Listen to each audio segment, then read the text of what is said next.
All right. Welcome, everybody, to the latest episode of the Xbox 2 podcast. I'm Jez Corden, and with me, we have Randall Thor19. What?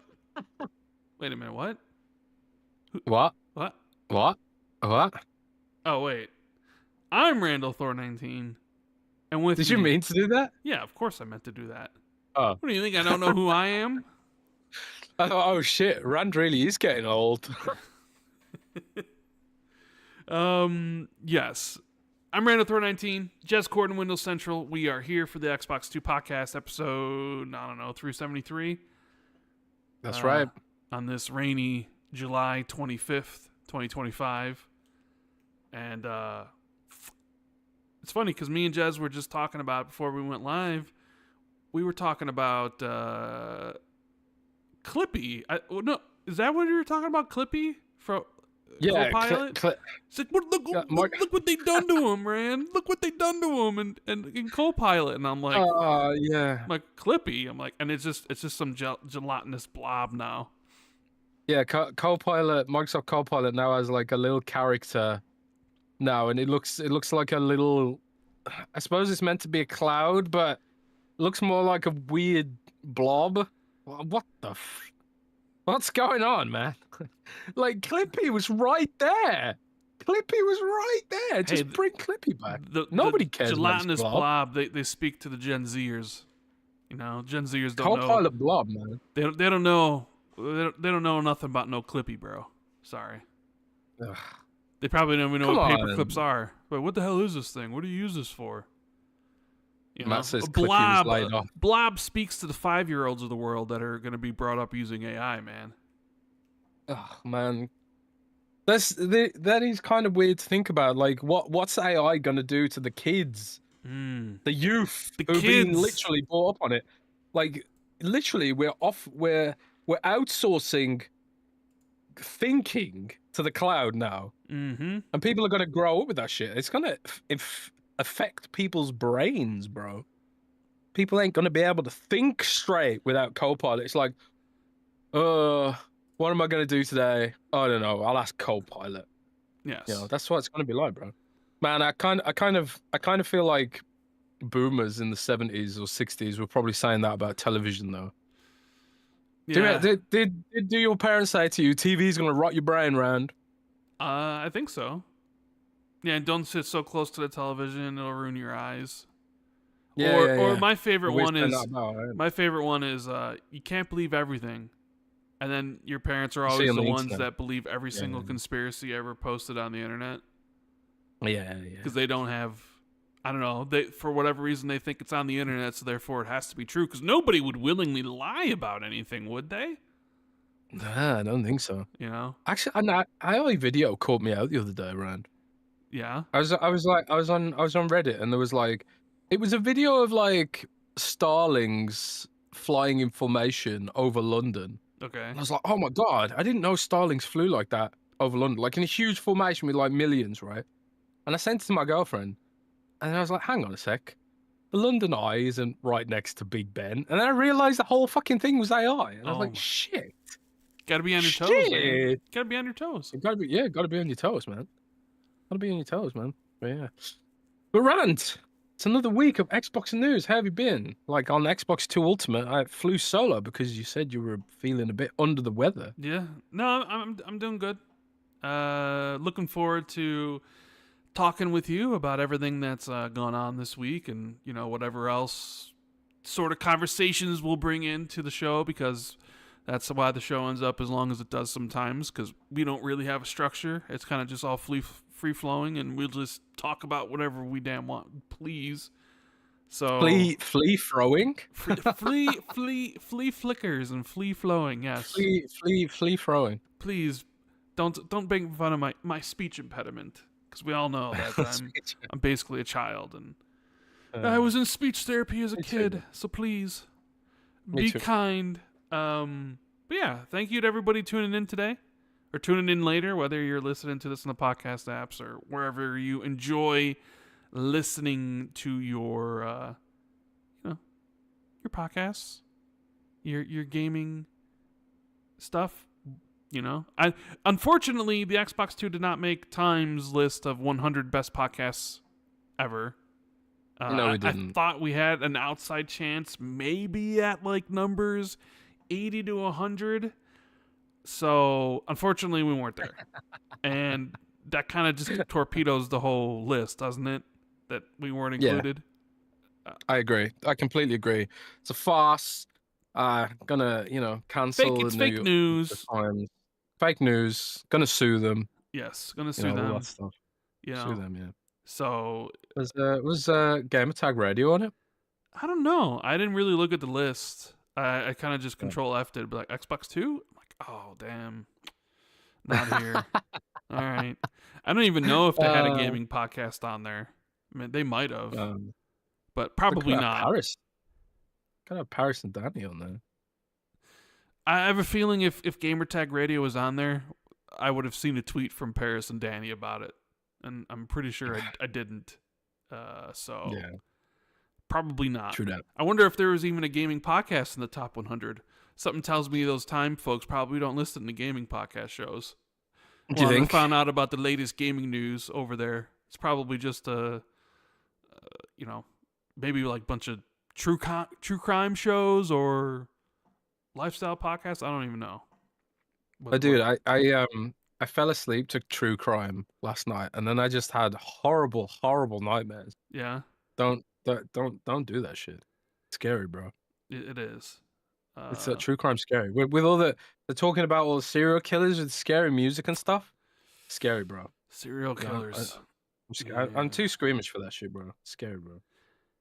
Yeah, so thank you everyone for being here. Do us a big favor, hit the like button, please. Helps us out. Subscribe to the channel if you haven't already, so you can get updates on whenever we do the show. And yeah. So I figured, you know what? Let's do some housekeeping really quick, Jez, and then get right back into it, right? Let's do it. Because this week's episode is brought to you by Surfshark. And I guess Jez was telling me that anybody from the UK should probably listen very closely because things are changing over there in regards to how you can access certain content in the UK, which maybe one day that happens here in the US. Who knows with how the political climate is. I think it already has in some states. But yeah, so if you're from the UK, you might really want to consider Surfshark, or for anybody that's just wants to protect themselves and get access to a whole bunch of different stuff. But anyways, I'll leave that to Jez. This week's podcast is sponsored by Surfshark VPN. That's a shark noise, by the way. Mm-hmm. Looking for a smarter way to protect your digital life, especially if you're in the United Kingdom with a stupid government? Surfshark VPN is your all-in-one solution for safe, seamless online browsing. Whether you're watching your favorite shows, leveling up in your favorite games, or just catching up on the latest internet trends, Surfshark has your back with blazing fast speeds and support for unlimited devices. I don't know why I'm putting on a slightly South Park twinge into my voice for this ad read, for reasons you probably are aware of. Ready to experience internet freedom like never before? Surfshark helps you cut through online barriers with ease. No more geo-blocks, no more restrictions, no more age verification bullshit where you have to share your passport to a random company that could be hacked any minute in the United Kingdom. Access global access global content, unlock new possibilities, and enjoy a cleaner, faster browsing experience thanks to Surfshark's clean web tech. Fends off ads, trackers, and malware before they reach you. Your privacy is top priority. With a strict no-logs policy, your online activity stays yours and yours alone, and not the property of the British government. And with Surfshark's powerful encryption, your personal data is wrapped in layers upon layers of security, giving you total peace of mind while you surf. Here's a deal you don't want to miss. Xbox 2 podcast listeners get a whopping 86% off a 2-year Surfshark plan. That works out to around $2 a month. Reclaim your online freedom. Click the link in the description to get started. Browse boldly. Surf safely. Surf with Surfshark.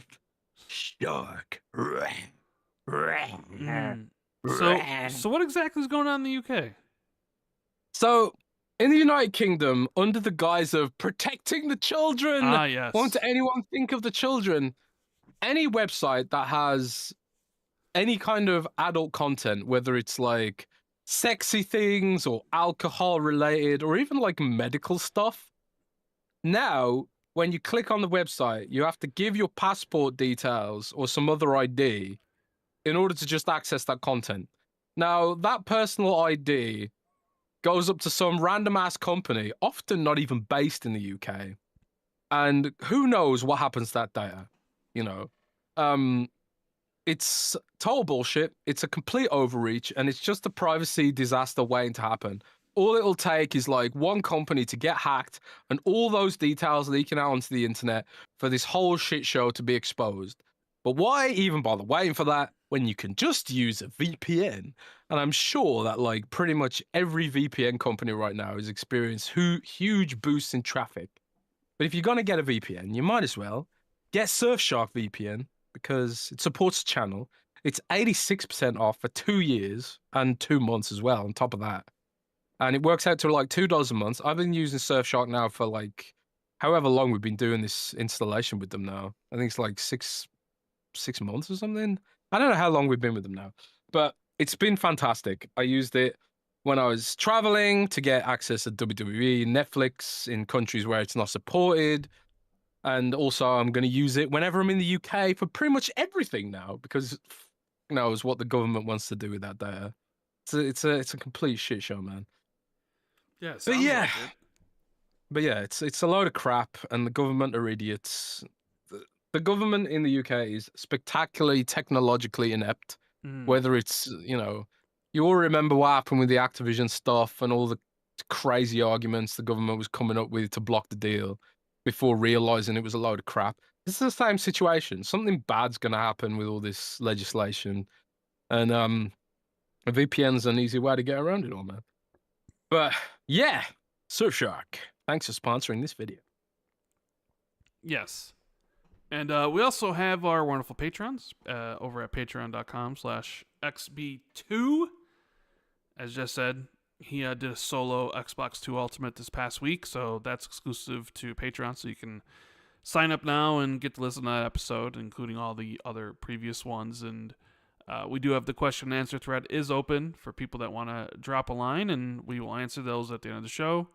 We got these shout-outs for the people in the Xbox 2 MVP tier, such as Resident Force, iMike Zero, Tier, Shrapnel, Inner Machine, Holy Dark Death, Steve Stompy, 09C Mine, James Wiseau, Trickster for Trey, Laser Wolf, Battered Haddock, Army Dude 52C, Foreign Object, RS Donks, Silas, James Moore, Fantasticals, K-Trox, Bright Tundra 1, Discarded Caboose, Justin Duel, Sean Kramer, PB Broking, Asa T and Madison, Governor Grimm, DZ Huffin, Wagerman, Pat Rock, Scarcely Relevant, Adam Bartolo, Darren Torpy, Briggs Country, Prof JJJ, and Wolfgang KPZ. Thank you guys so much for continuing to support me and Jez here over on the Xbox 2.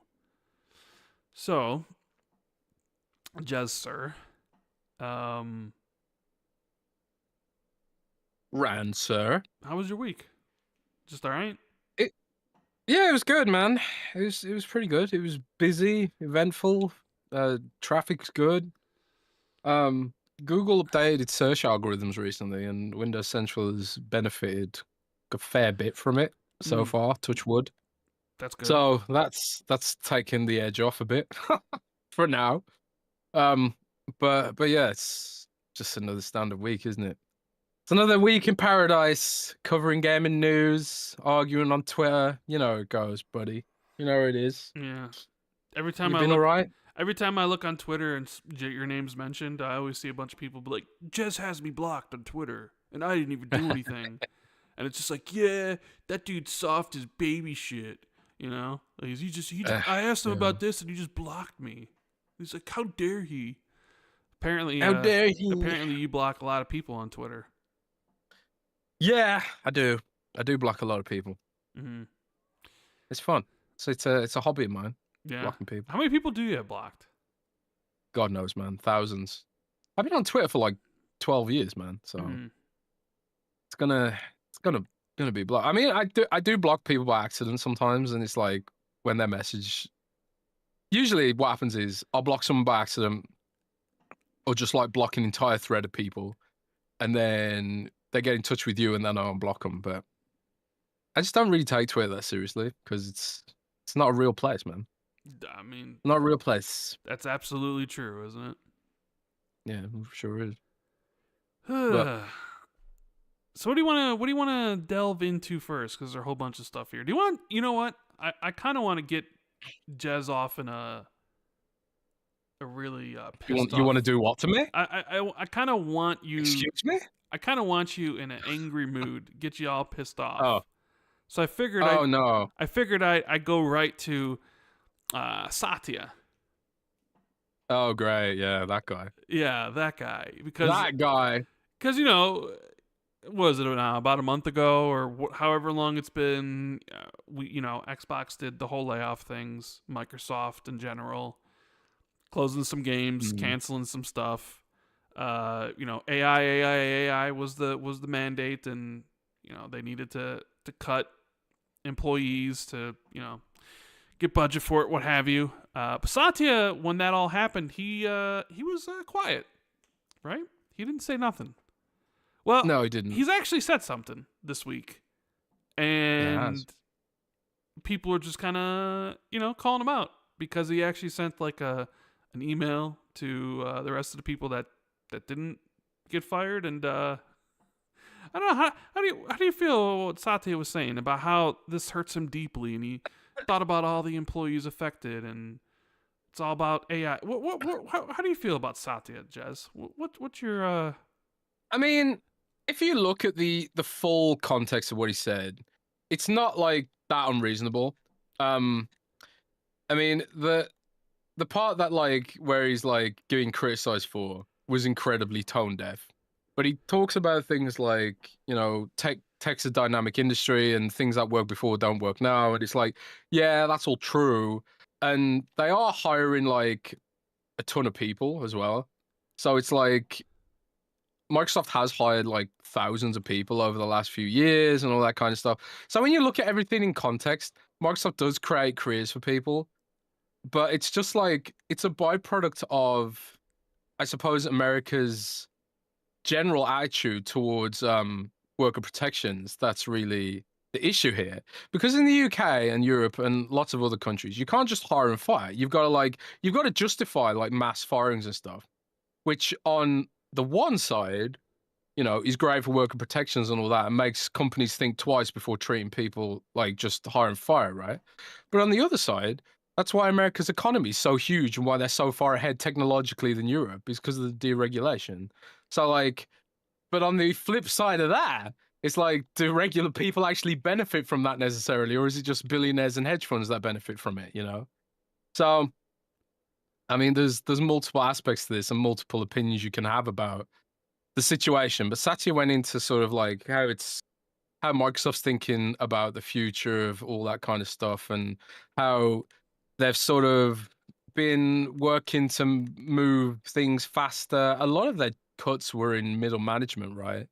So like making a flatter organization so they can compete with, I suppose, startup companies which just move faster because they don't have as many, I don't know what you call it, as much corporate bureaucracy to dig through when it comes to innovation. But man, I think it was just like, bro, you're a billionaire, or at least like a multimillionaire. Like, why are you talking about things like how it's weighing heavily on you? You can't say these things in hindsight. Don't do it then, figure out another way. Figure out a way to like repurpose those workers you've laid off and all that kind of stuff. I think it was just a tone deaf thing. It was his decision to lay everyone off. So, we're supposed to feel sorry for you? So I still feel sorry for you, and you're typing this out from your mansion. I don't know, bro. So I don't know. It was just the whole thing. Um, but yeah, that's corporate. That's the corporate world for you, isn't it? Sure is. Do you think he really thought about deeply and about all those people he laid off, or do you think he, like me, like he didn't give two shits about any of it? I'm sure he did think about it. I mean, Yeah, I'm not saying the guy's a monster, but at the same time, it's like it's one of them, isn't it? It's like, oh, I have to do this, and then you figure out ways to justify it in your mind. I don't know. sure. But anyways, I thought we'd lead with that because there's not much there, and who knows what Satya does in the future with anything at Xbox or in general with Microsoft if it doesn't have anything to do with AI because he really, really, really, really, really loves AI a lot. Yeah. It seems like so. The thing is, it's like the thing that annoys me about all this stuff more than anything is just how contradictory it all is and how it just sort of shines a spotlight on the notion that the system doesn't work that well. It's like if Microsoft, like in the same breath, he was saying like Microsoft's successful on all metrics, which means the team, the team that created that success, you've just laid them off. So it's like even if you're successful, those people still get laid off. And it's like I get that they're making bets for the future and they're assuming that the industry is going to be a certain way in the future. But it's also like, you know, couldn't you, isn't there a better way? There must be a better way than just mass layoffs constantly. There must be a better way. And it just shines a spotlight on all that shit, man. But it's whatever. Indeed, indeed, it is whatever. I guess. It's probably not the end either. Oh yeah, definitely, definitely not. Um. So yeah, the other thing is we saw some Circana put out their monthly list, and one of the big takeaways was Forza Horizon 5 is seemingly dominating PlayStation. I've seen some reporting that suggests or outright says Forza Horizon 5 is the best selling game on PlayStation the entire year so far, which That's is, crazy. yeah, when you compare it to like Assassin's Creed Shadows or Expedition 33 or whatever else has come out this year, the fact that a 4-year-old, you know, open racing game is the best selling, and then you know you look at it like, is it possible it could be the best selling game of the year overall? Like, is there another? Well, it's like, well, Call of Duty's going to come out later this year, right? Which is going to sell more than that, but then Isn't it eligible for Game of the Year on no, I'm PlayStation not because getting it game of the launched year. like Like that? it'll probably sell more than 3 million in a month because you know Call of Duty always sells so much. I mean, Borderlands might sell quite a bit as well, but I mean, then you look at like Microsoft's strategy of putting their games everywhere, and I saw like Matt Piscatella was on Chris String's podcast or whatever, and he talked about, you know, the future is all, you know, is going to be like the teams that win are the ones that like bring their games to everybody. Because no, what was his quote? I think his quote was something along the lines of nobody's like switching, nobody's like buying consoles or switching consoles for exclusives anymore. So like you win No. by bringing your games to other platforms. And while some of them haven't done well, like I don't think anybody cared or bought Pentiment or Hi-Fi Rush, They and sure I didn't. don't really think people are going to be very much interested in Hellblade 2. But I think Sea of Thieves showed that there is success you can have. And then Forza Horizon 5 also then shows like, well, there could be massive success. Yeah. So are you surprised? I mean, and you sounded like you're surprised that Forza Horizon 5 is pulling numbers. Because I'm Oh, like, I'm not surprised. you're not I'm not surprised that it's surprised. the best selling game on PlayStation? I mean, that's kind of surprising to me. I always thought it would do No, well, I'm not but if surprised you at had all, told man. me that it was the best selling game of the year it came out, what are we in? We're in like July, and the game came Dude, out in April. That's a bit surprising to me. I'm honestly not surprised at all because I think like these kind of games, these sporty kind of games, they have like a very, very big global audience, and PlayStation's a very big global brand. So I think like in a sort of maybe American-centric context, maybe, well, actually, maybe Forza Horizon 5 over-indexes in America because of like, it's set in, Mexico, right? Right. So it over-indexes in North America and maybe Latin America, Central America, and South America as well. And PlayStation over-indexes in a lot of those territories too, and Europe as well. Nobody has an Xbox in Europe. So, and also racing is huge in Europe as well. So I'm not surprised. I'm genuinely not surprised. To be honest, I'm like, given that Microsoft already like started exploring service games more broadly to other platforms, especially when they've acquired Call of Duty and shit like that, I'm surprised it didn't happen sooner. Because obviously, like, Call of Duty was always going to be multi-platform. Always. So, in that universe, if Forza has to be multi-platform too, right? If it's going to be really big. I mean, it was already kind of really big just on Xbox and PC. It was at like something like 40 million players. Yeah, but now it's going to be like, I don't know. There's like levels of big, isn't there? There's like huge on Xbox and PC, but then there's like a global phenomenon where it's on like everything. Like it'll come to Switch and all that kind of stuff. I don't think Fortnite arise. I don't think Forza Horizon 5 is going to end up on Switch. Forza Horizon 6 may well. Oh, I mean, I think Forza Horizon 6 will be there, but I don't think they're going to put 5 on it. I think they might just... Maybe not, but I think like in the future installments, they're definitely thinking like, how can we make this a global phenomenon, right? Sure.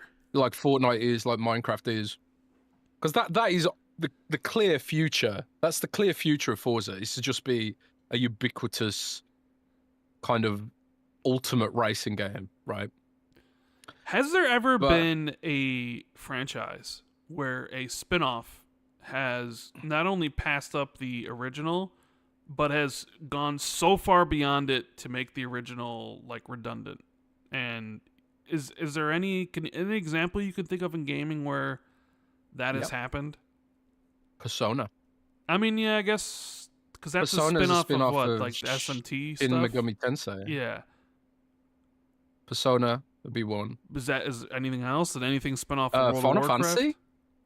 Final Fantasy kind of spun off from Dragon Quest in a way. Kind of. I'm not going to give you that sort one. of? I'm not going to give you that one. Okay. I'll give. Well, you give it Persona then. Persona, absolutely. I'll definitely give you that one. Has there anything spun off of like World of Warcraft or any of the Blizzard stuff? Not really. I mean, Overwatch emerged from a cancelled project, which doesn't count because it never came out. Well, World of Warcraft's bigger than Warcraft, isn't it? Yeah, but there's Warcraft 1, 2, and 3 before. But I don't think I wouldn't classify World of Warcraft as a spin-off of Warcraft. It's not. It's a direct sequel. So I guess it. Yeah, I mean, you could consider World of Warcraft 4 in a way. So yeah, Persona's one. Pat Rock said Apex Legends. Mario. Yeah. Mario was a character. Yeah, Mario and Donkey Kong originally. Right? Yeah. Yeah, Mario and Donkey Kong. I guess that's true. Yeah, I guess at that point it'd be Mario Kart, or not Mario Kart, Mario, or Mario Kart. Mario. Is a Mario Kart just spin off of Mario in a different direction? I suppose. And Mario spun off from Donkey Kong originally. Think about Apex Legends spun off from Titanfall. Yeah. I mean, Xbox Nation says Fortnite, because Fortnite was originally the base building game. Yeah. And then they've I don't know if I'd like that as a spin-off. I just think that's just like another mode in the game. That'd be like saying Call of Duty Zombies is a spin-off of Call of Duty because there's another mode added to it. Fair enough. Yeah. Then speaking of Donkey Kong, I don't know if you've seen those reviews. Pretty high. People seem to be loving Donkey Kong. People are even saying. You love Donkey Kong, Rand? No, I don't think I've ever played a Donkey Kong game in my life outside of maybe. You haven't? Outside of maybe the original one. The one where you were playing as Mario, trying to get up to Donkey Kong. But I haven't no. played that one. Well, remember, because I didn't own a Super Nintendo and I didn't own 64. So like those side-scrolling Donkey Kong games, which I think were mostly on the Super Nintendo. Someone's gonna have to correct me in the chat because my Nintendo history is not good. Not the greatest. But I want to say, weren't those like Donkey Kong games mostly on the later systems? That Rare made and stuff. I mean, I could be wrong, or maybe it wasn't even Rare. But no, I never played any of the Donkey Kong games. So, but I have seen the reviews. I have seen people talk about how a lot of people feel it's better than Super Mario Odyssey, which is, a game That's high that people praise, isn't say it? is like one of the better platformers ever. Yeah. And I think we talked about it last week, about the idea of like, what would get us to buy a Switch 2? Because like, hey, it's $450 plus a Pro controller plus the cost of a game, and you're already at like $600, and it's like, well, I need more than just Donkey Kong or Metroid Prime 4 to want to be able to buy this as a third system when I know I'm hardly ever going to turn it on, because I hardly ever turn on my PlayStation at this point. I only turn it on when there's something I want to play, which I was just Death Stranding 2, and I played that for close to 70 hours. But I'm more than likely not going to turn that on again until Ghost of Yotai comes out in October. I played on it a lot last year because there was a lot of games releasing, but that's all dependent on the flow of games that Sony's that I can't play on my Xbox. So I'm not saying I'll never get a Switch 2, but it would have to be maybe a couple years down the road.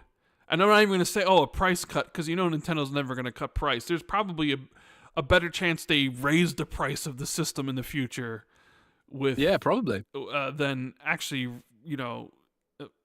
like price cut it. So, yeah, I don't know. I'm happy with what I have. I'm happy with my Xbox. I'm happy with my PlayStation. Got my PC if I really, really need to. Like if Half-Life 3, because I know we talked about this before, because there are always rumors about Half-Life 3 happening, right? And I think you were of the opinion that Half-Life 3 does come out. And I think it will, yeah. It would be Steam exclusive. So it would only be on PC, right? I can see that. And, I very much am someone who doesn't play on PC. But I tell you what, Jez, if Half-Life 3 did come out and it was PC only and it was only on Steam, I'd be playing on PC. Well, I wouldn't even think no twice. I'd be like, choice, all right, buddy. it's time to play some Half-Life 3, baby. Yeah, man. I guess I'm logging into Steam. I haven't logged into Steam since Among Us came out, when that was going through its whole popularity phase, and I was playing with my friends. I'd be like, all right, I'm not missing this. Because then sometimes you might be interested in the game and it's on another platform. You're like, like even if we take this back to the original topic of Forza, right? Because there's a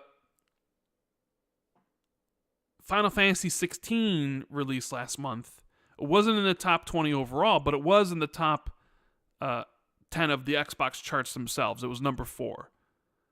But it wasn't in the overall. So there's some people debating about, how much it actually sold or what have you, and we don't know the numbers. And then I saw some people, like asking Chris Drink some questions, and he was like, well, there's some big crossover between Xbox and PlayStation gamers where, it's like, and it is true that, hey, take me, for example. I'm someone who bought Final Fantasy 16 day one on my PlayStation.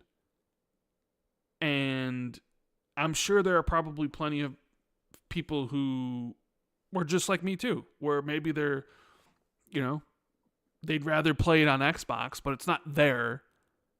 But they don't want to wait. They actually want to play it, and they also own a PlayStation, so they're going to buy it on PS5, play it there. And if it does come on Xbox, maybe they buy it, maybe they don't, right? Mm. But even though there's that crossover that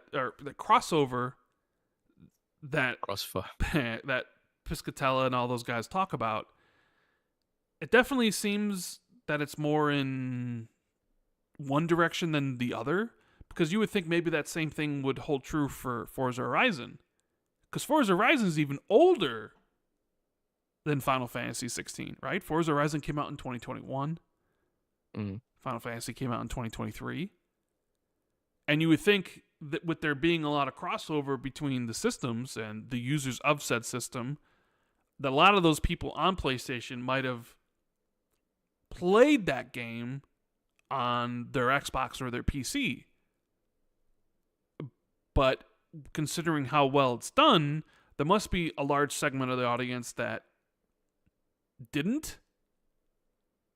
Or there's that sentiment that, you know, because the whole idea forever, and maybe this is just kind of the Twitter sphere stuff about like the console war, where anytime Xbox would have a good game or whatever, what have you, people of the opposite platform would be like, Xbox has no games. I mean, how long was that a meme for? I mean, it still is. I mean, it I still say is. that Even sometimes. though they put out like 12 games this year, you know, it's like Xbox doesn't have games. I guess the goalpost moves. Xbox doesn't have any great games, or Xbox doesn't have any Game of the Year contenders, or whatever sort of direction you want to pull the goalposts in. But I look at the Forza Horizon number, and sometimes I think to myself, like, well, maybe this is more to do with PlayStation fans actually wanting Xbox games, but aren't willing to spend the money to have the system.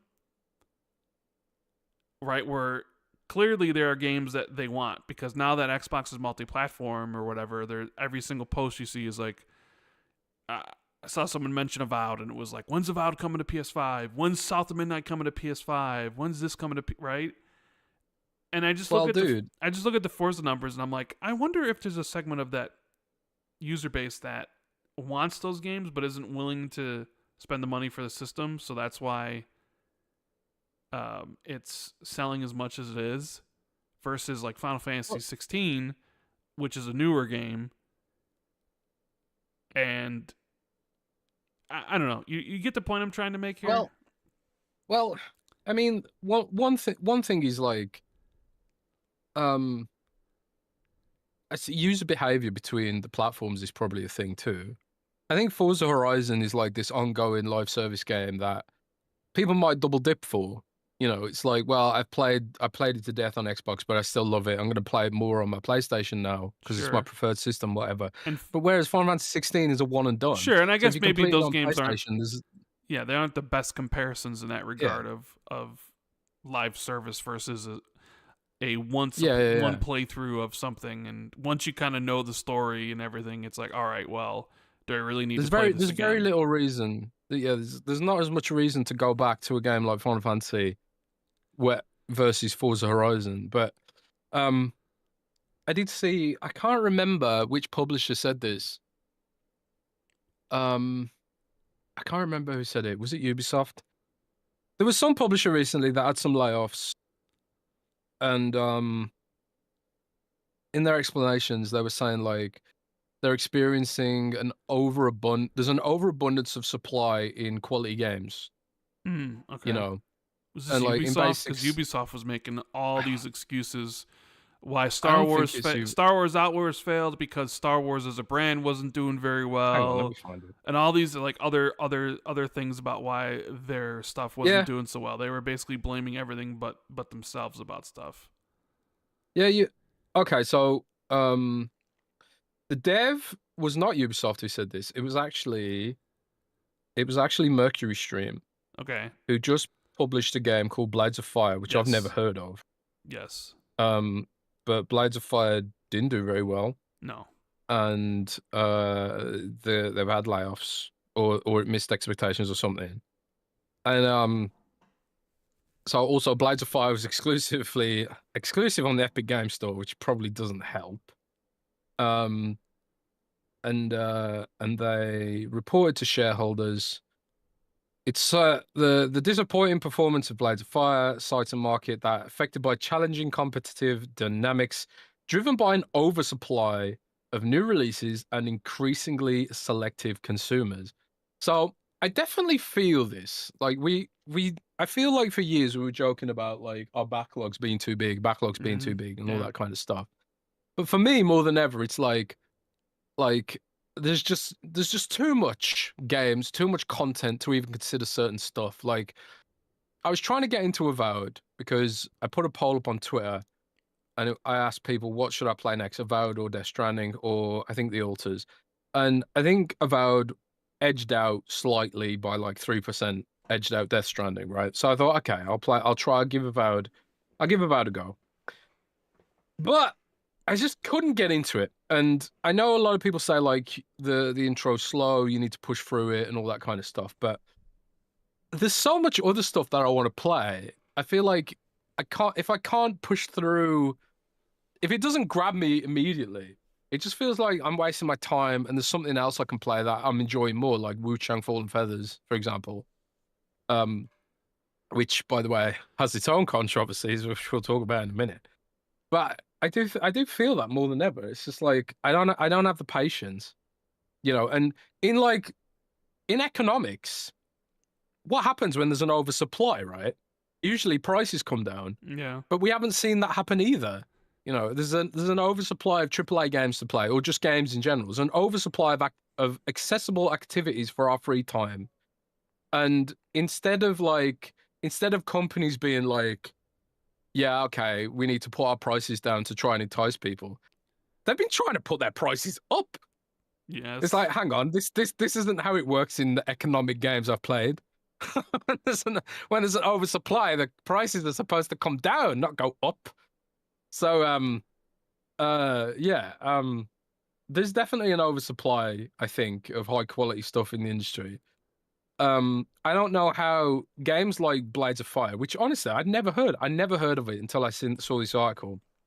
It looks all right, but it doesn't look good enough, And I kind of felt that with Avowed. It's like Avowed's all right, but it's not good enough for me at the moment. But like in the past, in like the 360 era or something like that, maybe it would have been. Maybe I would have been like more like, yeah, it's not the best, but I'll play it anyway. Nowadays, it's just like there's just no room for that. There's no room for it's good enough. I'll just play it anyway. At least for me. I don't know if you guys feeling differently. I don't know if you feeling differently. I can't play games that aren't like immediately resonating with me anymore. And I feel like it's like that for more people than ever. Well, yeah, I mean, you're older, right? That's even before Rand. That's even before you factor in price. Because for a lot of people, it's just like either I can play what I've already got, these infinite service games like Forza Horizon or FIFA or Call of Duty or whatever, and just instead like buy a skin to make it feel fresh again. Or I can spend $70, $80 on this game, which is basically the same as previous games, but maybe not as good, because they've cut corners to make a bigger profit or something like that. I don't know. But yeah, I don't know how you feel about that, Rand. Do you feel like there's an oversupply? Because we're a little bit different, right? There's definitely more games. I feel like, would you say it's fair that you probably have a little bit more time to game than me? Sure, but do you feel overcatered for? Well, the thing is, you're older than you were during the 360 generation, and you probably have less time. And now there's more choices than ever. But there's more choices than ever, even in terms of gaming. Like there's Netflix, and there's all the things that come with everything vying for your time, TikTok and YouTube and all these things that necessarily didn't exist during the 360 generation when you were younger and you had more time, and maybe you aren't as jaded as you are now, because people do end up typically ended up getting jaded and stuff, right? It's just the way it is. Like now I think you look at it just on Xbox, there's like 20 games that'll come out every single week. Now granted, some of them are just indie games. They flood the store. I don't know if you've seen the store lately. It's disgusting what's happening with it, because a lot of these indie devs are monetizing Xbox Play Anywhere. So what they're doing now, next time if you look, go to the store, go to the new games, you'll see the same game listed 3 to 4 times in a row. and it's these low quality indie games that are only purpose are designed to sell you gamer score. That's it. But the thing is, so what they're doing is they'll be like, and I'll just throw a word out there. Let's say the game's like Sheep Farm, right? There'll be 4 instances of Sheep Farm. There'll be Sheep Farm. I want to play Sheep Farm. There'll be Sheep Farm Xbox Series X, Sheep Farm Xbox One, Sheep Farm Xbox Bundle, and then Sheep Farm Xbox and Windows Bundle. So what they're doing is they're selling you the Xbox Series X version. Then separately, they're going to sell you the Xbox One version, and then they'll sell both of those in a bundle by itself. And then they'll sell you in another bundle the Xbox Series version, the Xbox One version, and the Windows 10 version in a bundle. That is so weird. I'm seriously because I started. I feel like someone should write about that. I mean, somebody should. Maka had a tweet about it this past weekend. If you want to just glance at it, right there, right as we're talking, you can see what I'm talking about. But because I was looking at the store, and because I was just like, oh, the new RoboCops came out, maybe I want to buy that. Like, I had to scroll down 5. It was like the game was out, but I had to scroll down like 5 times, 5 rows to be able to find it because of these indie games, these low-quality, crappy indie games that only exist so gamer score hunters can feel good about themselves because they got the latest free easy gamer score. And it's just, there's just 4 listings for each one of these indie games. So who's buying that shit? The only people buying it are the people that want gamer score really badly. But that's the thing. It's even worse on the PlayStation Store from what I'm told. And it's even worse on the Nintendo Store because they just allow this slop to be put up on there. And with the Xbox, they don't want to accept the Xbox Play Anywhere thing because they feel in their business model that it's better for them to sell all those versions separately because they know that these people will pay the price. But you want, That's weird, bro. Because each one of these versions will eventually have 5,000 gamer score. So 5,000 for the Xbox Series version, 5,000 for the Xbox One version, 5,000 for the Windows version. So they'll sell it all separately. I mean, seriously, next time you're on or whatever, just look at it and you'll just see one whole line will just be these indie games. So I'm scrolling, like, where's RoboCop? And then RoboCop's got 1 listing. And that's it. But it's surrounded by all this other junk and garbage. Yeah. Where I'll check it out. It's kind of, and it's just the way it is. Like, I know conversations have been made and people try to complain to Xbox about it, but it's just the way these stores are. I guess that's what happens when you open it up to let anybody publish on your platform. And you don't really care too much about the quality. It's just like, well, this is what it is. And Steam's like that. And there's just so many games. Constantly are coming out because anybody can make a game now. What will it be like in 5 years if AI actually can make games? Can Jez just go on his PC and just be like, hey, I want a game like this. And it creates a game for you. And you can publish it on Steam or elsewhere in, a week. And then everybody's making games. And then combine that with games costing so much money and taking so much time that, AAA developers and publishers don't want to take any risks. So it seems like the AAA industry is stagnant because nobody's doing anything super amazing and the games are, the release window is not packed with all this stuff. And then you have the evergreen games or, the forever games that everybody plays are constant rotation, and it just seems overwhelming to sit down and actually choose what you want to play when you're still bombarded by everything else like TikTok and Netflix and all these other, and your personal life, and now you're older now, so you got more responsibility, and it's like, yeah, I'm not surprised that it's like a lot older in some cases. Play something and it's not gripping me within the first 2 hours. Why would I want to stick with it? I have all these other games or all these other things I could do. So what's the solution? I don't know what the I mean, solution because is. it feels like That just may be reality moving forward. I mean, I guess you could say for that's the exactly solution. what I mean. It's So the like solution for the devs is like, I don't know, make your game unputdownable or within the first 2 hours. unputdownable. Like, do something in your game where it captures people's attention right away, so you want to keep on playing it instead of hearing that. Oh, you remember when Final Fantasy 13 came out and it was like, the game's great, but you have to get past the first 20 hours, and you're like, what the fuck? I gotta play the game for 20 hours before it gets good. Like, Well, that's ridiculous. Would that I fly? feel like people had time for that more back then, but they don't now. But yeah, because back then, that was 2012 or 2011 or whatever it was. Yeah, but now it's just like, I don't got time for that. I could be doing all these other things. I could be playing Fortnite with my buds and buying up my Fantastic Four skins. You know, Reed Richards and the Thing, or I could be playing Call of Duty and buying the Beavis and Butthead skins and making people angry because they don't like that online, or I could be doom scrolling on TikTok, or all these other activities that you can do. You don't need to do that. So yeah, that is definitely a problem.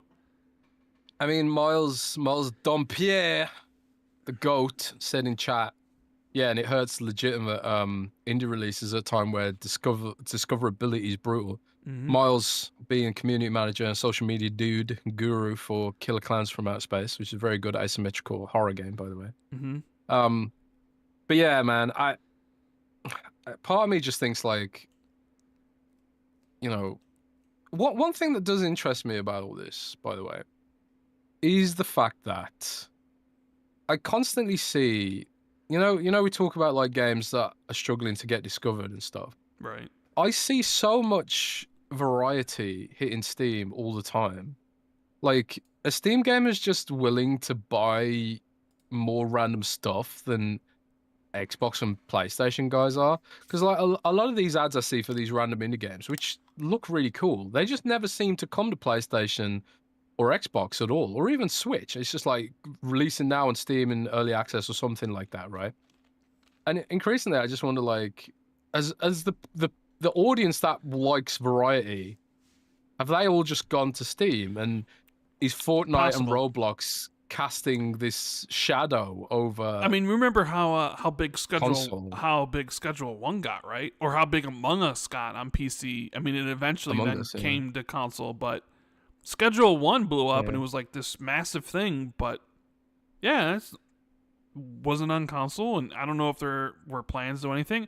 I mean, some of it speaks to how big Steam is as a platform and how easy it is just to develop a PC game and work with Steam and release on it. Now, of course, for every single success story that there is about, you have with Schedule 1 or whatever, I'm sure you have thousands of, failures to go along with it, because Steam has more games than anybody else every single week. It's just that you don't hear about those. You don't hear about like the games that don't make it, but you hear about the successes.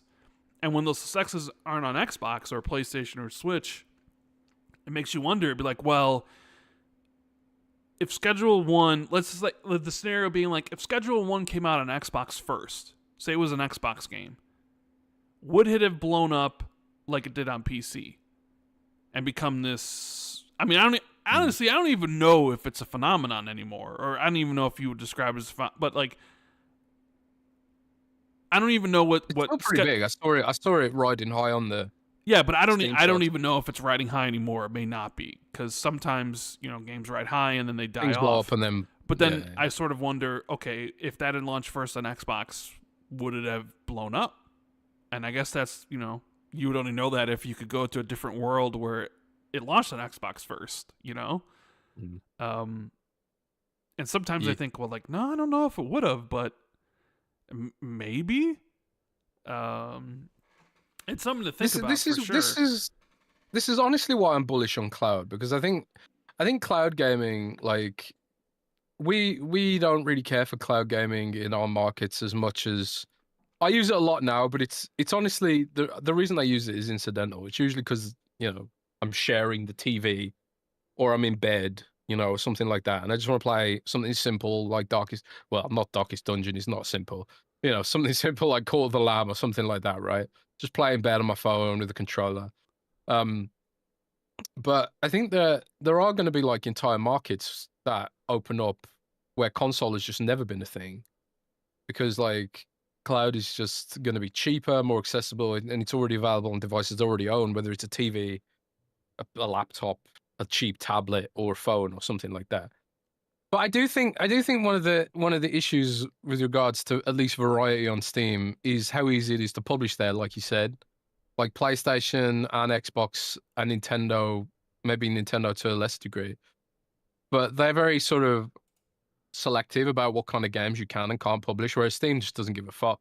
I mean, Steam was forced by Visa and MasterCard to delist a lot of games.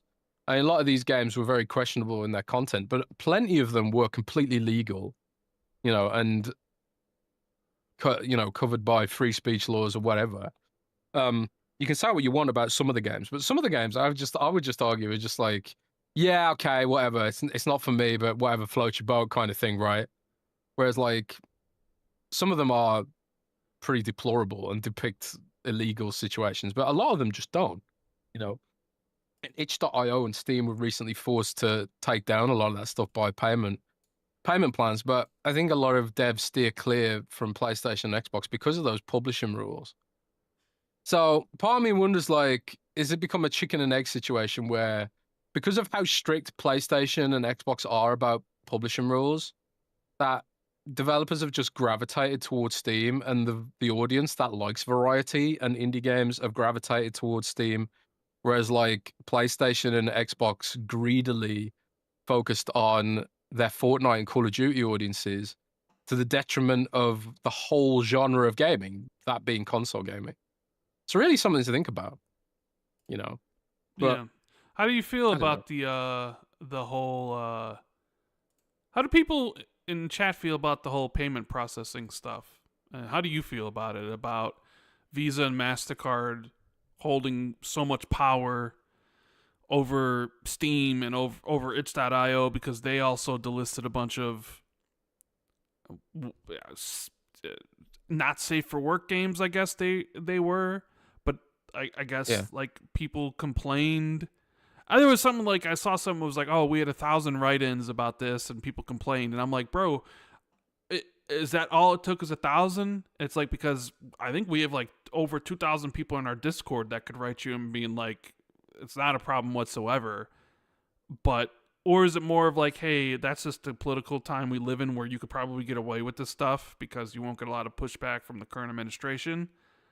And but how's it? I mean, you're looking at it like, how much power does Visa and MasterCard actually have?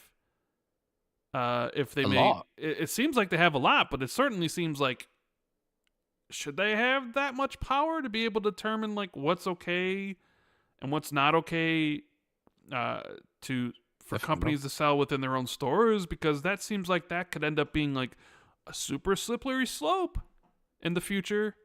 Slippery slope. Very slippery. Like if all of a sudden they don't like certain things or what have you. I mean, I think that's a very dangerous precedent that's being set.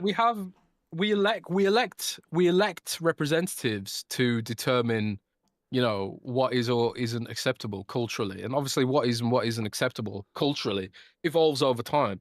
I don't know why Visa and MasterCard get to be the arbiters of morality. But they are being investigated by the European Union for operating an effective duopoly. And I do think like these situations where Visa and MasterCard deny legal content is an example of when having a duopoly is a super bad thing, But that's the thing, when you've got so much money, you can buy off the right politicians, buy the right lawyers, and make these sort of issues go away. And it's just another one of them becomes a sort of political debate. I don't think they should definitely not have that power. Because like you say, like there is plenty of content there which probably should be taken down. But there's plenty of content there which is just, ew, that's icky, Mm-hmm. Which That's life, man. Life's like got some rough edges, man. The beauty of that is you can ignore it. You don't have to get involved in it. You can just ignore it. If you don't like it, you just ignore it. You know, I think walking simulators should be banned, but You would. I just ignore it, man. I just ignore it. I don't go to Visa and Mastercard and cry and be like, these games aren't games. They should all be banned, and Rand should be banned as well. I don't try and get you banned, Rand. You know, that would be mean. I'm grateful for That'd that. be super mean. Yeah, it'd be grateful mean. But for I could go to Visa and Mastercard and just be like, this guy's got terrible taste in games, and he shouldn't be allowed to, have a podcast where he talks about games when his tastes are so bad. I could do that, but I don't, because I'm a nice person. Yeah. Well, I What wanted. the fuck am I talking about? I don't know. I wanted to. I don't know. I wanted to talk about the game that everybody's watching right now, which is Ready or Not, because Ready or not. I have put about 15 hours into this, playing with my boys. And if you don't know what Ready or Not is, it was on PC for quite a while, a couple years, before it made its console debut last week, which they've already It's another said game is that's been sold. censored, by the way. Yes, which the Steam community was really upset about, because they were getting ready to launch on console, and I guess maybe they had to cut some stuff. I don't know. But the game's big success, not only on console, but also like overall in general. I think they announced that it had 10 million sales, and within a week it reached 1 million sales on console.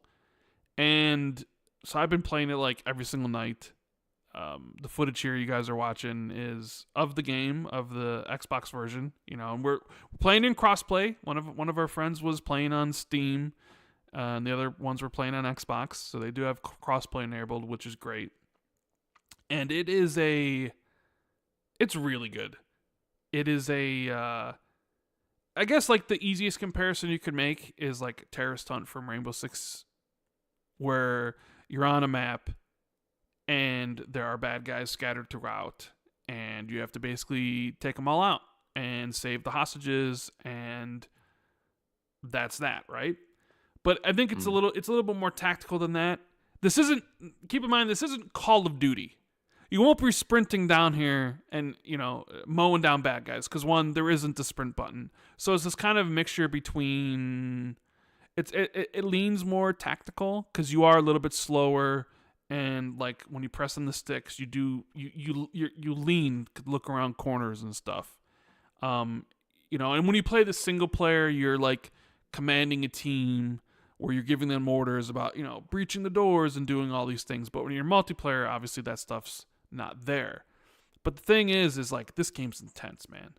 So like every mission you go into, there is an overarching story. Like the levels are connected in a way where you can kind of read the rundown of why you're here. It does have some really, really cool like environmental storytelling. Like there's this one level we did, it was just this beautiful house, but people had taken some of the people hostages, so we had to go in there and save them. But then you go into the basement, and the basement is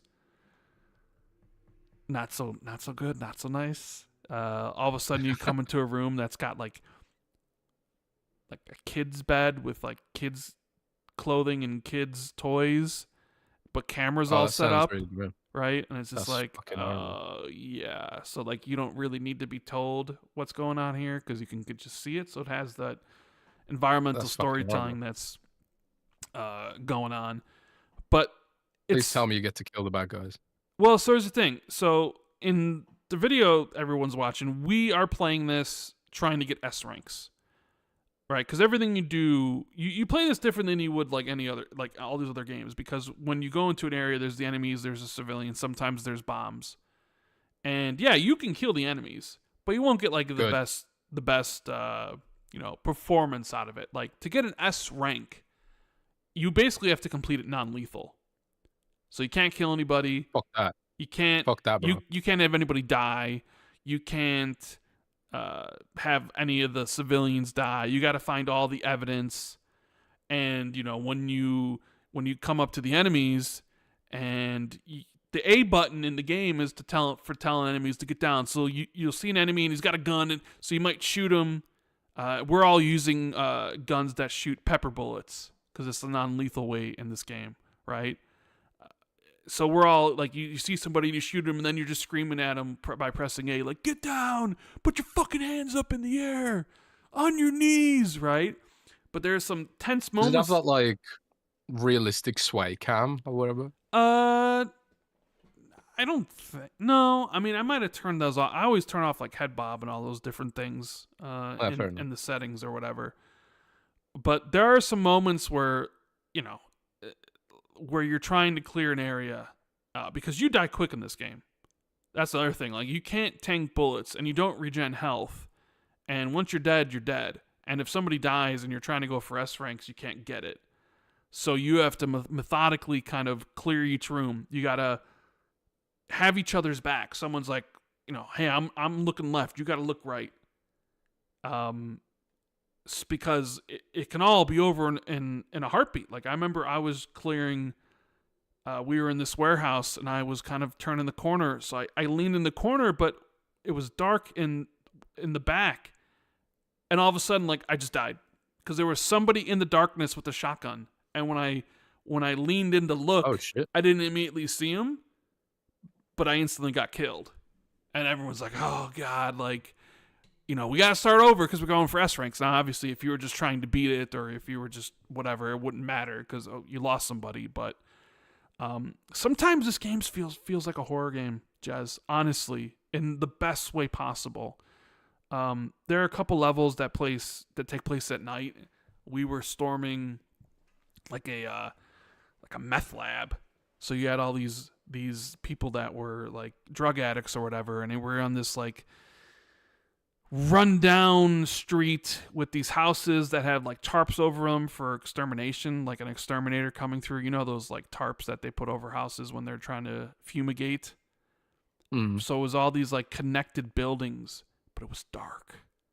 All right, there wasn't really a lot of lighting, and you could hear people up and about, you know, like, and you're moving slowly, you're seeing people, so you shoot them, and like right here, even in the video, you see there's two of them. We got the jump on them, we shot them, so they got the pepper, so they're all puking and their eyes are watering, and it's like we're yelling at them to get down, get down, get down. But sometimes you might move up, and there might be another door somewhere, it might be another entranceway, and you're like, okay, I'm gonna arrest this guy. But then somebody shoots you from somewhere else, and you're like, oh, and you're getting shot. So where am I getting shot from? So you find that guy, and you're like, okay, I need to take care of him.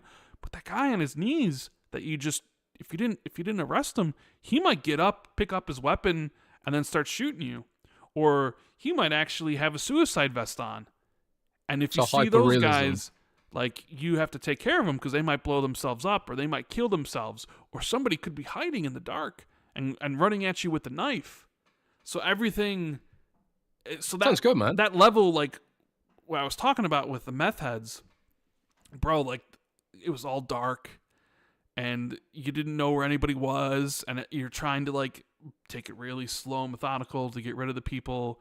But then it's like, oh, this one spot has a bunch of different entrances. It's like, hold on, I got this guy. There's a guy over there. It's like, oh my God, there's a guy over there.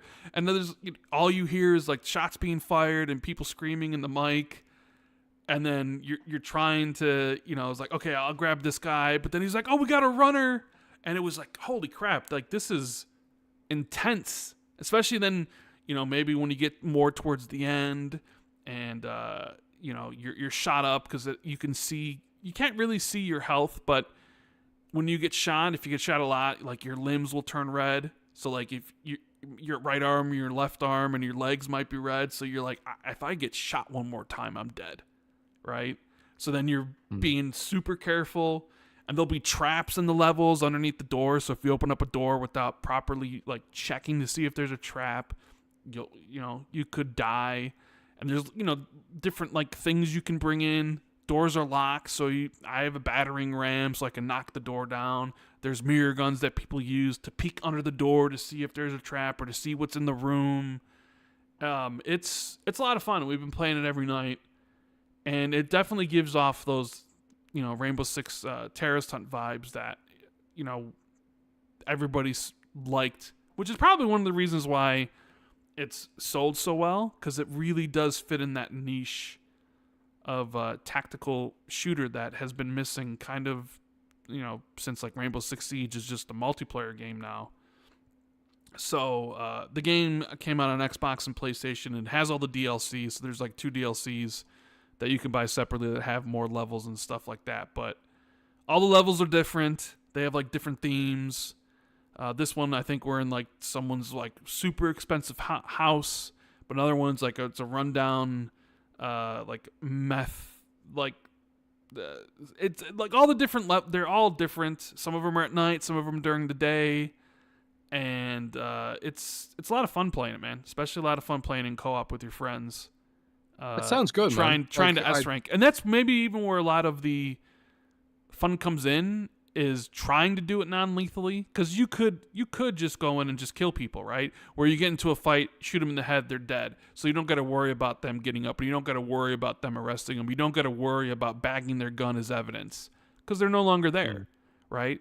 So I think a lot of the fun, at least for us, is trying to do everything as perfect as possible, where you are arresting people, you aren't killing anybody.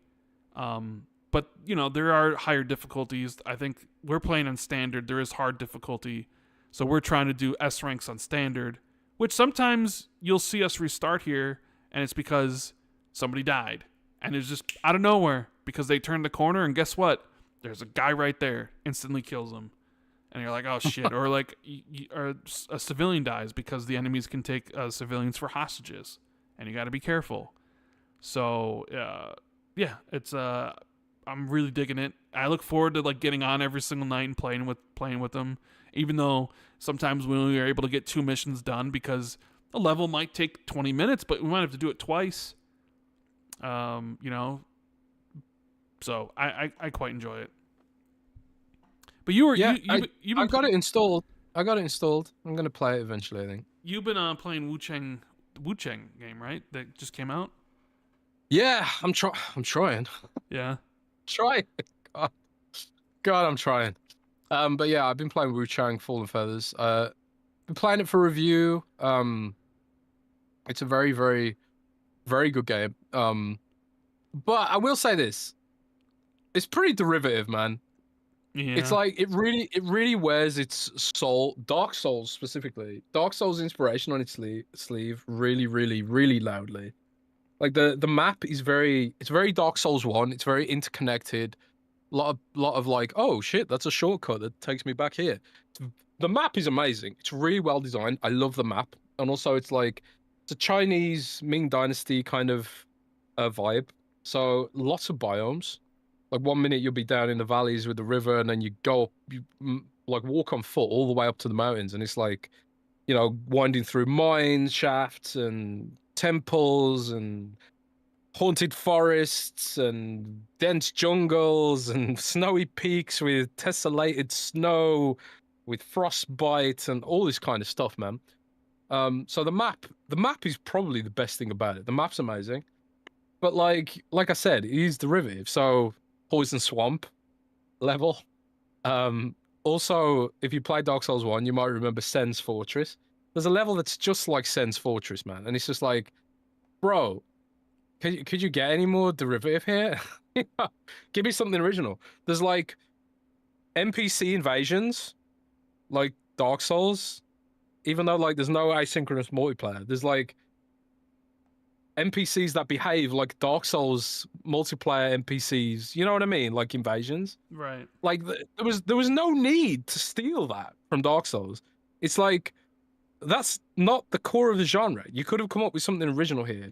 And there's also like a humanity kind of system like Dark Souls as well. So that bit was, I know why they did it. They love Dark Souls and they wanted to make their own Dark Souls, but I think they went. It's a little bit too hard on the nose with the lack of originality, for me. But that being said, the setting is very unique. The setting itself, very unique, very cool. Really enjoyed the setting. The boss designs and monsters are also very unique, inspired by, of course, Chinese folklore, Chinese mythology, all that kind of stuff. Very, very cool, very slick. So I really enjoyed that aspect of it. But my God, Rand, it is fucking hard. Yeah. There's no other way of describing it. It is really hard. It is so hard. It is way harder than Dark Souls by orders of magnitude. It makes Elden Ring look like Peppa the Pig. It is brutally tough. So I think I haven't played Sekiro, but people say it kind of riffs on Sekiro to some degree.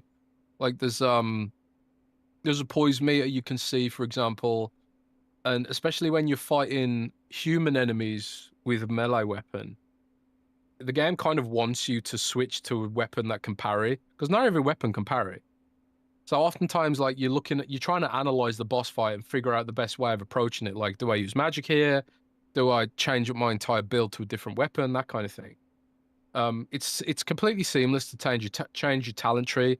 It's also a bit irritating because it's like, okay, my build just doesn't work for this boss, or it's not the most efficient way of fighting this boss. So let me go and respec my entire character to fight this boss, and then respec all the way back. And there's no way to save a build, right? So that aspect was a little bit annoying, but the minute-to-minute combat's very good. The story's quite interesting. They really, even though it is a rip-off of Dark Souls, they nail the fact that it's a rip-off of Dark Souls. Like, you could have told me, like, this was a From Software game from, you know, from back in the day. Because it does have that jank, a Mm-hmm. little bit of jankiness. It's not as polished as Elden Ring, I would say. So, like, it's a bit like playing an older From Software game. You know, speaking of jank, I mean, I guess like Ready or Not has some of that jank too.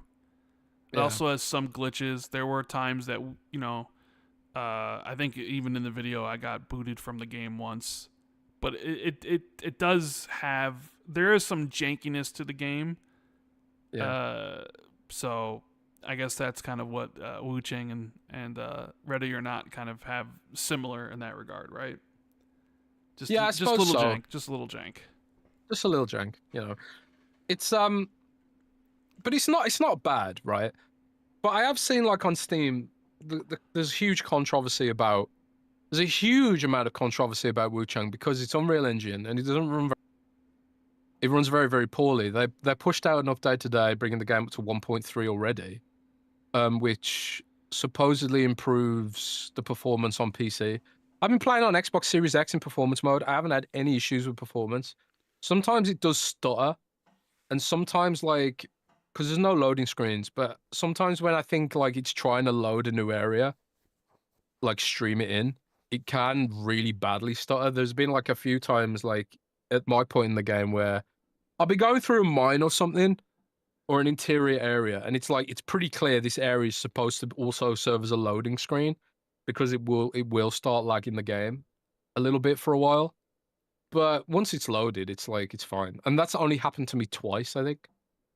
So yeah, Wuchang's a very, very good game. If you like a challenge, if you don't like a challenge, if you thought like Dark Souls 1 was too hard, Wuchang's gonna eat you alive because it is brutal. And also it has these pillar bosses which are like a bottleneck to the next area. Mm-hmm. So while you can kind of grind and overlevel things, it does not make it easy. Like in Dark Souls, you could quite easily overlevel things in Dark Souls and Elden Ring as well. There's a lot of ways to farm souls to level up, but in this, not so much. It's a much harder to overlevel in this, and also like the bosses bottleneck areas where you would otherwise get upgrades for your weapons. You know, like the smithing stones from Elden Ring. So yeah, if you like challenge, Wuchang, if you like challenge, you like Souls games, then Wuchang, I think you'll enjoy it. But if you've never enjoyed Souls games, you will hate Wuchang for it. Mm-hmm. It's tough, man. It's not even like I'm not even sure I recommend it as someone's first Souls experience. Mm-hmm. I would honestly like say play Dark Souls 1 first. Dark Souls 1 is, got a lot of guides online. It can sort of like to some degree with Dark Souls 1, you can um you can like you can build up to, you know, learning how to play Souls by using Dark Souls 1 stuff, you know. But yeah, Wuchang as an introduction to the genre, I think he's going to be brutal. But yeah, it's a pretty good game. It's a pretty good game. That's good.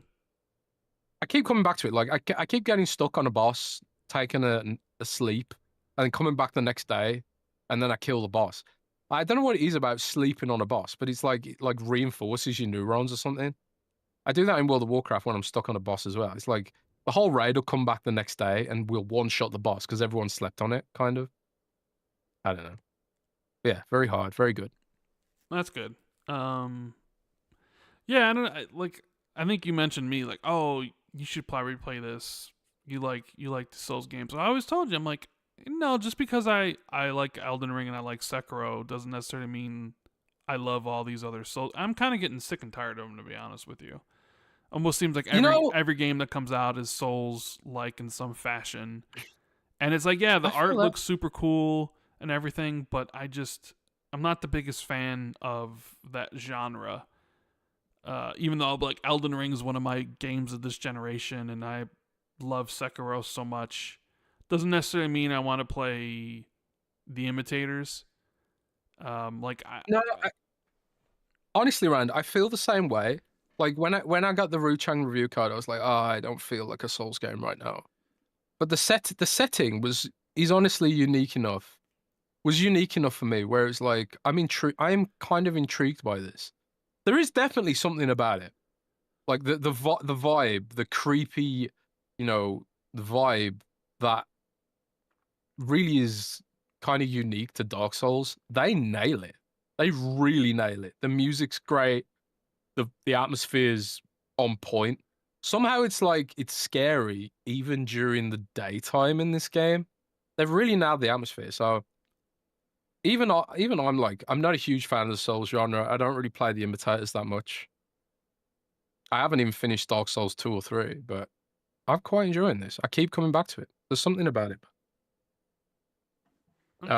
Satya Holslate Nadella says Rand is big on Pokemon. No, that is not true whatsoever. That's almost like bearing on a big fat lie right there.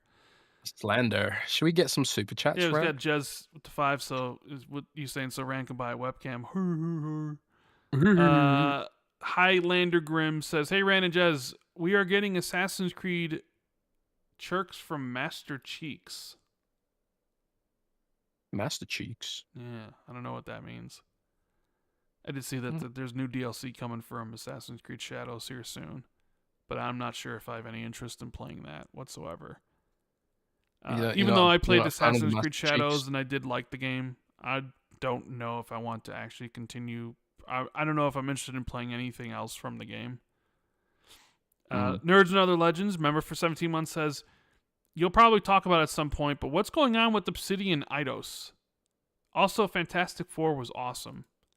So yeah, I don't know if people sent you this tweet and were asking you what it means, but Obsidian posted a tweet and they were like, we're so happy to have you with us, Eidos. And it was like an Eidos Montreal. They had a picture of like all the franchises they worked on. It kind of resembled one of those. You remember when Microsoft bought Bethesda and they bought ABK? They would have an image with like all the franchises at the bottom. Like in the image, it was like Xbox, and everybody's kind of used that as a template since then, right? Do you know what I'm talking about from Obsidian? Did you see this one? No, I did not see this. Nobody bothered to send this one to you. Hold on, I'll send it to you. 1 second, let me find. I never. Well, to be fair, I've been a little bit busy today, but I did not see this. That's intriguing. Here you go. So I will copy the link and I will DM it to you on. Here we go. All right. So you see the tweet? Where'd you send it? Discord? On Discord, yeah. What? Oh, that just means they're working on Grounded too, man. I know. That's what I was gonna say. But a lot of people took this to mean that Microsoft bought Eidos Oh. Montreal. Because Oh, okay. they say, "Hey, Eidos Montreal, glad to have you here with us at Obsidian," and then like the thing at the bottom with all the franchises in the way that people always use it for like acquisition images. And even though like the tweet says #grounded2, and they announced during the Grounded Direct that Eidos Montreal was co-deving on it, which they're also co-deving on Fable. But a lot of people were like, "Oh, there's something going on with this. Maybe Microsoft purchased Eidos Montreal." And I'm just like, "No, that means they're just working with them on Grounded 2." Yeah, the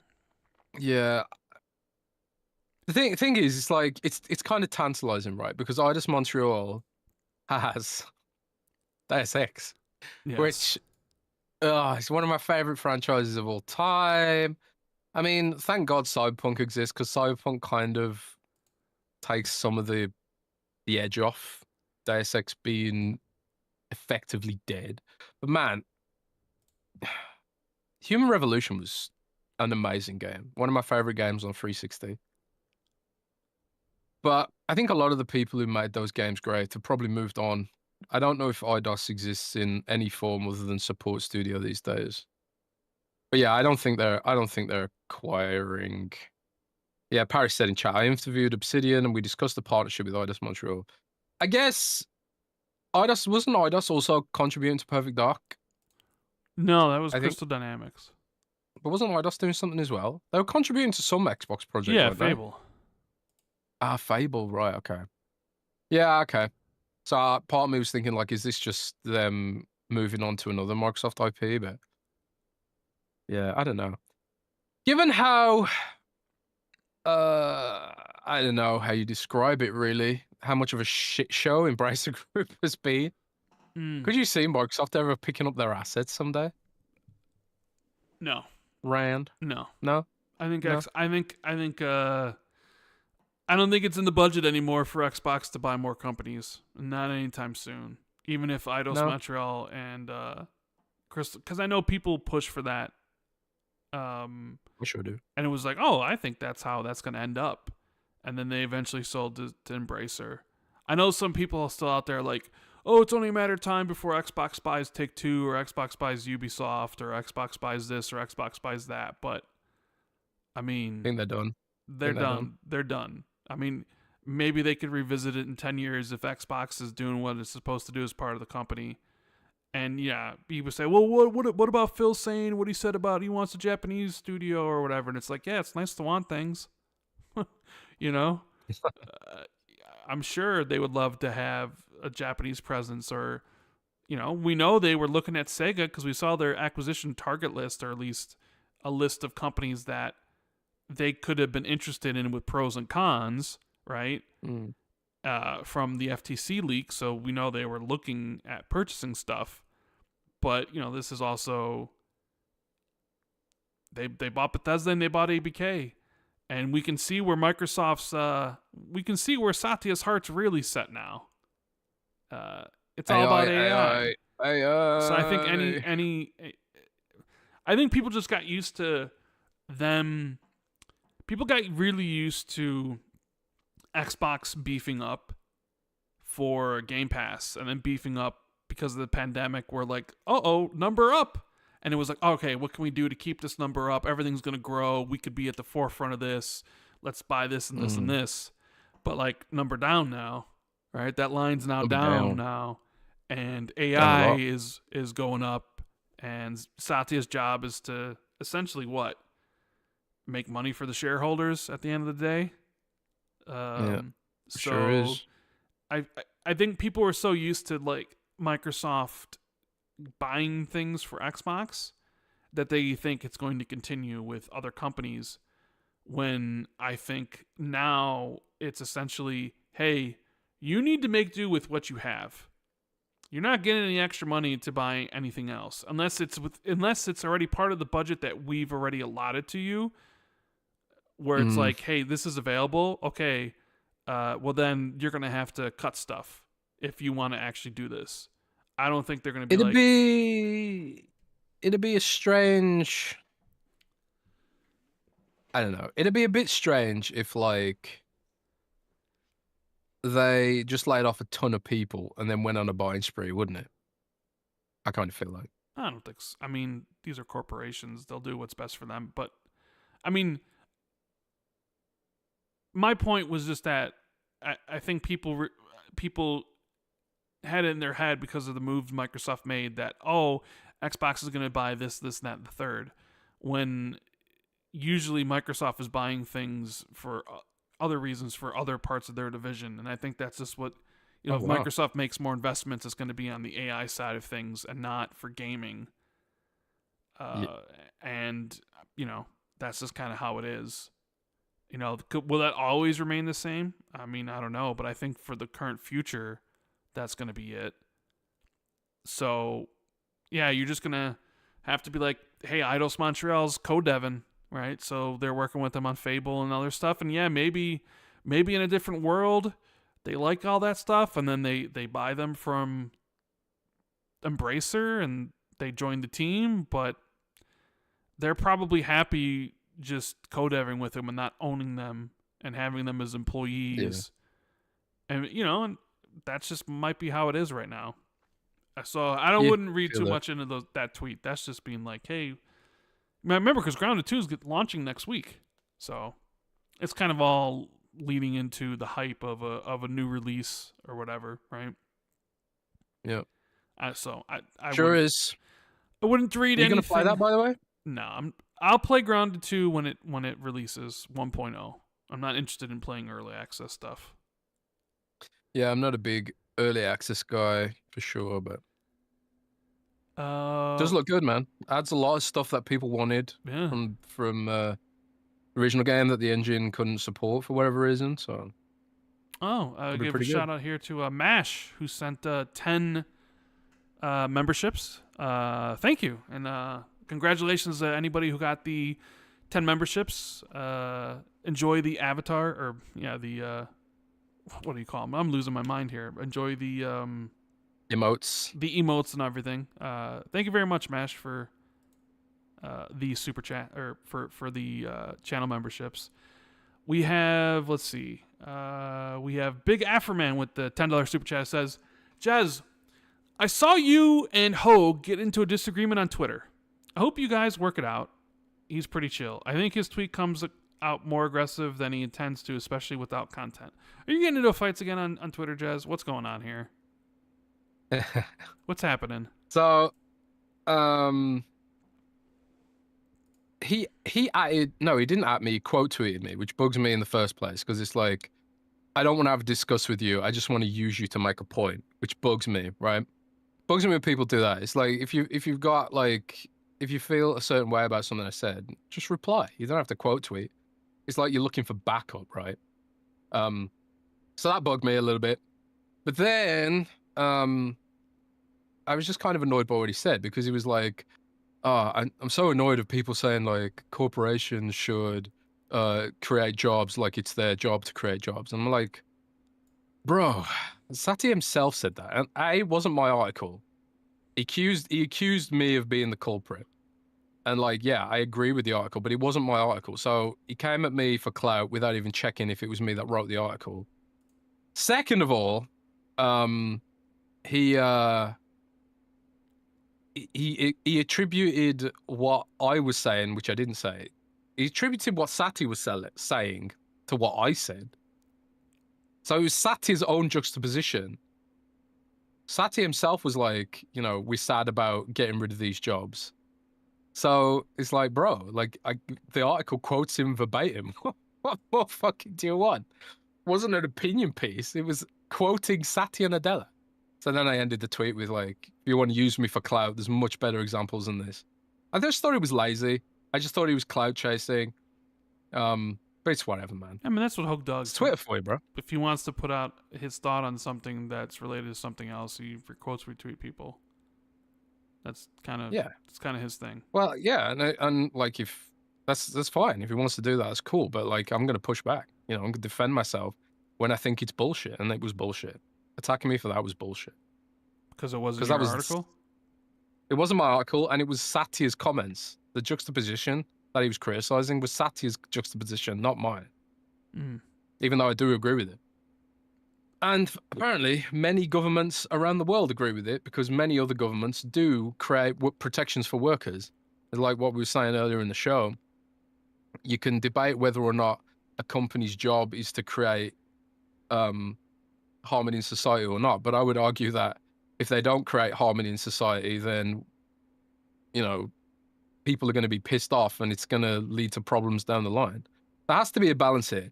And I kind of feel like people who criticize about this are just like, what? So we should just accept layoffs and just not make it hard for them to do layoffs? That's not how it works, man. And people can only take so much bullshit before there's like a backlash. Look at the French Revolution, man. I'm not saying we're quite in the situation of the French Revolution, but it's getting that way. People are sick of being treated like crap by corporations, and I think society is reaching an inflection point with some of that stuff. But hey ho, what do I know? Right. No, okay. I didn't know that happened, so. Frosty, Super Chat says, if the next Xbox is basically Windows, how difficult is it for games to be published to the Microsoft Store alongside Steam? I know the main concern is gamers would bypass the Microsoft Store and purchase through Steam. I mean, you would think that it would be easy to publish or easier. I mean, I don't know. I have no idea how any of that's going to work. And that's something that they would have to probably explain to devs and show off the devs first. And, you know, considering that I think what we all sort of think that console is coming 2 years from now, there's time for that. But yeah, I mean, there is that thought process of, hey, if everybody on this device has access to Steam, then why would I spend any extra resources making an Xbox version when if they want the game, they can just get it on Steam? But then again, we don't know the implementation, how easy it will be to access Steam, or what does it look like, and maybe it's difficult. Maybe they won't let you buy games on that device. Maybe then you have to go to your PC and buy the game on your account on Steam there, and then go over to your console and then download it there or something. Who knows how it's implemented in what way yet? But I'm sure there'd be. I mean, because I guess that kind of dovetails into the drama surrounding No Rest for the Wicked and the former Xbox developer Moon Studios of Ori fame, who came out and threatened. I don't know what term you want to like. Put out a statement kind of saying, hey, well, when we put out this game for 1.0 release, we might not release on Xbox right away, day one. And people weren't very happy about that, and they explained, like, oh, marketing conditions and all that stuff. Like, I think you covered this, Jez, in your article. What's your take about the whole No Rest for the Wicked and Thomas Mahler and skipping Xbox and the whole marketing conditions stuff? What's your how you feeling about that? Thing about what he said, right? It's sort of a lot of Xbox fans were skeptical about what he said because we've kind of been through this rigmarole before where indie devs or AA devs or whatever you want to call it have sort of said things like, oh, Xbox isn't good enough for us or whatever. And sometimes it just kind of comes across a little bit like it's less about Xbox and more about them trying to angle for some kind of deal, right? And I'm not saying he was angling for a deal or anything like that. I know from speaking to employees at Moon Studios that some people are not happy with the way he comes out and just says random things and it reflects on the whole studio. But I think like when you are a AA kind of size studio, you do have to think about like we can only make one version at a time or do one port at a time. What makes the most sense for us? You know, is there a company that will give us a bag? Is there a company that'll do some kind of deal? Is there a Game Pass? Is there some Game Pass money we can get in here, right? Because at the end of the day, he's got a cash flow business. He's got a cash flow business on the back of the sales of the previous Ori games, which probably aren't selling super well at this point in time since they've been out for so long. So he's ultimately a businessman running a business at the end of the day. I suppose like the potential issue there is that these kind of comments can backfire, and I think like given the way some Xbox fans reacted to the comments, I think some people aren't really taking this kind of thing at face value because other devs have tried to do it before, like that Inotria, was it called? That Italian Souls-like game, which everyone was mad about at the time, but then forgot about as soon as it came to Xbox because nobody actually cared about it. It was just like FOMO kind of thing. So yeah, man, I'm not sure how I feel about it, but I will say this: I did go and play the game after all that drama on Twitter about it because I hadn't played it since launch. I wanted to see how it was doing. It's pretty damn good, man. Like obviously it's early access and it's rough around the edges. The performance was not great. That's one of the main criticisms of the game on Steam reviews right now is that the performance is really iffy. Like I don't have a weak PC. Like I got a 4080 laptop Razer Blade with it's got boost mode, so I can like set the clock speed higher and turn the fans up. Yeah, it gets noisy, but it's still pretty powerful. And at 1080p, this game brought my laptop to its knees, man. So there's probably things they can do there to improve the performance, but the gameplay, the art, the fucking the vibe, the atmosphere, it's like dark Ori, man. It's like the darkest Ori levels, but even darker. And the combat was really, really satisfying to me, anyway. So I would like to see it come to Xbox, however it happens. Also, Moon Studio is a fantastic studio, very talented studio. Ori was obviously a very positive moment in what was a difficult time for Xbox. So I'm sure Xbox has a lot of fondness for that team as well, and what they can potentially do for Xbox and stuff like that. But at the same time, I just kind of think like, are there better ways to do this than, trying to push a narrative on Discord, which is going to end up all over the internet? Well, yeah, I think some people look. Obviously, resources they're not infinite, and you're always gonna kind of go towards either somebody paying you and a deal in some manner, or where you think you're going to be able to make the most money with the resources that you have, right? Yeah. And PlayStation's got a bigger user base, so you'd be like, let's go there. But I will say, I think some people look at what he says, where just a few months ago he was basically saying that if people don't buy his game, the game's going to fail and the studio might shut down, right?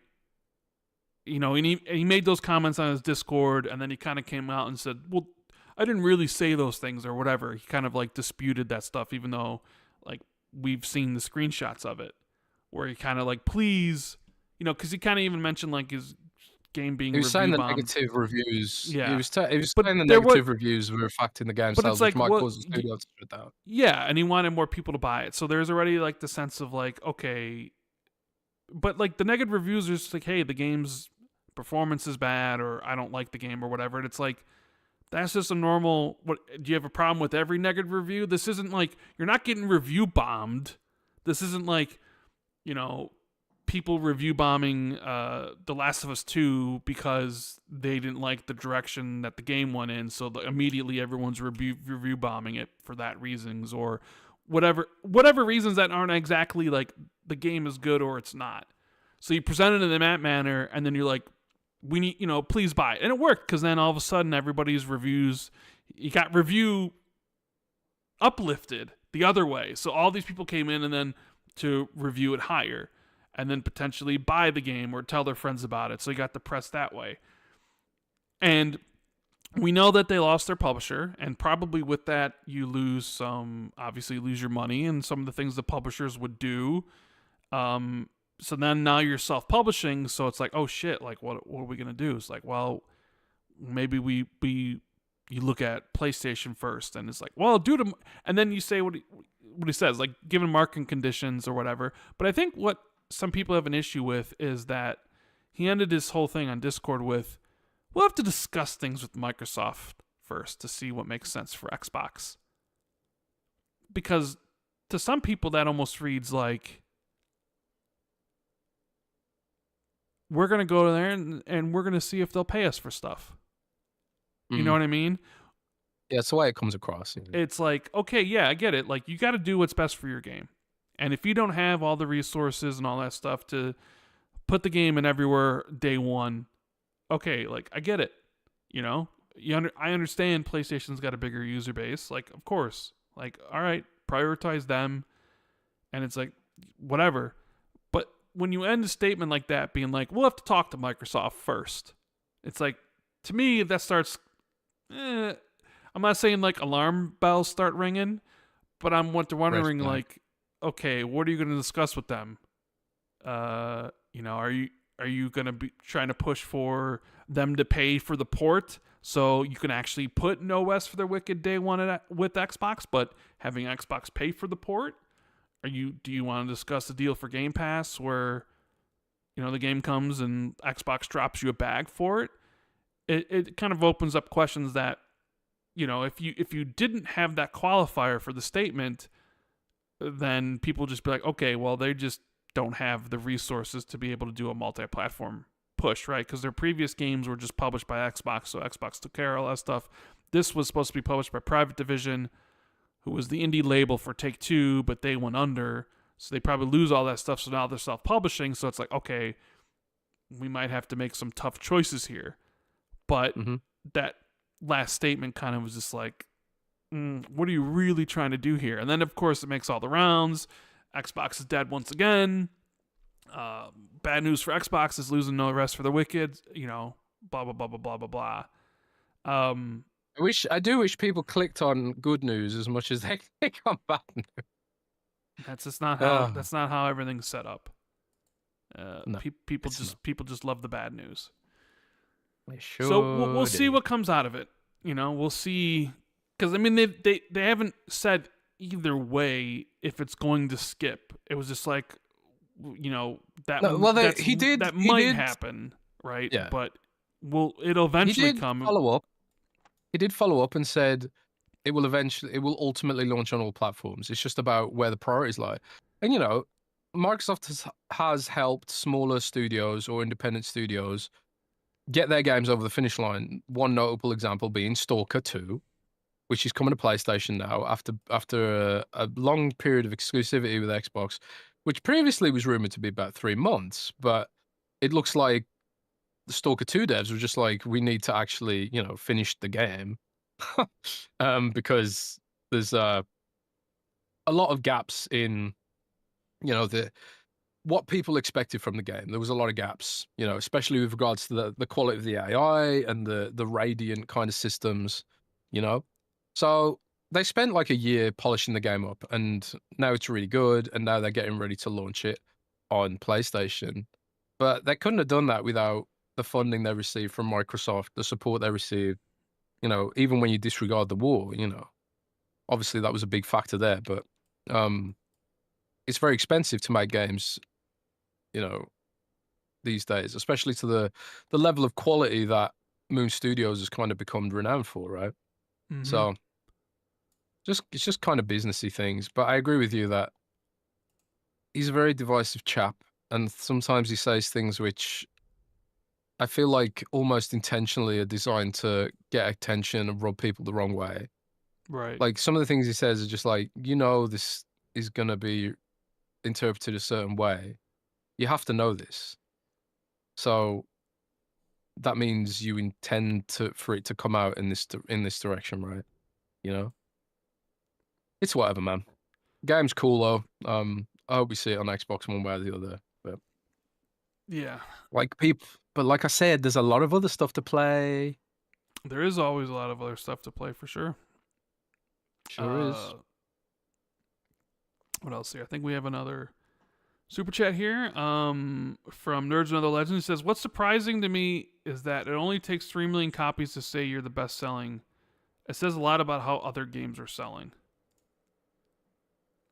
Yeah, I mean, kind of true. I mean, in the 90s, do you remember how many copies of music you used to have to sell to top the charts? And now it's like tens. It used to be you used to have to sell millions of records to top the charts back in the day. Now it's like tens of thousands. Industries evolve and change and all that kind of thing. People are still a little fixated, I think, on sales of a game, you know, because there are other ways to monetize a game these days, whether it's, the Game Pass engagement bag, or whether it's post-launch monetization, or whether it's sales over time. Maybe your game doesn't sell very well out the gate, but it continues selling well for months and years into the future. Like, we look at games like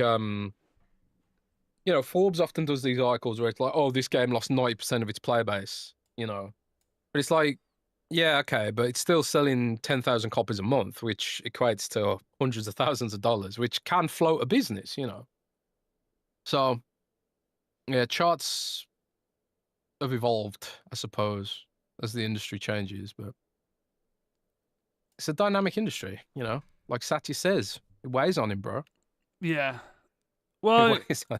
part of it's because,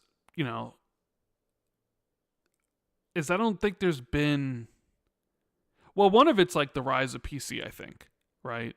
Where a lot of people are buying games on PC. I mean, you look at like Monster Hunter Wilds, and I think it's number one. I mean, Capcom themselves says PC is now their Capcom did, yeah. strongest and where they sell the most. So well, didn't they report that Wilds has sold like 80% on PC or something? So it's a big number, because then you would think, well, like Wilds has sold like 10 million units or whatever. What's the breakdown? But so I think some companies are selling more and more on PC, which obviously that means you're selling less and less on the console. And also it kind of speaks of there hasn't really been an Elden Ring, even though Elden Ring Night Rain has come out and sold 5 million copies, but then that's split between 3 different platforms. It's not Elden Ring numbers. It's not GTA 6 numbers. It's not Call of Duty numbers, right? Because I don't think there's been a game that's released this year that is part of that upper echelon, that upper tier of echelon stuff. So I think most companies, I think probably 99% of companies out there would kill for 3 million sales. Literally probably sell their mother's soul. If they could get, because 3 million sales is, I mean, that's just on one platform, not to mention any other platforms. 3 million sales, what is that? How much revenue? Each one's like, what is that? I don't know. I have to bust out a calculator trying to do it in my head. It's not the greatest, but like, even if you just, you took it 3 million, times that by 70, what is that? That's 210 million. It's a lot of money. Granted that the company doesn't get out of that; they get like 70% of it. So how much of that would actually, it'd be less than that, but still, that's a large chunk, and that's pretty good for a game that's 4 years old. But then I guess you could also make the argument of like, well, that's a game that's 4 years old. How come there aren't any new releases selling that much? Because even I think there was reporting that like Expedition 33 sold like 1.4 million on PlayStation, and obviously more on PC and stuff. But the budget for that game's probably a lot cheaper. That's kind of just the way it is. Sometimes you get used to seeing these mega numbers. But I don't really think there's been a mega game that's released this year. I mean, do you think there has been like a mega game where first month numbers is like, hey, we sold 12 million units or whatever? I don't think there's been one yet. I mean, there's been very good, very like Monster Hunter Wilds is probably the best seller of the year. Probably. Yeah, I think of new games. Yeah. Yeah, I mean, that's like kind of, I suppose Wilds is the closest to it, but like Wilds is so mired in controversy. I read an article today where it was like Japanese gamers are sending death threats to Japanese devs for Capcom right now on Wilds because of PC performance and the pace of updates has been really slow compared to World and stuff like that. It's like, Man, I'm disappointed with Wilds, but if you're sending death threats over a video game when there's so much other things to play, you know, or even just in general, you probably need to go and touch grass. Um, but yeah, I don't know. This year has had a lot of high quality stuff, but nothing mind blowing. There's been no like Harry Potters or Elden Rings. I suppose we had Elden Ring Night Rain, but again, it's not been that sort of showstopper. I think Elden Ring Night Rain is going to have a long tail though. They just announced 2-player co-op because another issue with that game was that it was 3-player co-op, and you know maybe you're 2 players and you have to play with a rando. A lot of people have only got one friend, Ran. That's true. Like me. Who's your friend? You, bro. Oh, It's you, bro. me? Damn. Yeah, bro. That's very nice of you to say. But we never play any games, bro. No, that's true. I think we played one game, and I think it was Battlefield 5 or Battlefield 1. Speaking of Battlefield, what did you think of Battlefield 6? They released the reveal trailer. The multiplayer reveal's coming next week. The data mined release date for the game is October 10th, which is pretty good. I mean, I think they saw GTA 6 abandoned this fall and were like, that's when we need to come out. I watched the trailer. I mean, it's single player, and guess what? Battlefield's not known for their single player. Let me tell you, as someone who's played all the Battlefield games, played the single player, not the best experience sometimes. Call of Duty's clears them on the campaign stuff, but you know, you look at what they're trying to. That's a low fucking bar, man. I mean, Call of Duty's pretty good. Call of Duty's really good some years. Some years not so much. But I mean, for me, it's always been about the multiplayer for Battlefield. And with Call of Duty, it was always the single player for Call of Duty for me. So if there's a way to mishmash those two where I could get the single player of Call of Duty but the multiplayer of Battlefield, that's probably the perfect game right there. But the trailer is impressive, right? It looks really cool. All the destruction that's going on in it. Yeah, man. I obviously the trailer was cool, and I'm not a huge fan of Battlefield campaign, so I wasn't really looking for that. I was looking at things like the engine, what does the gameplay look like, what hints can we get from all that stuff, right? But then I didn't need to wait very long, because right after that, I don't know if it's a controlled leak or something like that, but someone uploaded a really long video of the alpha to YouTube showing like 100 kills, variety of gameplay scenarios, including like they were showing stuff like tank gameplay, sniper gameplay, urban warfare, bit of the disruption, all that kind of stuff. And it was just like, this looks absolutely fantastic, you know. But I'm at the same time, Rand, I'm trying not to get too excited because it's EA. It's EA, man. And you can just never really get that excited when it comes to EA. Because, you know, maybe the game's broken on launch, which is kind of what what Battlefield's kind of notorious for, right? That kind of thing. I want it to be good so bad. And I've had 2 viral tweets the past month, Rand. Viral tweets that ran into like millions of reach, millions and millions of hits. And both of these tweets were about Call of Duty being a shit fest of skins and bullshit, and me praying that Battlefield turns out to be good. Which, you know, suggests that like these are millions of impressions. Kind of suggests to me that there's plenty of people who feel quite the same way about how Call of Duty multiplayer has become this horrible Fortnite analog and completely abandoned its roots as a grounded military shooter. You know, at least to some degree. It was always arcadey, sure. But at least it used to at least pretend it had some form of, you know, drawing inspiration from the source material to some degree. But yeah, I suppose it's whatever, man.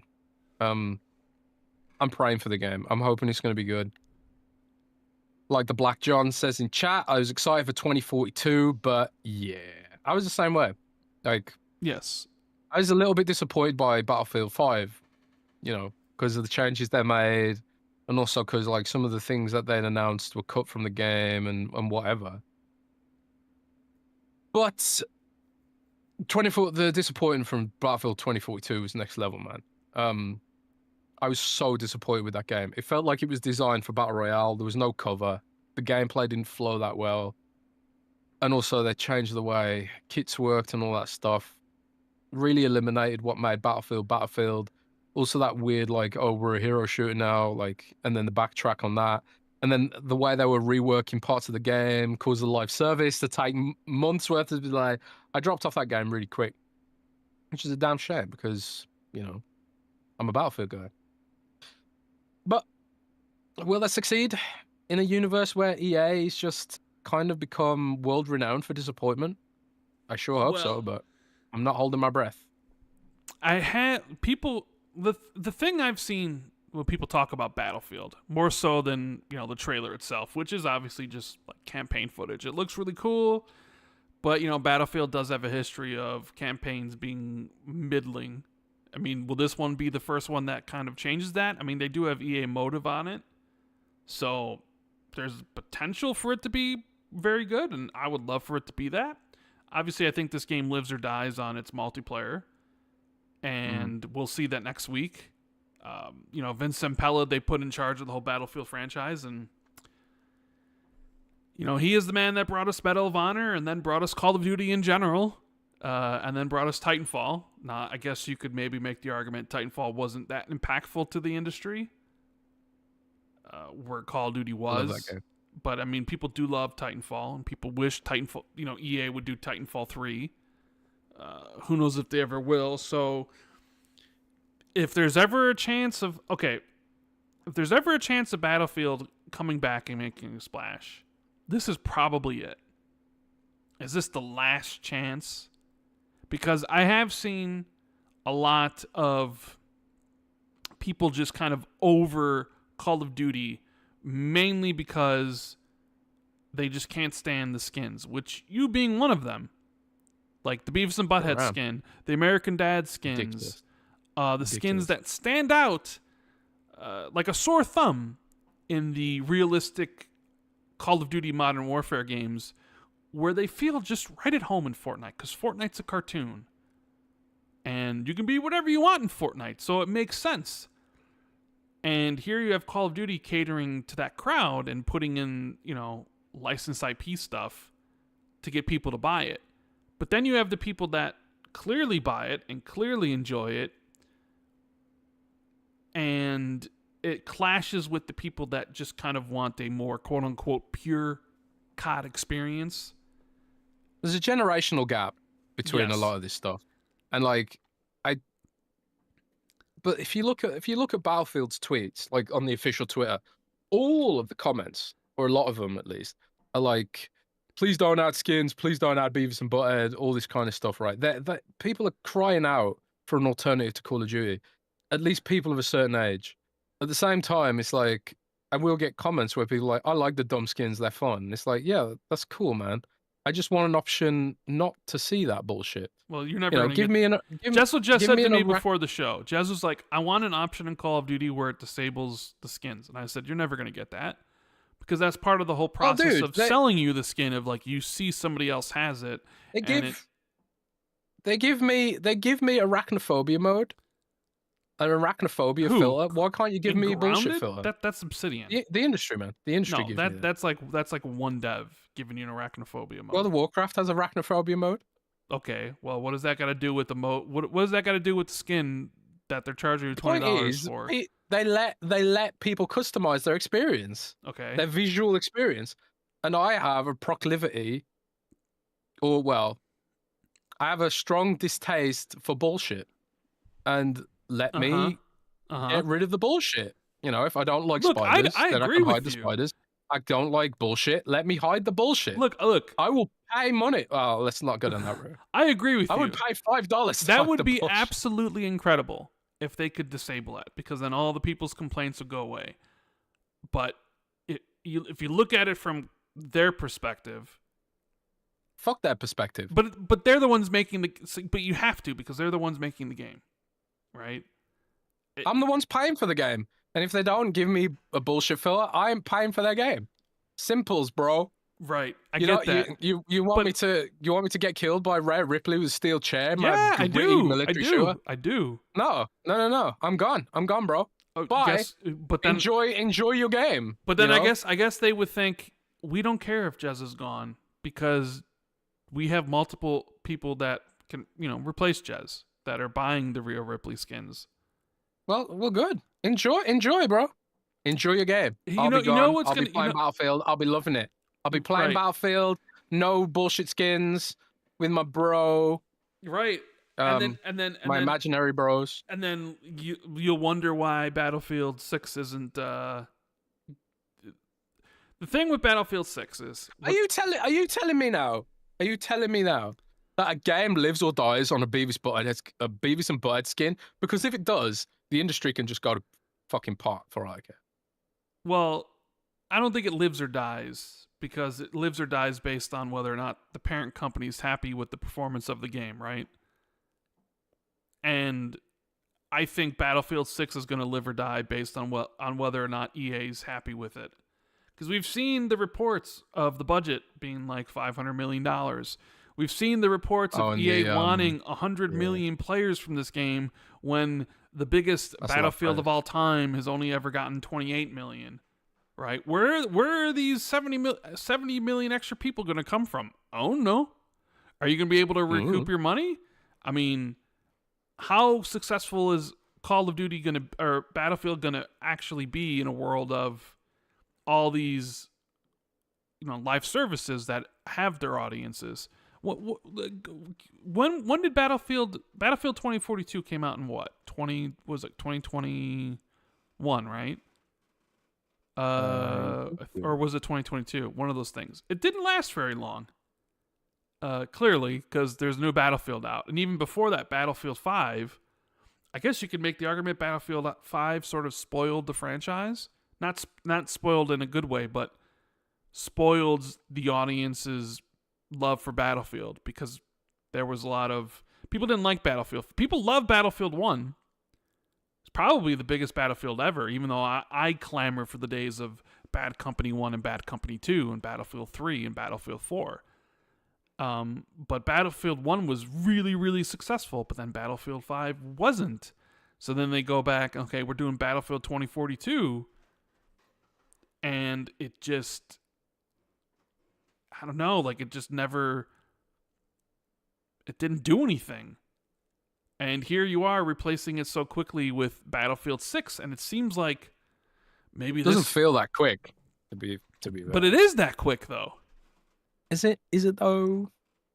I mean, I guess you're just a hater. No, because I've always wanted Battlefield to succeed Call of Duty, because I felt Battlefield had the better multiplayer forever.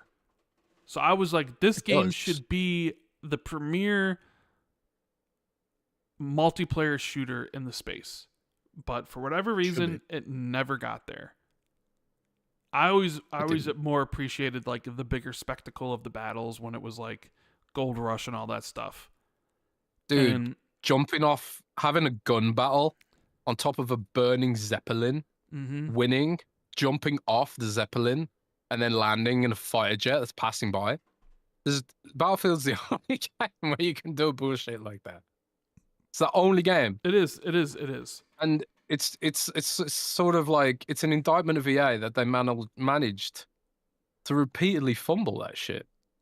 And what scares me though about what you're saying is maybe it fumbled because it doesn't have Beavis and Butthead in it. That's my point. I was like, look, that's my fear, bro. I don't want to live in that world. I don't care about the skins in Call of Duty because I don't play Call of Duty, so it means nothing to me. I see the skins because people talk about them on Twitter or whatever, but I don't care because I don't play Call of Duty multiplayer, so I don't know how it impacts everything else. Like I understand, and I'm sure everybody else is like, okay, they're doing this because it works, because this is just kind of it. And this is how these companies make their money. I'm just saying, you look at EA's lofty expectations for Battlefield 6, and sometimes you just have to wonder, how much is that going to play against Battlefield 6? Is where Battlefield 6 could come out and be amazing, but if it doesn't reach 100 million players and has trouble making back its $500 million budget, how long does EA stick with it? Right? No, and don't put that energy out there. Look, and this kind of can dovetail into the Xbox dropping the $80 price point, because we always say, vote with your wallet, right? Vote with your wallet. It's like the only thing you as a consumer have. Sure, you can complain, and you can go on social media and you can boycott, or you can say we shouldn't do this. And that does work. But what companies really will react to is their sales and their money. If their money's being affected, then they'll be like, well, hold on here. So while everybody out there on social media can bitch about, I don't want to see Peter Griffin in Call of Duty, I'm not going to spend my money on it. The problem is, somebody is voting with their wallet and telling Activision that they want those skins in that. Right? So you're actually getting outvoted by the people who are spending their money, telling that corporation that we want more skins like this. Because if they weren't selling, they wouldn't be doing it. They would be on to be something else. But they keep on doing it because the vocal minority, the I don't even know what you call them here, like the silent majority or what have you, they're probably just having a gay old time. Just logging on to Call of Duty every night, seeing the new skin of Roger from, American Dad, and being like, hey, that's awesome, that's funny, here's my money. But then multiply that by thousands or potential millions, and Activision's like looking at that and being like, well, clearly people want this because we're raking in cash. So it doesn't matter what all these people on social media are bitching about, right?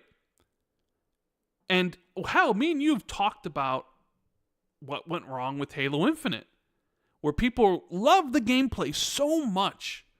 When you can stack it up to the Halos, some people will make an argument that Halo Infinite's the best playing Halo game ever, right? But then it's like, well, why did that game die?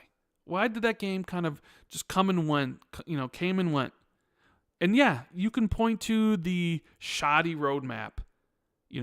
After the game released, they didn't have anything really to keep people engaged. But how many times did we talk about it? And how many times did you maybe jokingly say, but not really jokingly say, that one of the reasons that Halo Infinite really didn't strike a chord is because it's got no waifus. And it's got no cultural crossover with other potential things. Like, why weren't there any Fallout crossovers or Call of Duty crossovers or things that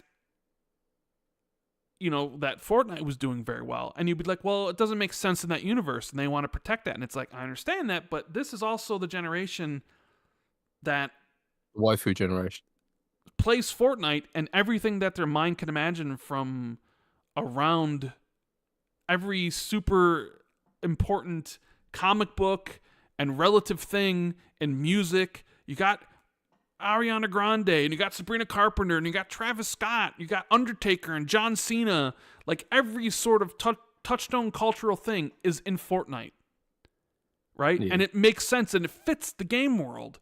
And then you got people going to play Roblox, and just like IP theft everywhere, but it's just like Squid Games, like all the cultural stuff is in that. And then, okay, here's Call of Duty, but it's a more serious approach. And what do they start to do? Like, they start leaning into those cultural things. And it clearly works for Fortnite. I think it's clearly working for Call of Duty, even though it might be pissing off some of its fan base.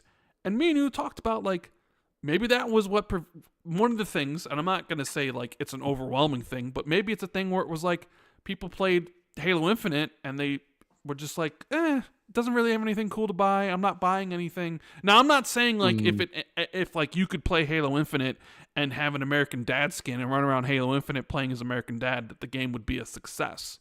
I'm not saying that whatsoever. But I think there's like an argument to be made that you need to capitalize on that, and that's what people want in their current, mass market millions upon millions shooters. Like, sure, you could have a Ready or Not and not have any of that stuff and be fine selling 10 million copies or whatever, but if you're trying to take over the world as a free-to-play shooter, you might need more than just, we're going to stick to our established lore about stuff. If we want to expand to new users, if we want to expand to new places, we need to court these people and try to give them our money, because at the end of the day, that's what's all about. Court these waifus. So how that then leads into the Outer Worlds thing, because that's the other big news this week, is Microsoft reverse course. Was it like a month later? Actually, I think, I don't even remember. When did they announce that Outer Worlds was going to be $80? Do you remember? I don't remember off the top of my head. It wasn't like long after the showcase. It wasn't long after the showcase that they announced that. And boy, there was backlash for it. Sure Absolutely. Was. I mean, me and you on this very podcast were like, Outer Worlds 2 is not the game that you try an $80 price point with. We felt that it's Call of Duty. Like, if it was going to be for any game, it'd be that game. It just didn't make sense that Outer Worlds 2 was going to be the game that you tried that with. Now, you can then go and say, well, development of the game was so much more, so we had to price it more, and it actually makes Game Pass look better, because the higher price of a game, then the more inherent value that Game Pass actually has, right? You can make all those sort of arguments. But here we are, and Microsoft pulling off a great move by saying, hey, you know what? Not only are we actually going to put physical discs in the premium editions, which I don't know if you saw that change, Jez. Now that Ninja Gaiden 4 and Outer Worlds 2 are actually going to have discs in their premium editions, which is a great move for all the physical bros out there. But that sort of makes you wonder, like, so you're going to so you're not doing the price increase, but now you're including the discs, which is okay. I guess it all comes down to is like, what happened and why are you making this change? Now, the change is great. Nobody's arguing against it. And it's like, yeah, awesome. And hey, all the people that complained about it and pushed back against the $80 price point, bullying vindicated. Works. Bullying works. But where I then draw this back to the whole Battlefield and Call of Duty connection is because bullying works. But you need follow-through. It's the follow-through that matters the most. So you can bully a company like Activision, but if they're not seeing the follow-through, they won't care. Right? And the follow-through here being like, if you're complaining about the $80 price point, you can't buy the game. You can't pre-order the game. And I think that's probably what spooked Microsoft here and Xbox, is that they saw all the online complainers and they probably think to themselves, they're just a bunch of loudmouths. Twitter isn't the real world in a lot of ways. It'll be fine.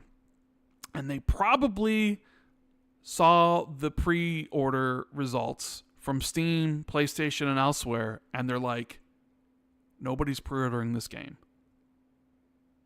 Nobody's pre-ordering the Ultimate Edition or the Premium Editions. What's going on here? And the one thing you can come to is like, okay, it's because of the $80 price. Gamers not only spoke up about it, but then they actually followed through and didn't pre-order the game. So Microsoft is more than likely seeing that and was like, okay, we can't do $80 price points at this point in time. Like, we thought, remember, because when Nintendo first introduced $80 price point for Mario Kart World, right? Like, that's the name of the game. We were like, okay, who's next? And I remember, like, Don Otaku's came in here. He's like, nobody else is next because this is the price of the cartridge and stuff, right? And we're like, come on, somebody else is going to try.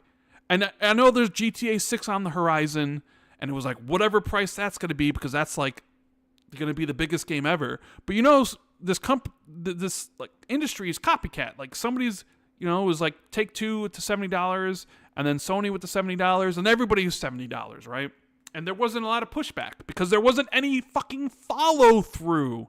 People complained about $70, but then guess what? They still fucking bought the games. It's like that picture from back in the day of like, boycott Call of Duty. Remember, like, the boycott group? But then when it was like the picture, Modern Warfare 2, it was Modern Warfare 2. It was like, everyone needs the boycott Modern Warfare 2. It was a boycott group. But then when Modern Warfare 2 like comes out, it was like everybody's playing it from that boycott group. That's what I mean. So you can say all you want on social media and say, I'm not going to get this, or this isn't right, or I'm not going to buy it. But there actually needs to be follow through. But it actually needs more than follow through than just you, because it has to be everybody else. And that's what I was saying about Call of Duty and stuff, is that while people are bitching about the skins in COD, there are definitely people voting with their wallet saying, we like this. And clearly it's enough for them to keep doing it. So there's not that follow through there. Same thing, $70. Everything was $70. But there wasn't any follow through because the pre-orders feel good enough, and they're still selling enough where that was just widely accepted. And then you're like, well, if I want to play these games, I have to. But now we come to the $80 price point, and I feel like there has been follow through. Right? Yeah, it's getting to that point where it's just like, there's so much other shit to do, so much other shit to play. Well, it's not even that. One, they are training people to gravitate towards free to play by behaving this way. Sure. And it's like Microsoft and these other companies can be like, oh, Fortnite's eating our business, blah, blah, blah, blah, blah. And it's like, yeah, why do you think? They're fucking free, lad. They are literally free. These games are free. Especially when, like, you're looking at parents who are figuring out what to buy for their kids. It's like, if I'm a parent, I ain't buying my kid $80 Call of Duty Modern Warfare 10,000 episode number 4. I'm giving them Fortnite, which is free. Or I'm giving them Roblox, which is free. And and these companies, like, it's like I was saying at the start of the show, it's like every single economic simulation game I've ever played teaches you that oversupply should decrease the price. But they're like, oversupply lets it also increase the price. It's like, bro, that's not how it works. That's literally not how economics work. I sort of wonder, and I know every company has their own reasons for doing things, right? And they're not really going to base it on what other companies do, but they do look to see what the reactions were, right? So Mario Kart or Mario World, $80, but it's also bundled with the console, right? There's the $450 version and $500 version, and then NPD said it's like the best-selling console ever, in the first month, and it's doing incredible numbers. So I think most people were probably looking at that and were like, well, I'm just going to spend the extra $50 and get the Mario Kart World. I'm not actually going to pay $80 for it. Right? But then we all thought, okay, well, somebody else is going to jump on this because, yeah, we want to sell our games at $80. I mean, who wouldn't want to? That's more money for us. We were both shocked that it was Xbox that came out next.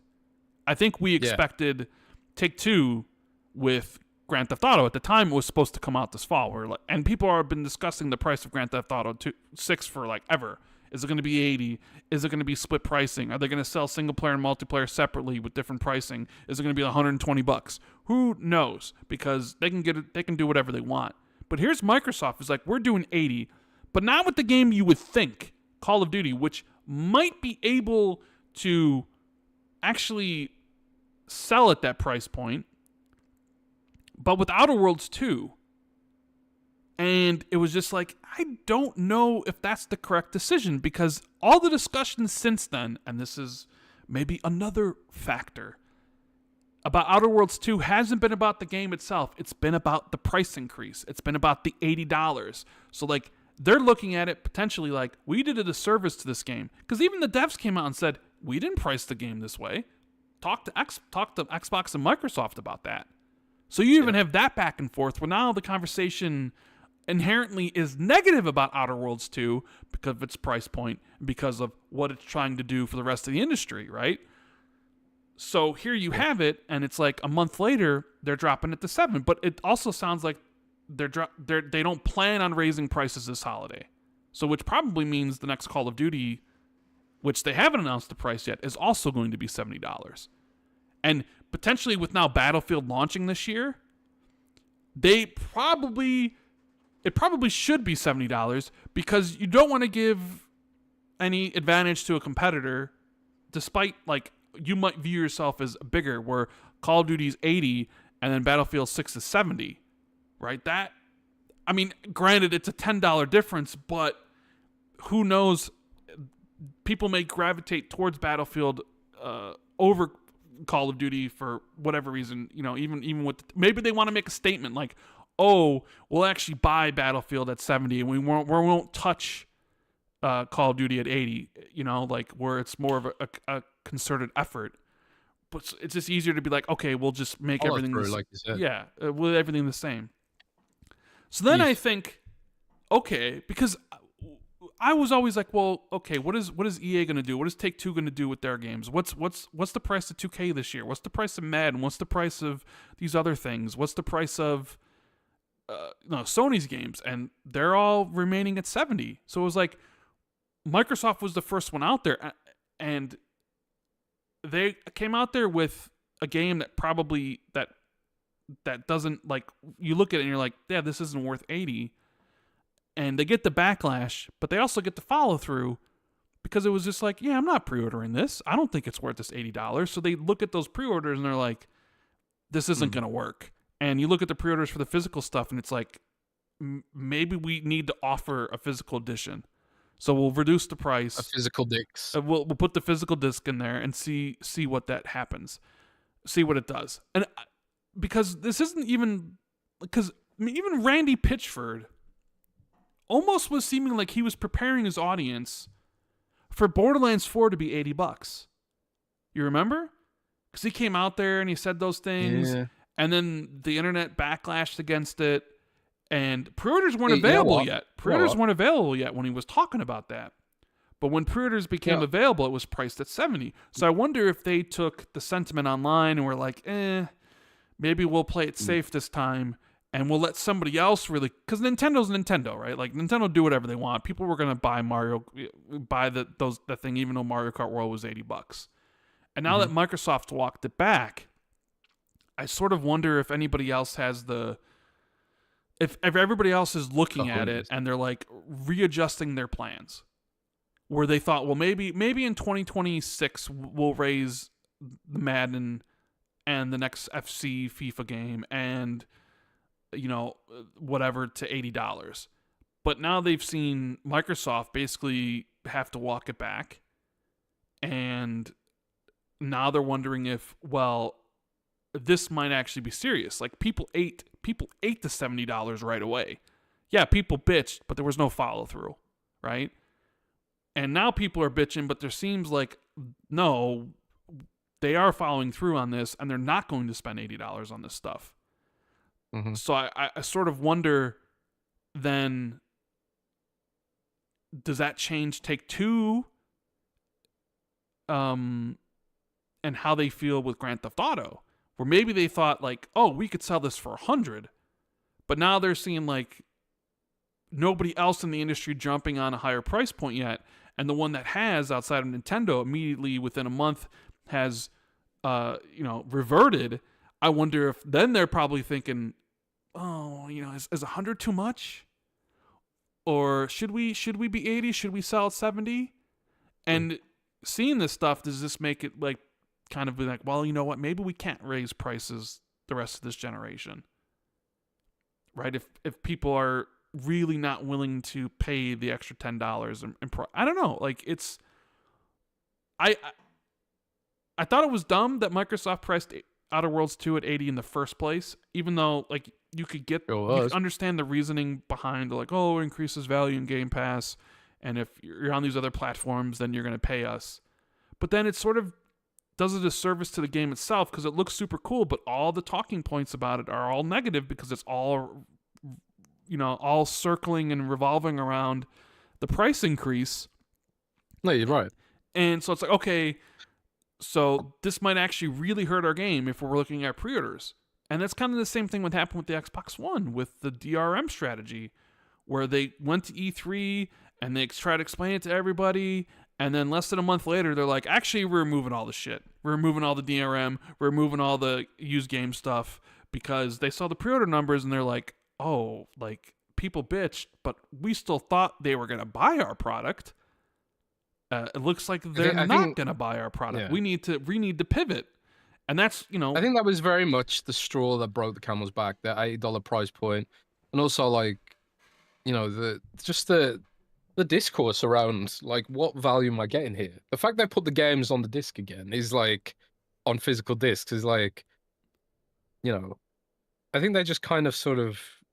It does feel like a huge retraction, and Tom Warren described it as an own goal. It's like, how else can you really describe it? It kind of is an own goal, isn't it? Well, to make an announcement and only to walk back on it, like, less than a month later? But now, like, everyone's going to be wary and prepared for the $80 price point now. It's like you're talking about the discourse around $80 games. Everyone's like, oh, this company has admitted they didn't need to do it.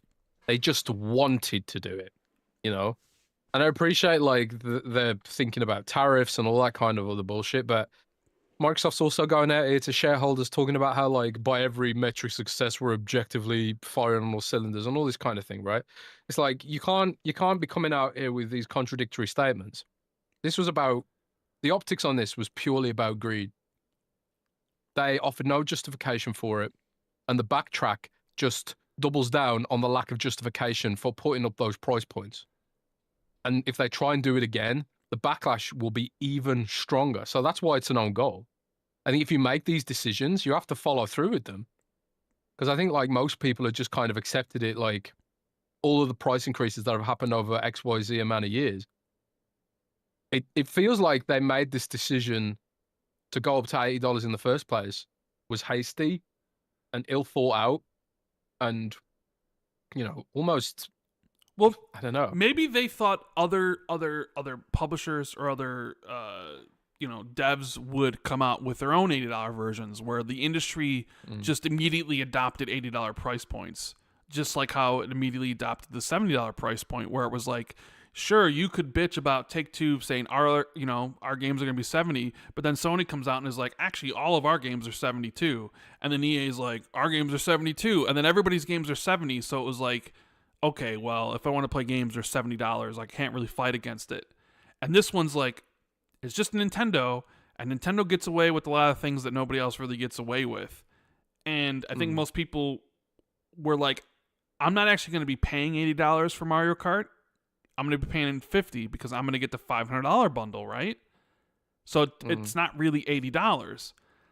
And here's Xbox coming out and being like, here's Outer Worlds 2 for $80, and people are like, really? With Outer Worlds? Like, okay, COD makes more sense, but you're going to do it with this one first? It didn't make any sense. And I sort of wonder if they felt, oh,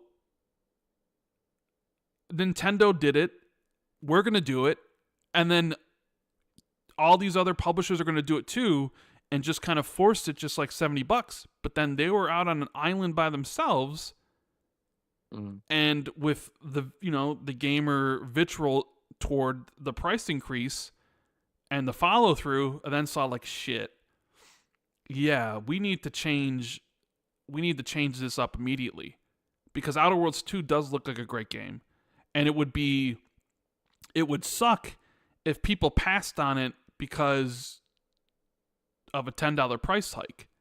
Even if you were trying to increase the value of Game Pass by doing that, it was like, okay, well, it's kind of like the ending to Avengers Endgame, where like Captain America's like, he's out and he's defeated. It's like, oh man, how am I going to beat Thanos? and then like here comes, Black Panther, and then here comes like everybody. He's got reinforcements. It's like Microsoft was Captain America here in a way, just being like, all right, everything's gonna be $80, and he's hoping EA and Activision and Take-Two walk out those portals to support him, but he's left alone, and he's got to carry that on his own. And guess what? Thanos kills him right away, right?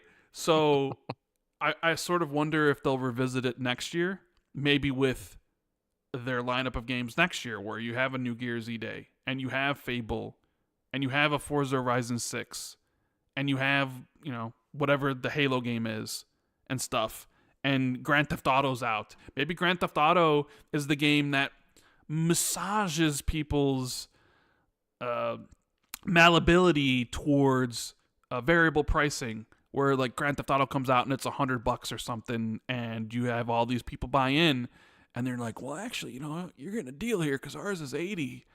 Or you have all these other companies doing it at the same time, so it's like, hey, we're just going to join in on it. Everybody's jumping off the bridge. I might as well jump off the bridge too. But it's I don't know. There's like this probably didn't happen, but it was almost like you have all these publishers and everybody like standing on top of a bridge, jumping in the water, and they're all like, all right, on 1, 2, 3, we're all gonna go. And then everyone's like 1, 2, 3, and the only one that jumps is Microsoft, and they're looking around like, oh, you fuckers. And nobody else jumped with them. So now, you know what I mean? Like, it's sort of, it seems that way. Just look, because like Microsoft came out there right away. It was like $80, and it's like they're looking around like, guys, I thought, didn't we talk about this? I thought we were all gonna do it together. What's going on? Oh man, yep, I know, dude. So. Yeah, so we're back to $70, and maybe, I don't know, maybe that's just like the limit people are going to accept. Like, because like you said, Xbox gamers themselves have Game Pass. So it's like, I don't even know if the $80 even meant anything to an Xbox gamer that has Game Pass, because they're just going to play it on Game Pass regardless. So to them, it's like, what? I don't really care what the price is. And they might be looking at like, shit, like we really fucked up, because we're looking at Steam wish list, we're looking at all those other factors everywhere else, and it's like nobody wants Outer Worlds 2. And did we do the game a disservice by trying to force this price increase down people's throats? I definitely did. And it really kind of seems like, I sort of wonder how the rest of the gen plays out, because in my mind, Microsoft was going to stick with it, and then next year everybody else was going to raise their prices. And I'm not sure how that's going to go anymore, because like you said, I'm still shocked that Mario Kart's $80. People have Game Pass. People have this insane backlog on there. People have PlayStation Plus Premium with tons of game on there. There's all these games that come out every single week. There's the live service stuff that people lose themselves in, these free-to-play games. And it just might be like, you know what? Outer Worlds 2 looks cool, but I don't need to play it at 8. I'll wait for a sale. I'll wait for it to be 50. I'll wait for it to be 40. I got everything else that I possibly need. I don't need this stuff right now. So, but I mean, it also says like, hey, your voices are heard, but it's your wallets that are heard more. So next time you want to bitch about something, make sure you follow through with it. Because it has to be more than just you. It's got to be everybody else, which is why they're still doing skins in Call of Duty that Jez hates, a lot of other people hate. It's because other people are voting against you, and they're winning. Right?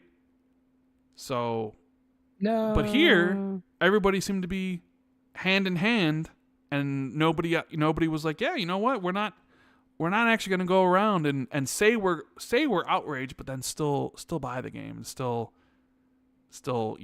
pre-order it and still wish list it, right? Because what do companies care about at the end of the day? They just care about your money. They don't care about you. They don't care about you. They don't care about me. Well, no, they don't care about Jazz. They don't care about anybody in chat. Huh?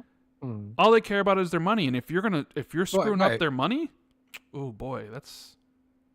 They don't care about the XB2 universe? No, they definitely don't.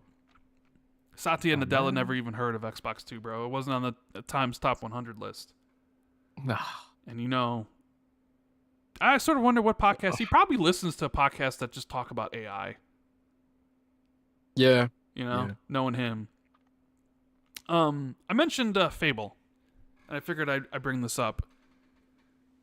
Yeah, Fable. Fable was in the news this week, Fable wasn't was in the it? news thanks to the one and only Special Nick over at Xbox. Special Nick! Although there was some pushback against this directly from John as soon as Nick said that he heard that it's possible from his sources or whatever that Fable's going to get delayed to 2027. And I think John immediately said, actually, I've heard the opposite. Who knows? Like, that whatever. But of course, negative Xbox news. We got to print it. We got to get them clicks. And We gotta get it made the rounds. Fable getting delayed to 2027. Could it be? Now, I don't know anything about the game, about when it's supposed to come or when it's supposed to launch. I will say I do think there is a slight possibility that it does get delayed to 2027, and I think I mentioned it before in the show, like a scenario of Fable's coming out in October, and then guess what? Grand Theft Auto gets delayed, and now it's Grand Theft Auto's in October. So what do? You gotta delay Fable, right? No game's safe, because no game's safe until Grand Theft Auto actually launches. So there is that small possibility that, like, Grand Theft Auto gets delayed and then you got to move something else.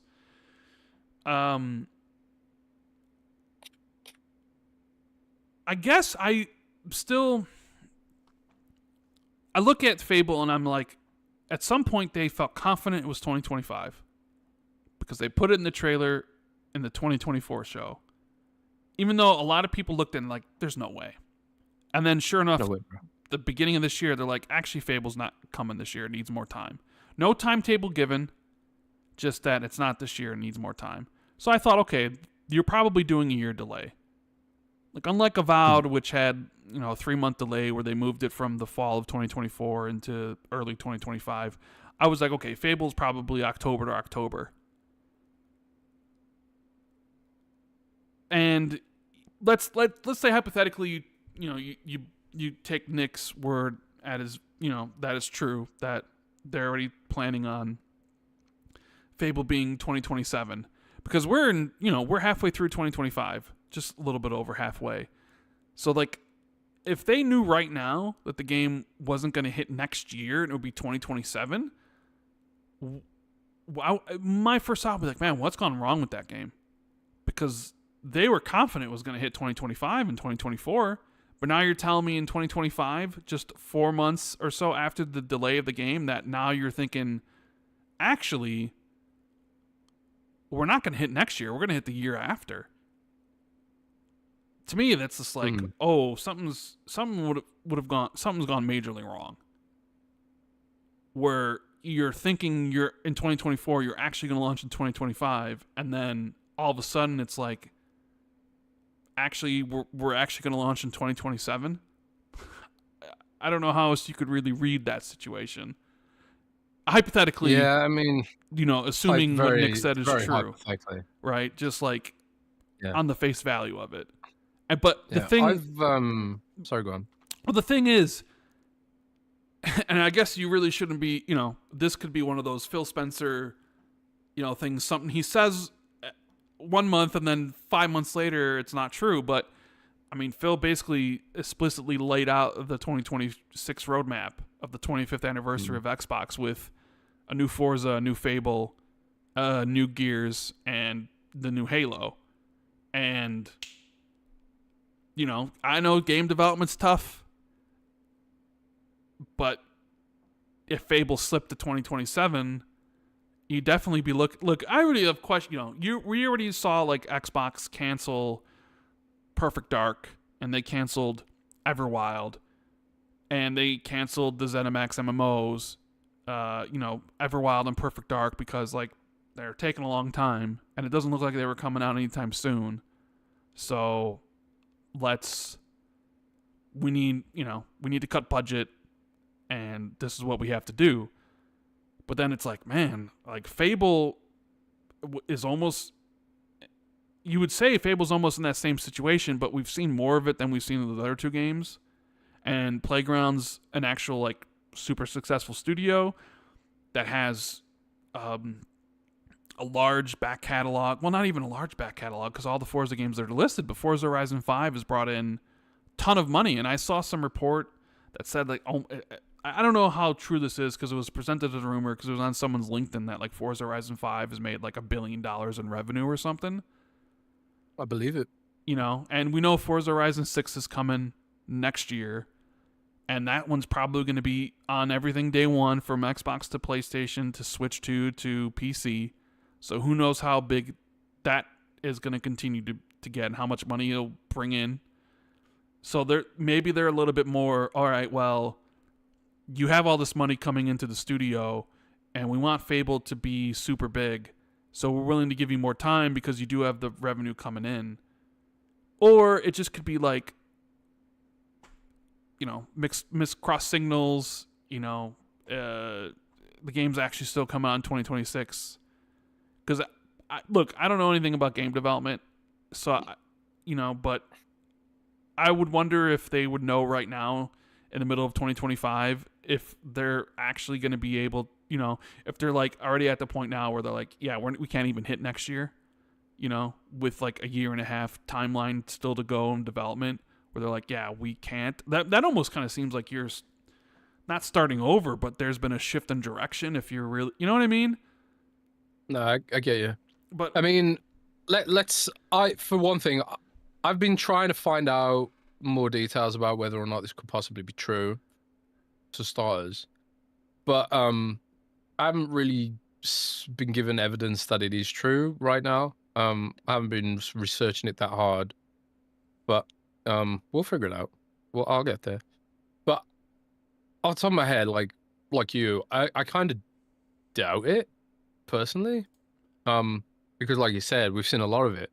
But like you said as well, if it is delayed to 2027, could this be a situation where they're like, because you were talking in the last segment about how, you know, there hasn't been a mega blockbuster game this year. Could this be like them being like, let's make this a blockbuster. Let's go all out.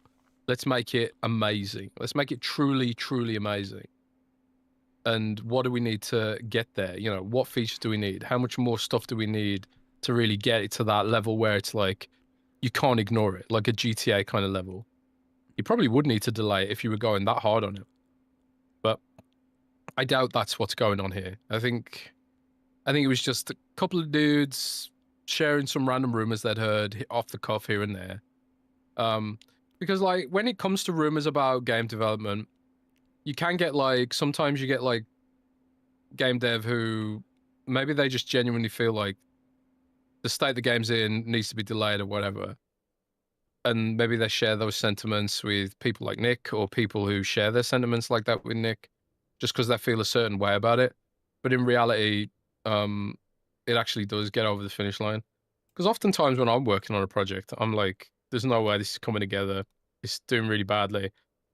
And I'll tell people, like, there's no way this is going to follow through. It's going to be, you know, how cynical I can get, Rand. You know, don't you, buddy? How cynical I can be. yes, very cynical.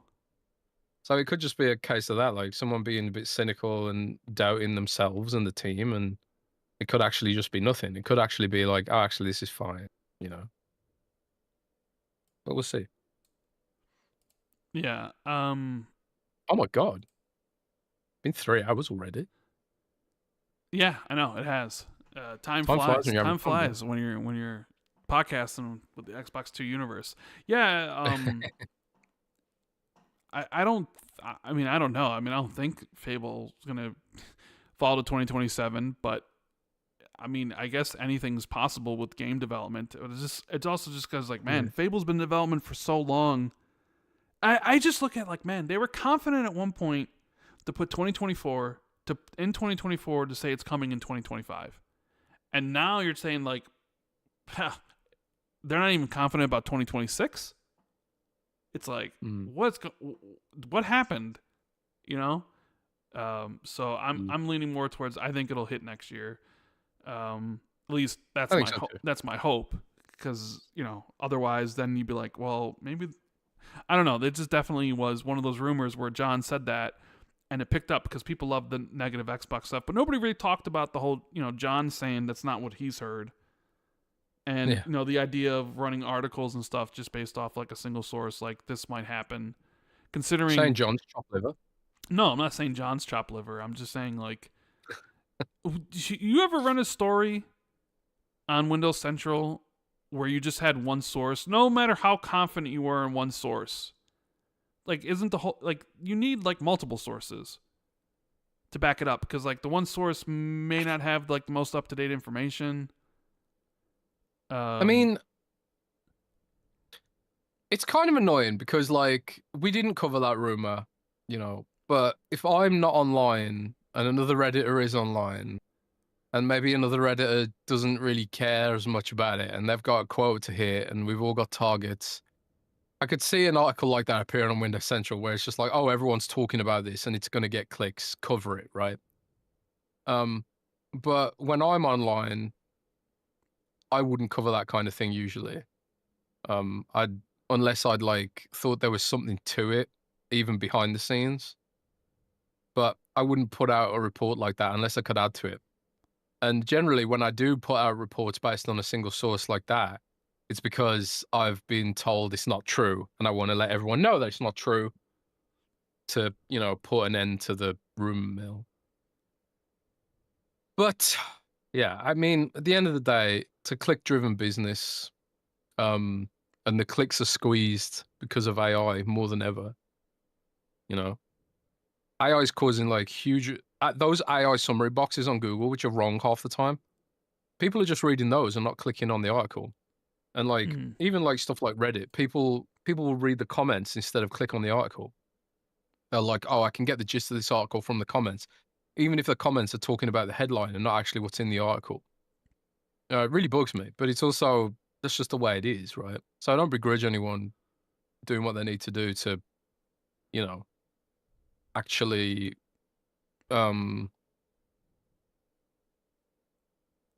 pay their bills and hit their targets and all that kind of shit. Right. But generally speaking, I try to avoid that kind of reporting. What about the but we do discuss those kind of rumors on the podcast. We're doing it right now. Yeah. What about the rumor of this one kind of blew up, GTA 6 being 60 frames only on the PS5 Pro, potentially? I have no data on that. None whatsoever. Yeah. I mean, neither do I, but there's a rumor, I think Detective Seeds put out there, speaking to a PlayStation engineer who knows that, PlayStation is working closely with GTA or Rockstar as part of like the marketing agreement, and that right now, currently, it's running at 60 frames on the Pro, and they're going to prioritize that. And then, essentially the PS5 and the Xbox Series X and S will only be 30 frames.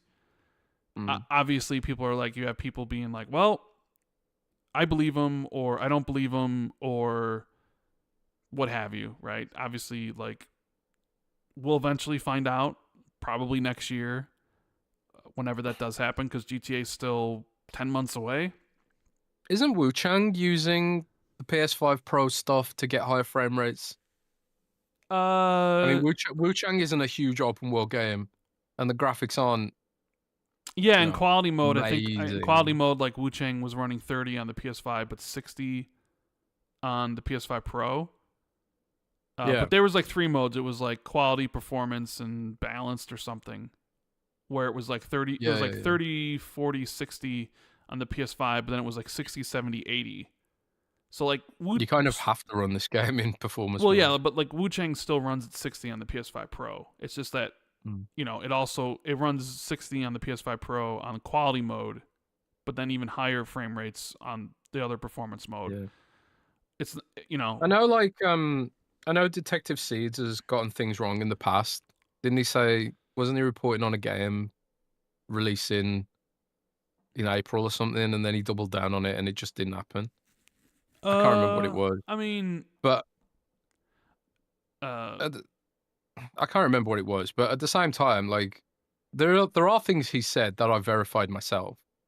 So, I don't like when he says things, I don't discount them completely because he has said things that I verified and been like, oh yeah, that is true.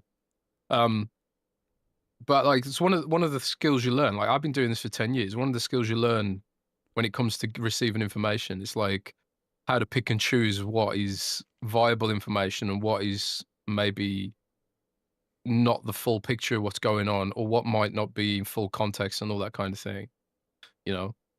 But also like I do it for a job and I get paid to do it. Like it's not like a hobby for me. So it's different, right? Um so yeah, I could see it being 60 frames on PS5 Pro. It'd be a huge coup, I suppose, for PlayStation to be able to say, "Yep, we are the exclusive platform of the 60 frames per second Grand Theft Auto." Because remember, it's not coming to PC at launch. Right. But you could easily make the argument that then Microsoft could say, "We have the cheapest way of playing the game, which is Yeah. Well. the Xbox Series S." But like you always say, Rand, value isn't sexy. Yeah.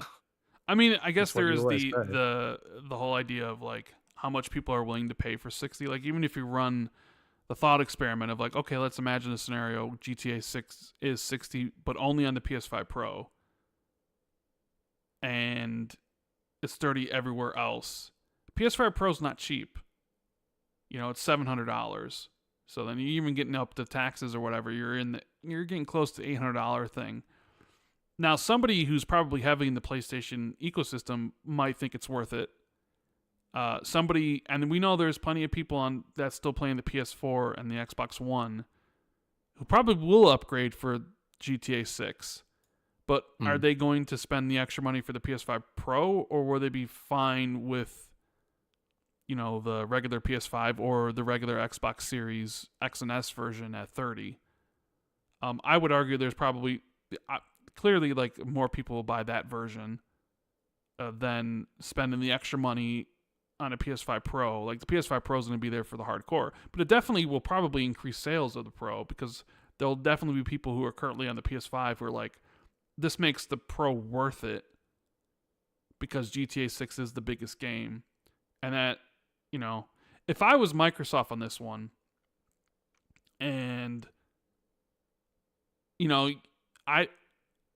I'd want to see if it was possible to get it running 60 frames on just overall on all the consoles. So I probably send the ATG group over there being like, is it possible we get 60 frame, like a performance mode in the game? Yeah, I'd be invested in that game. That you could ship on PS5 and Xbox Series where, yeah, okay, it doesn't look as good or maybe doesn't run close to 60 like it could on the Pro, but I would, I would definitely send engineers over there to help. I mean, you're talking about the biggest game of this generation, the biggest game of last generation. It'd be the big, you're talking about like. It's an event. It's an event in history. So this game. If you don't have a whole bunch of engineers helping Rockstar, not only make sure that the Series S version is going well, but also at least trying to, if you know that, oh shit, they have the Pro versions running at 60, and that could be a detriment to us of all these people who are about to upgrade, potentially people from the Xbox ecosystem who are finally thinking about choosing a next gen platform, and then being like, well, I'm gonna choose a PlayStation, and essentially, you lose them. Maybe you try your best to make sure. Be like, is he sure? Let's help you get it to 60 frames on the base consoles too, because then if you're able to, that definitely minimizes the impact of it just being on the Pro. If it's available 60 everywhere, even if the 60 version on the base consoles doesn't look as good and doesn't run as good. But something to think about. We'll see how it plays out. Maybe it is running at 60 on the Pro, but maybe there's other problems that they run into. I mean, optimization usually doesn't come in towards the last couple months of development. And maybe for whatever reason they can't get it stable, and they just like, oh, it's 30 frames everywhere. I don't know if there's any contract stuff stating like, oh, you can't do this. I know usually in the contract stuff, like I think usually the games used to have like parity in, is it modes or features? Like PlayStation can't have this extra like feature. Like usually those things are, it's like PlayStation can't have something, I don't know what would we call it, like features or mode. You know what I'm talking about, right? Yeah, there's the parity clause. I don't know exactly what it entails, but You know, like you look at like Metal Gear Solid or Metal Gear Delta that's coming out, and like the PlayStation version has that ape escape mode where you're hunting like the apes in the jungle, right? yeah.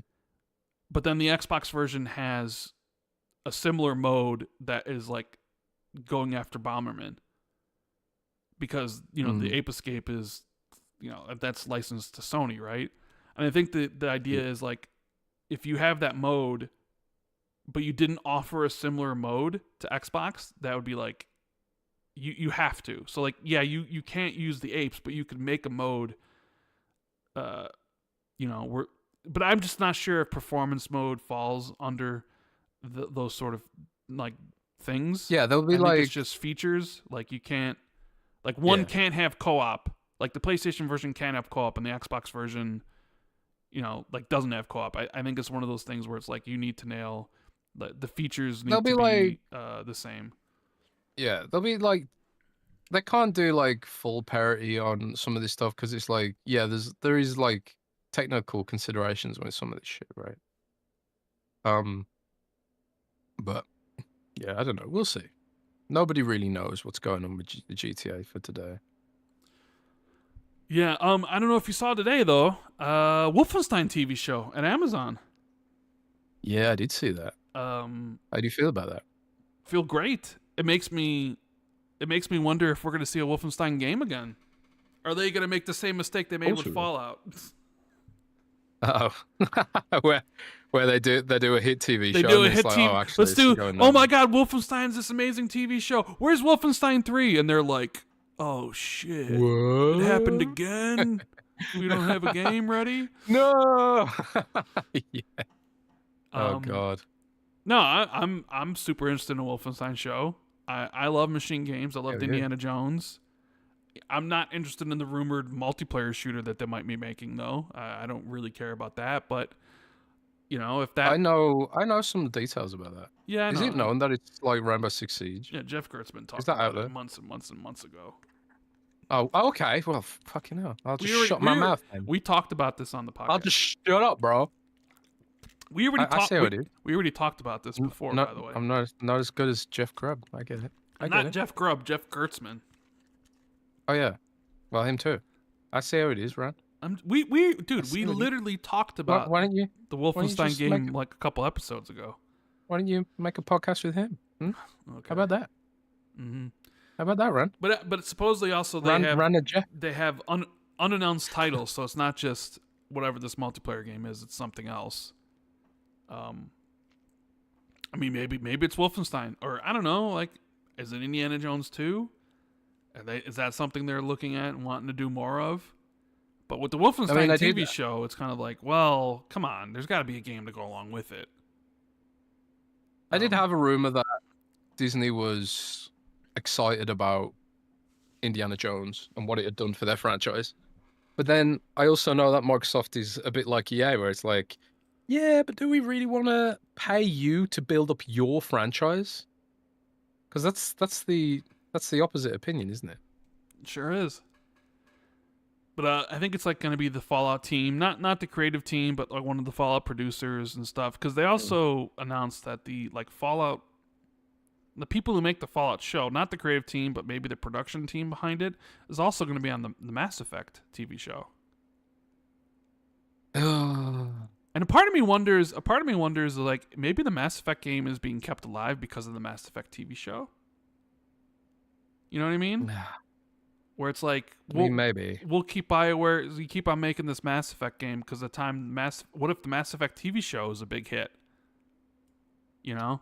I wonder if that kind of thinking, like the cross media stuff, has a thinking about what games teams should make or continue to make. Because I mean, I think clearly the success of Fallout has probably forced Microsoft to make a Fallout game before they ever were planning on, right? So I sort of wonder if other studios are like, all right, we got this Mass Effect TV show. We got BioWare making a Mass Effect game, but, after what happened with Dragon Age and, like, is BioWare a studio that we even want to keep open anymore? But maybe that's that sliver of like, well, there is a TV show coming in the future, so maybe I don't know. I don't know if that's something they think about, but it's really hard to say. I would like to think so, because if a Wolfenstein TV show is coming, I would like to think, well, that probably means a Wolfenstein game is going to come too. And that makes me happy. Yep, makes me happy too. But... just like the reveal of Hellraiser Revival. Oh, that looked amazing. Bro, I did not know I was like... I needed this in my life. Me neither. A single-player horror game set in the Hellraiser universe. Did you see like the Red Band trailer with all like the? I did. Oh, I did, man. It's so. I thought it was so funny because it was like it opened with some scenes in this trailer may be unsuitable for children, and it gives you like 5 milliseconds to avert your eyes before launching into a full-blown sex scene. Mm-hmm. It's like, oh my god, they are raising hell. This is Hellraiser to a T, right? But. I saw that right initially, and I was like, "Oh, it's probably going to be a cinematic walking simulator, right. Rand's kind of thing." But then, next scene, he's got a gun, he's shooting crazy-looking zombies, and I'm just sitting there thinking, "Yep, this is my perfect game. I'm in heaven. Whoever greenlit this, I love you, and I'm really excited." And Saber Interactive are killing it right now. Yeah, Yeah, people were wondering why, because Pinhead, I think, was in Dead by Daylight, and then he was removed. Yeah, he was removed. And people were wondering why that was, and people thought, well, they must have lost a license, and clearly Saber has a license now to make this Hellraiser game. Yeah, but man, like, it looked good, when hearing the music kick in, like the actual Hellraiser music. Yep. And then seeing what it is, I was like, bro, I love me some horror games. I love me some like Hellraiser 1 and 2. Some of the later Hellraisers are just they're not good at all. Yeah, Hellraiser 3 is about as far as you can get before you have to really just decide. But man, those early Hellraisers, oh man, they are Hellraiser 1 and 2 are amazing. Whew, they are absolutely fantastic. And I saw this and I'm like, bro, so I didn't even know this is a game I wanted. But so good. Oh man, I that game's.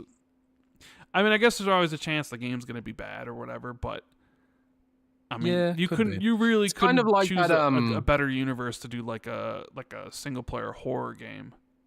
Considering like horror is all about angels to some, demons to others.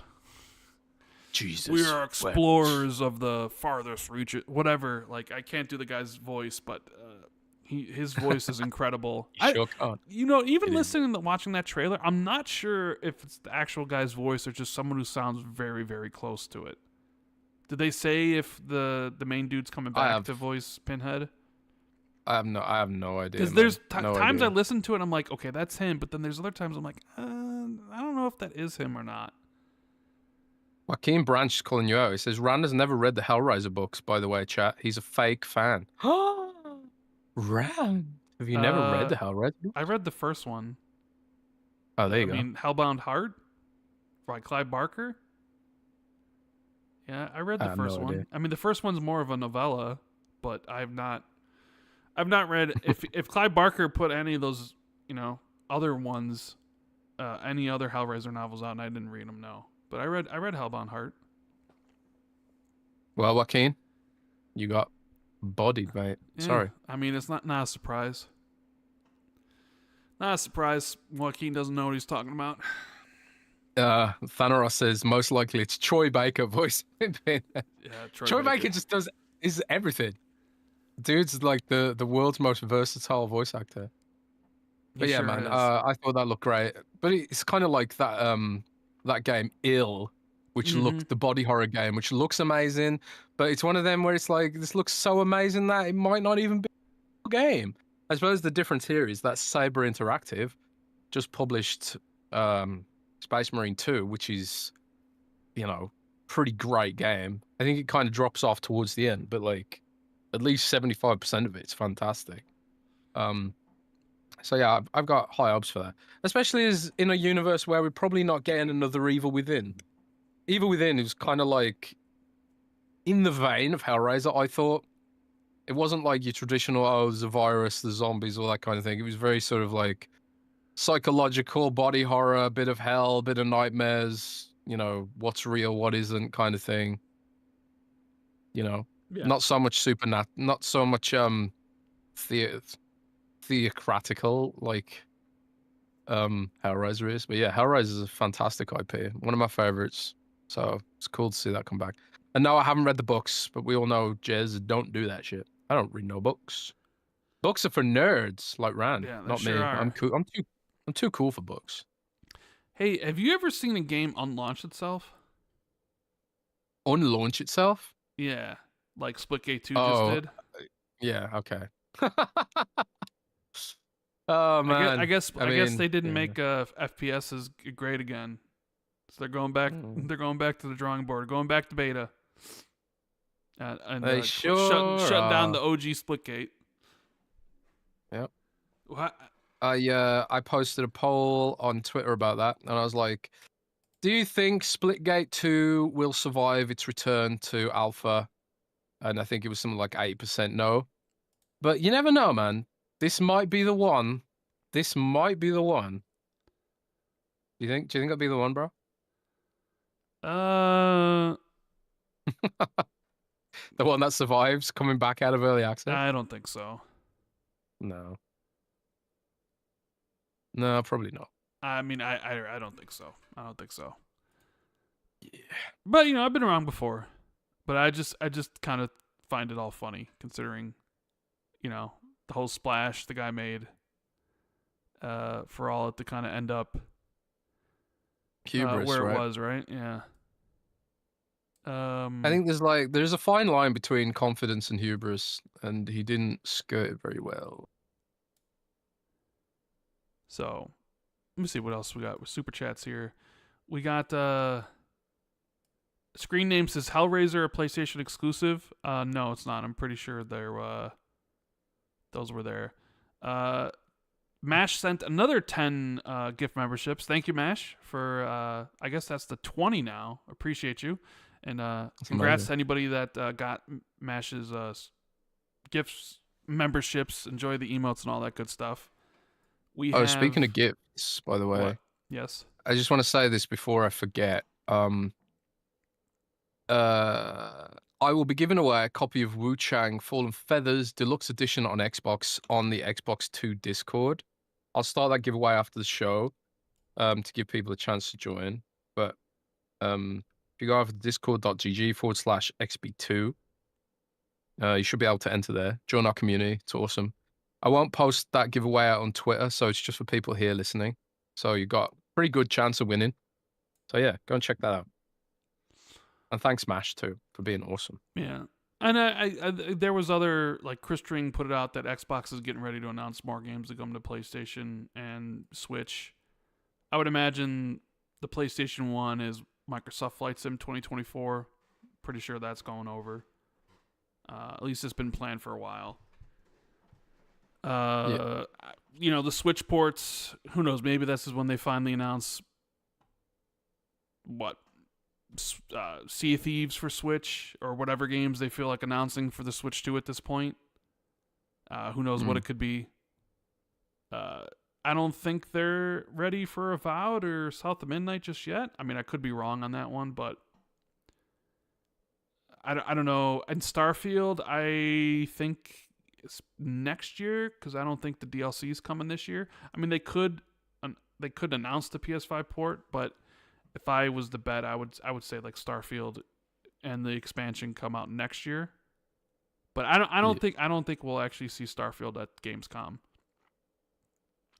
Which I think maybe then suggests maybe Starfield gets a maybe they announce it later in the year or maybe early in the year for some time in the spring or something.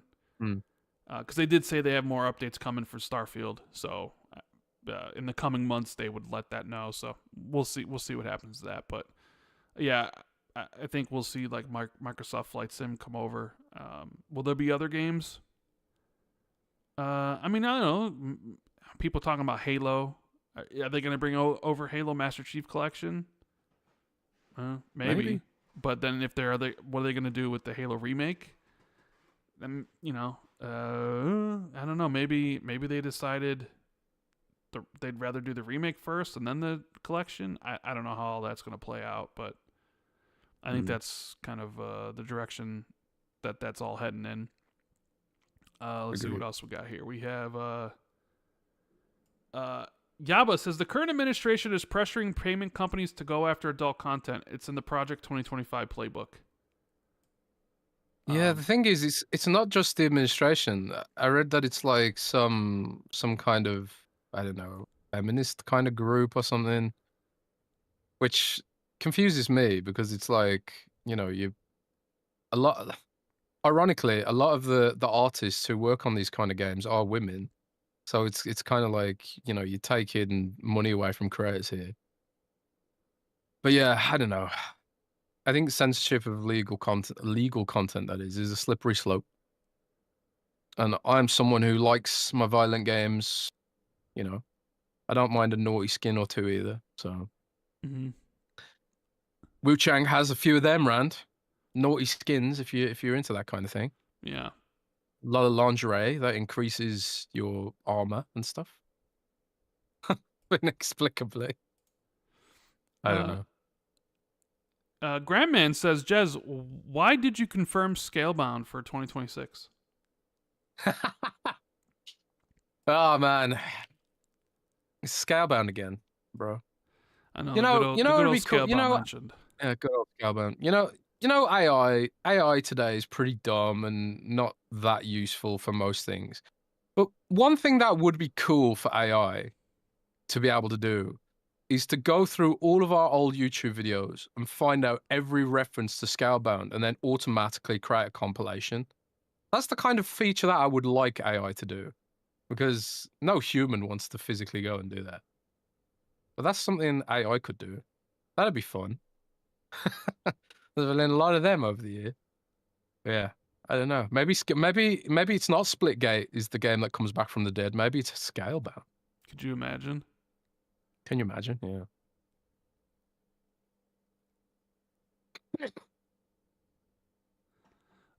Let's see what else we got here. We have Zach, who says people say Microsoft is abandoning Xbox, but it seems they're growing the Xbox storefront on Windows, which is a big install base. Steam rules, but devs still sell on other PC storefronts, so there is potential.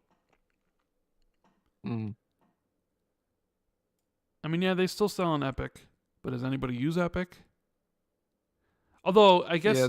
Yeah, the whole Epic thing's like a bit of an enigma, because one thing that I often hear, we all hear that Game Pass is bad for the industry, right? We hear that narrative all the time, all the bloody time. But like, one thing we don't hear about is Epic Game Store good for the industry? Because every time a dev takes the deal from Epic, it seems like more of a poison pill. Because every single time that they've done this, they've sort of come back and been like, oh yeah, the game's not selling. And it's like, yeah, because it's not on bloody Steam where all the people are. We heard it with, what was it, Alan Wake 2, I think. And we also heard it with that Blades of Fire, the game that came out recently. Basically them blaming in so other words. Because at least like Game Pass gives you these engagement bonuses. And for internal studios, at least, they also give you some of your lost sales in direct, allocation of funds and stuff like that. Does Epic do anything like that? Does Epic offset the sales loss from Steam? I have no idea. Be interesting to find that one out. What else we got? We have Volord says most games fail to penetrate the zeitgeist. Consoles aren't reaching new people. What needs to change? Consoles themselves? Is the cloud the last hope? I mean, these are what these companies are trying to figure out for the future, you know? I don't know if cloud's the last hope. I think cloud is a potential remedy for it. I think But the industry will reorganize itself. I think there'll be situations where studios will shut down because, you know, AA studios maybe that weren't able to navigate the overabundance, you know, like Mercury Stream talks about oversupply of high quality games. And I think like when the supply goes down, developers will be able to like figure out how to you know, make a profit again in without, for lack of a better phrase. But I don't know. I suppose we'll find out. Could go either way. Could just be a complete epic doom scenario, and the only hope for gaming is Guna skins and cloud gaming Guna skins. Maybe the hope of gaming is Chinese gaming, because we saw Black Myth Wukong, and isn't Wuchange Chinese? And look what it's doing. Maybe the future of gaming is just anything from China. Well, Phil, I believe, is at China Joy right now, which is a gaming event in China. So Phil's putting the work in, man. We have the Grand Bip, who says, "Hey guys, just wanted to say rest in peace to the legend Ozzy Osbourne." Yeah, man. Rest in peace, Mr. Ozzy. I know, Jez, you're a big fan, right? I mean, I was never really a huge fan of Ozzy Osbourne's music, but you know, he's a household name in the West Midlands where I'm from. Like Ozzy Osbourne's from Birmingham, which is the city over from me. And funny story, Ozzy Osbourne's brother owed my mum money. He died a few years ago now, but yeah. Like my mom's generation, like when Black Sabbath was coming up and Judas Priest and all those kind of bands, because Judas Priest is literally from the same town that I'm from. I used to play in the bars and the pubs, you know. And my mom and all that generation, late 70s and 80s, punk rockers and stuff like that. It was all, everyone knew each other, man. It was really tightly knit, that whole sort of Birmingham scene. Bands like Godflesh as well. But yeah, it's what a legacy to leave though for Ozzy Osbourne. He raised like $200 million for charity, something in that region, for Birmingham Children's Hospital and some other charities. And Birmingham needs all the help it can get right now. But you know, Birmingham City's bankrupt. The whole city's bankrupt. No, I did not know that. Yeah, Birmingham City is bankrupt, and there's no garbage men, so trash is just piling up in the streets. There's rats everywhere. It's pretty grim in parts of Birmingham. So Ozzy Osbourne's concert was like, I think it was like the biggest charity gig of all time in terms of money raised, and I think they said it made like £20 million for the Birmingham economy. So will that actually help anyone or just go to rich people? I don't know, but hey, it's better than nothing. But I can't respect him enough for coming back to Birmingham and playing that out, because it's like, who would want to come back to Birmingham? Oh man, that just goes to show the kind of person he was. You know, not abandoning your roots and shit like that. It's awesome. We also, let's see, we got the Volord says, hear me out, $80 COD, other Xbox games $60 or less. Interesting. So like 80, so you want them to drop COD the price of all the other games but then increase the price of COD? So COD takes the brunt of it?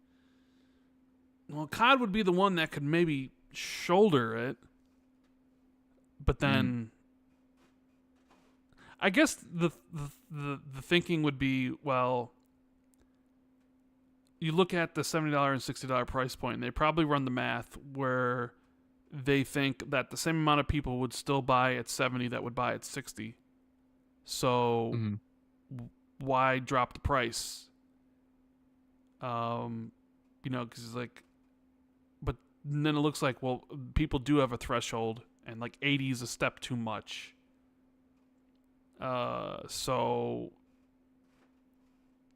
at that point, they're just like, well, if the same amount of people are going to buy at 60 that are buy at 70, then there's no reason to price it at 60. Or the extra, you know, the extra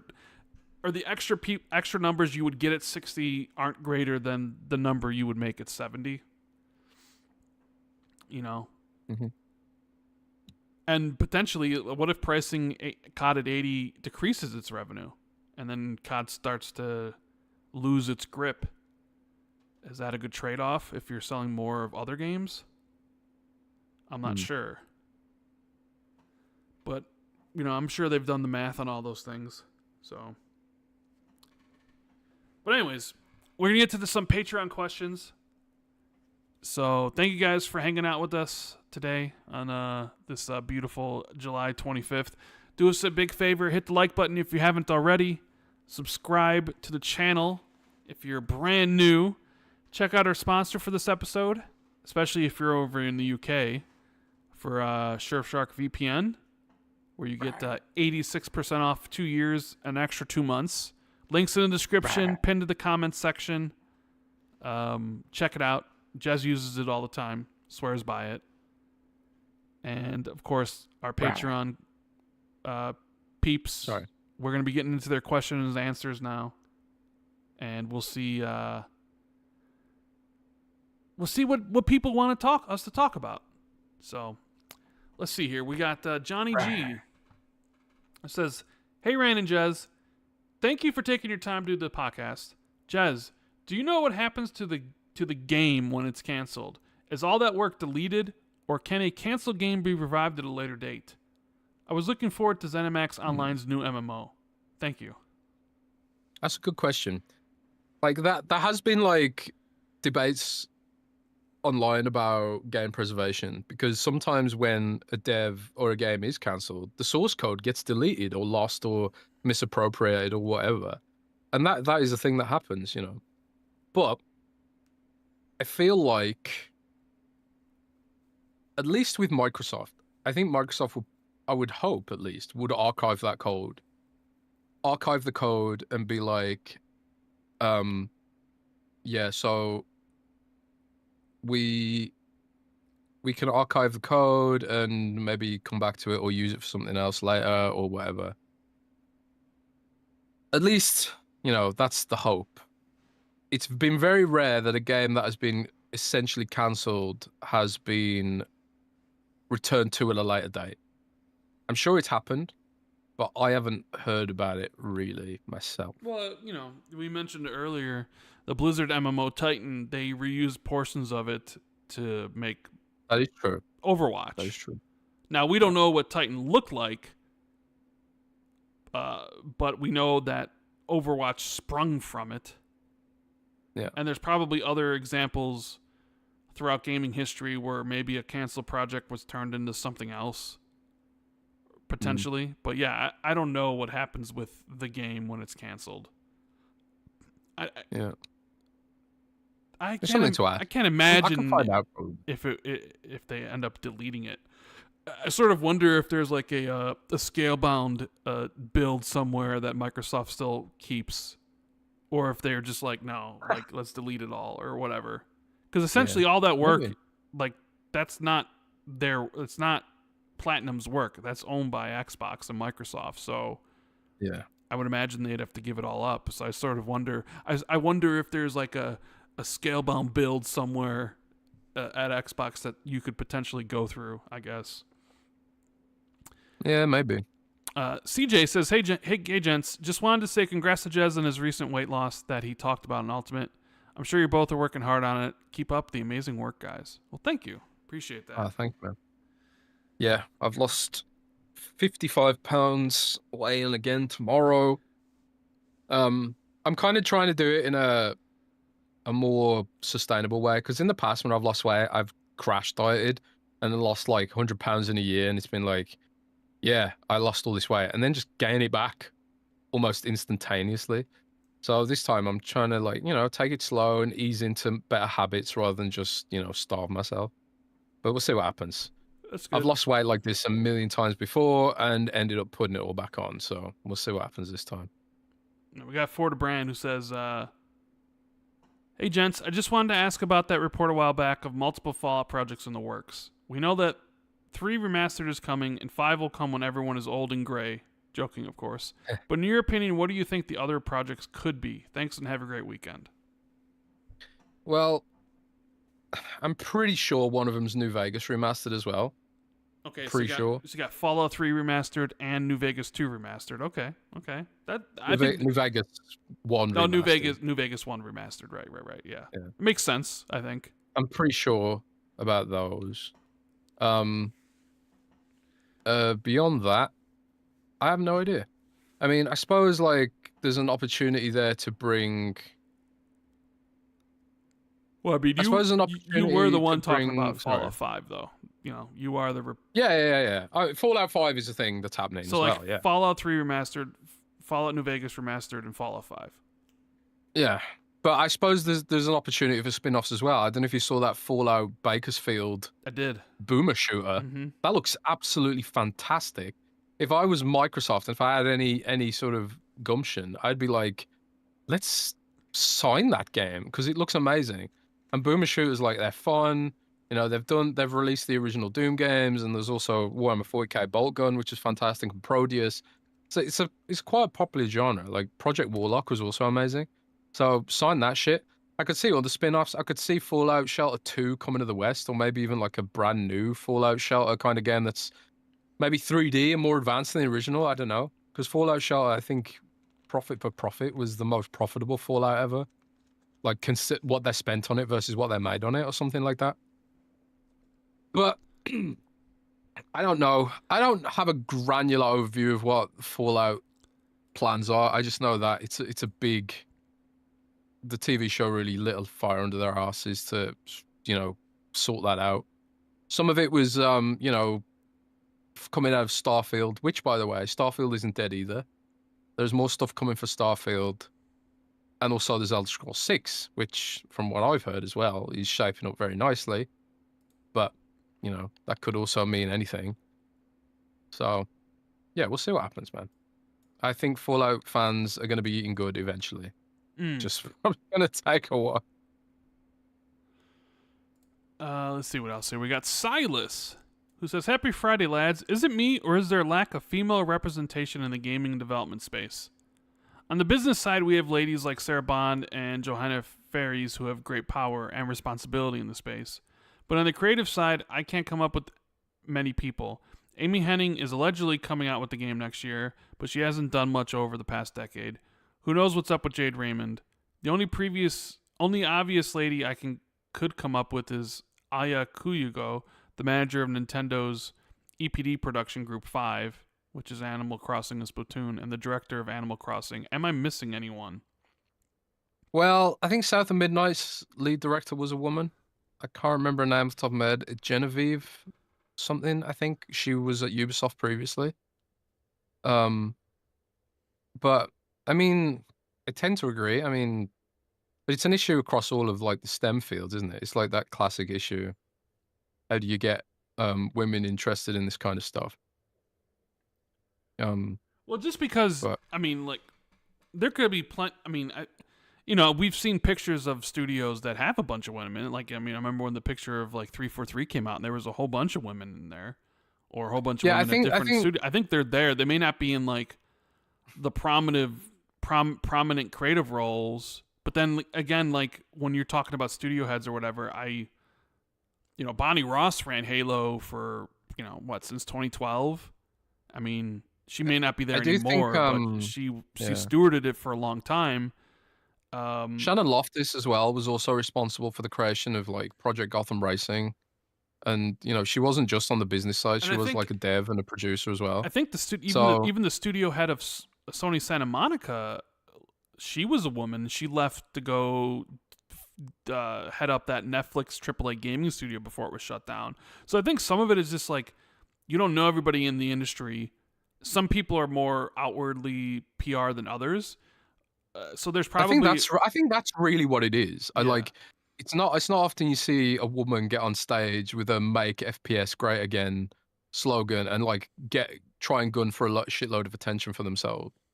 You know, it's not often you see that kind of behavior. And if we did see that kind of behavior, it'd be like the toxicity and the backlash would be astronomical compared to like one man has to endure.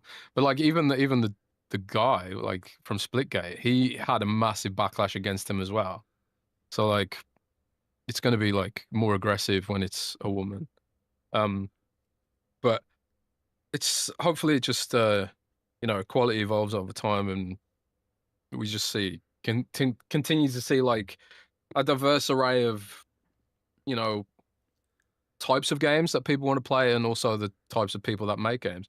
Like one of the biggest games right now, Rand, which I'm betting you probably haven't even heard of, is a game called Love and Deep Space. Have you heard of this game, Rand?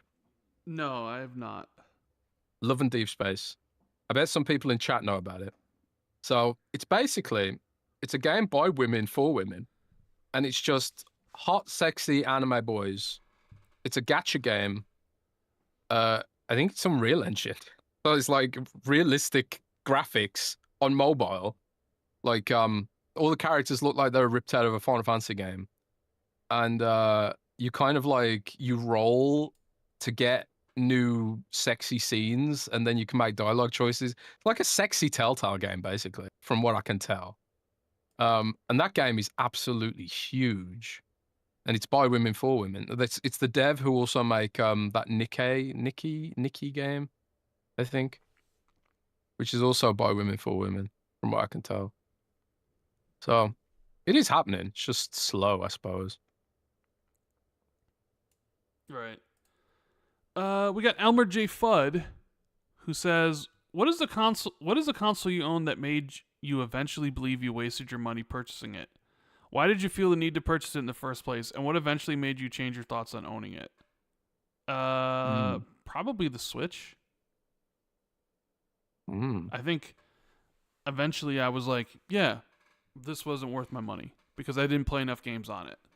As for why I decided to get it in the first place, I think I had extra money and I think I thought to myself that I would play some of the games that they put out. And when I finally had it sitting there, I just didn't want to play it or didn't want it.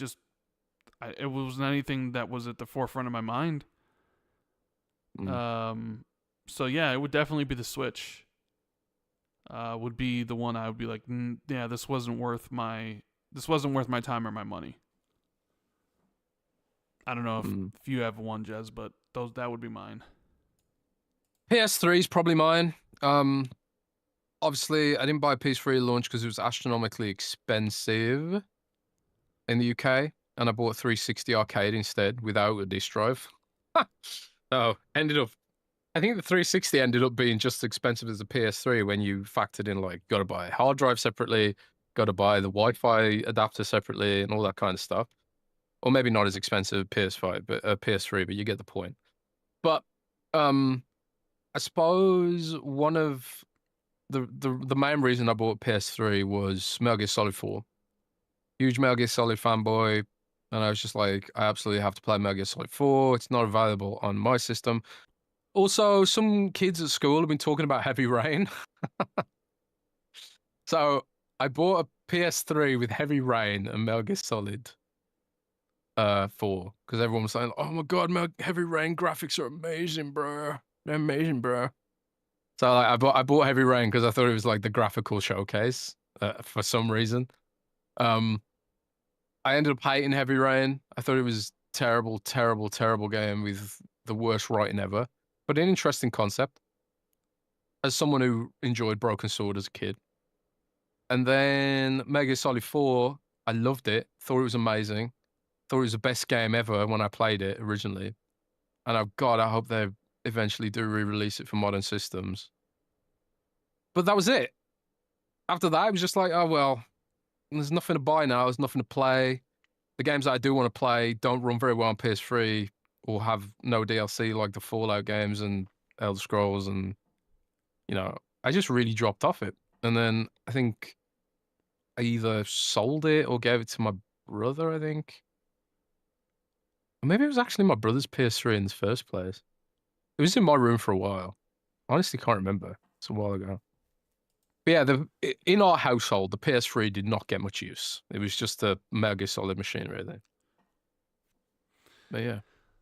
All right, we I got. don't regret buying a Switch though. I played it a fair bit. We got Matt, who says Xbox is releasing Keeper, Ninja Gaiden 4, and The Outer Worlds 2, all within span of 2 weeks in October, with Pokemon also releasing in there. I generally don't get Xbox's strategy. How do they expect all those games to find audiences, get media attention and mindshare, and still be able to be successful? I mean, I think we talked about that as well. I was surprised all 3 of those games are basically coming in a 2-week span. Although you can argue that each of those games is a different demographic. Like Ninja Gaiden 4 is not Keeper, is not Outer Worlds 2. Like you couldn't get any more different for any of those 3 type of games. And then you got, Call of Duty, which I think is coming in November this year on the 14th. Maybe some of it has to do with planning around Grand Theft Auto, where they thought it was going to be the fall. And some of it's just like, well, these games are just ready to come out, but they aren't ready to come out in, say, September. I get what you're saying, because I did think that myself. It was like, well, what if Keeper's really good, but it's overshadowed by Ninja Gaiden 4 and Outer Worlds 2, and it doesn't really get the attention it should get, right, or deserve. Because there's just too many games in too short of a time period. And Microsoft is putting out 3 of them themselves in 2 weeks. Why not move one to November? Why not move one to December? I mean, if the game's ready in October, does that mean it has to release in October? Couldn't you hold it, to a different date? So yeah, I mean, I look at that too, and I'm just like, would anybody else really do that? But I also thought the same when they, were like, hey, here's, we're releasing Forza and Indiana Jones like 2 weeks apart on PlayStation, but then also we're releasing Oblivion as well in that time frame, and Doom and South of Midnight, where they just overloaded the release schedule. And we even talked about this, like, well, why not move Oblivion to June and have it at the, as a shadow drop? Like, what was the point? Like, and I mean, Oblivion, they did just announce 9 million players for the game. So it had 9 million players in 3 months, and it's one of the best selling games of the year. So clearly what they did worked. But sometimes you wonder, like, well, did X game not do as well because there's so many other games in the market? And then you look at this situation with these 3 games, and it's like, is it possible Ninja Gaiden 4 maybe is so good that people get that game and play that game, but don't play Outer Worlds 2? And I don't know. What do you think about Xbox's release schedule for the fall? Well, I do know this, that during that Q&A I mentioned, I can't remember if I said this on last week's show or on Xbox 2 Ultimate this week. Which, by the way, we missed you, Rand. You were sick, so we did a solo show for Xbox 2 Ultimate this week on Patreon. But I did mention that one of the things that Microsoft's employees were questioning them on was cannibalization, the games overlapping, cannibalizing each other. And Microsoft did concede that had been happening, and they're going to be working hard to make sure that doesn't happen more in the future, and taking a more thoughtful approach to how the game's released. Because, we have talked about this in the past, even before they had 1 billion studios. It sometimes felt like Microsoft underestimated how much overlap some of their games would create. So I do think it will get better moving forward. They did delay Avowed specifically because of, they did say they were delaying Avowed because of overlap. So it does seem like they're more willing to do it now, but it's weird because not only do they have to sort of avoid their own games, but they also don't want to piss off their publishing partners either. So they've got like a load of publishing partners who still rely on the Xbox ecosystem for better or worse. You know, people say Xbox is dead and nobody buys Xbox games, but like you've even got Sony itself putting games on Xbox now to find extra money. So clearly there's still extra money to be made on Xbox, no matter what size publisher you are. That being said, you know, they've got to avoid their own games and also publisher games. So threading that needle, they probably won't always get it right, but I presume that it'll get better, but we'll see. Let's see. We got John who says, "Hey, Rand Jez, there's a disturbing lack of coverage from gaming websites and news websites in general, and the forced removal of adult-focused games from Steam and itch.io due to pressure from Christian pressure groups on payment merchants. Whilst we can all agree that there is no place for certain extreme content, a lot of games seem to be getting caught up in this mass censorship. Previously, the same pressure group campaigned to get Grand Theft Auto banned in Australia and Heavy Rain due to it featuring a child kidnapping. There are multiple reports of games being removed on Steam due to them having certain words that were deemed unacceptable as the title of one of their chapters. GameFile reports an award-winning game about an eating disorder called Consume Me has also been caught up in this ban. Is this censorship campaign not a massive concern based on what certain bodies may define as unacceptable? I don't know if you've heard about that Vice article on the whole issue that was removed and the writer quit Vice in protest. What are your thoughts?" I mean, yeah, we talked about this quite a bit earlier in the show. I do think this is like, this is a very, very slippery slope at this point. And I don't think those payment processors should hold the power or as much power as they are, having, which they don't want to. So then like the companies have to bottom them and like remove that stuff, because then it's only a matter of time before it's like, oh, it's okay because it's sex games and maybe it involves minors or something. But then what if it's like, we just don't like this and we don't just like that, so you can't have those, right? So That's bullshit. Yeah, I'm definitely not comfortable with all that going on.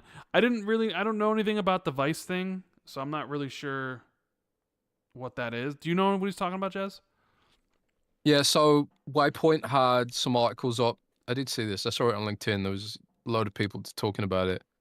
But yeah, Waypoint, which is a Vice's gaming website, which honestly is already mired in controversy because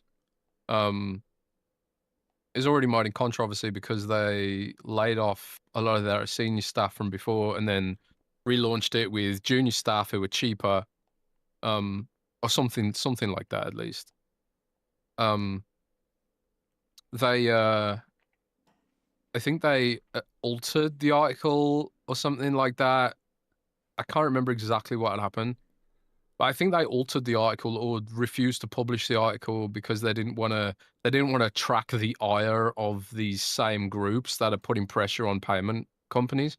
Because like, if say for example, Windows Central put out an article that's like, this pressure group they're pricks and they should fuck off, which by the way is my opinion. What if these payment groups go crazy and pressure Future to shut down Windows Central, or they won't process our Visa and MasterCard payments? I think it is a hugely slippery slope, and anyone who disagrees is not really seeing the bigger picture here. I mean, I think like you says, everyone can agree that there is certain content that should definitely be banned. Anything that incites people to do something illegal, should be banned. But I think like you said, there's so much stuff that's caught up in the dragnet, like the award-winning games and all that kind of stuff, that shouldn't be there. That has just ended up there because some weirdos who've convinced themselves that they're doing the right thing, or just get off on being pricks to gamers. Like, we dealt with this all through the early 2000s and 90s. What was his name? That guy was always on Fox News bitching about games causing mass shootings. And like the whole thing with like, oh god, Mass Effect has alien sex in it, all that bullshit, you know? Mm-hmm. Yeah, I don't know, man. Let's see here. We have Chris M, who says, "Hey guys, given the recent success of Netflix's K-pop Demon Hunters, streaming numbers and record sales, despite absolutely zero marketing effort by Netflix itself, the success seems via pure word of mouth, making it appear Netflix didn't really know what they had on their hands and undervalued it. Hollywood has a history of that, and in gaming it almost seems reversed. Square, for instance, always seems to overvalue their games and find sales don't meet expectations. Should we take their expectations, especially, wildly changing scales landscape, with a grain of salt, as they often misjudge their projects, instead of all of us just assuming they always know what they're doing? Have a great weekend." It's funny. It's funny you bring up K-pop Demon Hunters, because, and I'm maybe I'm a little ashamed to say this, but I watched it, Jez. Oh, really? Yeah. And what is it? I don't know what it is.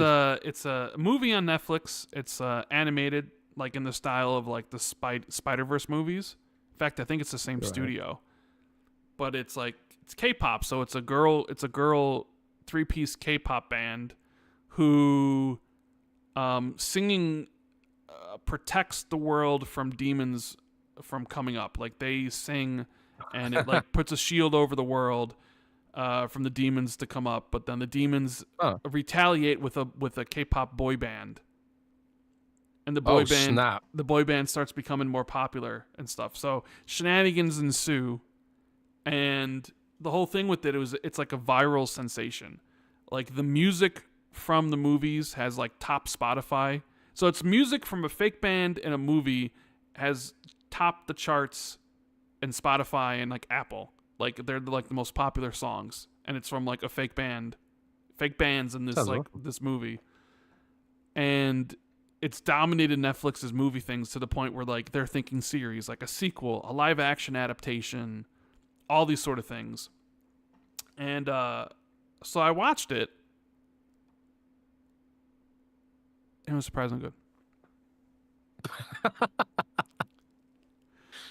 Are you a K-pop fan now? I watched it and I actually quite liked it, and I thought it was a really entertaining, fun movie. And I'm just like, am I a K-pop stan now? Like, well, I mean, you like Taylor Swift. It's only like a slippery slope from there, bro. Yeah, but I mean, you're a Swiftie, man. We've talked before about Netflix. How they don't necessarily always they do marketing for their biggest stuff, but Netflix relies a lot on word of mouth. And they had brought over one of the big Netflix executives over to Xbox at one point, and I sort of wonder if they were trying to run Game Pass in the same manner of like word of mouth, because you'll just get these shows on Netflix that just blow up out of nowhere, and it's like binge, when the normal convention is like, you can't do binges, it's got to be weekly. Like, Paris, who's always like, it's got to be week to week or whatever. But then Netflix shows are like the biggest shows out there, and they're all drops. I mean, Netflix is kind of getting into like part one this week, and then a month from now part 2 or whatever. But I mean, I remember when Squid Game season 1 blew up and became the biggest thing there was. But there was no marketing for that. It was just all done by word of mouth. Like, almost all their hits are that way. That's just how it operates, how they operate, I guess. And I guess the same thing here with K-pop Demon Hunters. Now it's a viral smash. And maybe that's better, because maybe that seems more genuine, where you have other people telling you should watch this, rather than a company just throwing ads in your face constantly, being like, watch this, where maybe people are just like, maybe that's why it all works so much better for word of mouth, is that when you actually have real people who really like something being like, you should watch this, or you trust that instead of just seeing your friends, an ad about it. Now, as far as like Square Enix and stuff like that, where they all have these expectations and stuff, do companies always know exactly what they're doing? Not always. No, I don't think so. Some people always say that like they know what they're doing, but then you can always point to examples of like, really? Because look what they did with the Wii U. Did Nintendo know what they were doing? Because they almost killed off the entire brand. Did Xbox know what they were doing with the DRM strategy in 2013? Did PlayStation know what they were doing with, you know, the Blu-ray and the PS3 stuff, where it almost killed PlayStation? There's always examples, probably at every single company that you can go to, where they made a mistake and it almost ruined them. But then you have the same other people being like, "Oh, look at these companies know exactly what they're doing," and it's like, I'm sure they know what they want to do, but you never can be too sure how consumers are going to act to something. I'm sure Microsoft probably thought, "Oh yeah, $80 for Outer Worlds 2, no problem. This is what the data says," and then a month later, they're like, "Actually, the data was wrong." Actually, you know, so Yeah. yeah, they don't always know what they're doing. Otherwise, you know, you wouldn't have any companies going under because they know what they're doing, right? Yeah. But you should watch K-pop Demon Hunters, and people in chat, if you get the chance, watch K-pop Demon Hunters. It's fun. It's entertaining. Songs are good, and I don't think I've ever listened to K-pop in my life. Damn. The songs are catchy, bro. Rand's got it bad. I was just like, all right. Rand's got it bad, dude. We got Governor Grimm. Says, "Hey guys, so despite all the trials, tribulations, and failures of the game, I find myself going back to Redfall. It's mediocre to bad game, but I love the setting and the vibes it evokes. Are there games that are solidly mediocre that stick in your mind for one reason or another that elicit the same kind of response? Rand, I know you don't really replay games, but what are your thoughts anyways? Thanks." I'm sure there's probably something out there where the game I thought was great or that I really liked that was mediocre. But I'm trying to think of one Bobby off the top of my one off the top of my head. I'm struggling, but I mean, hey, like, look,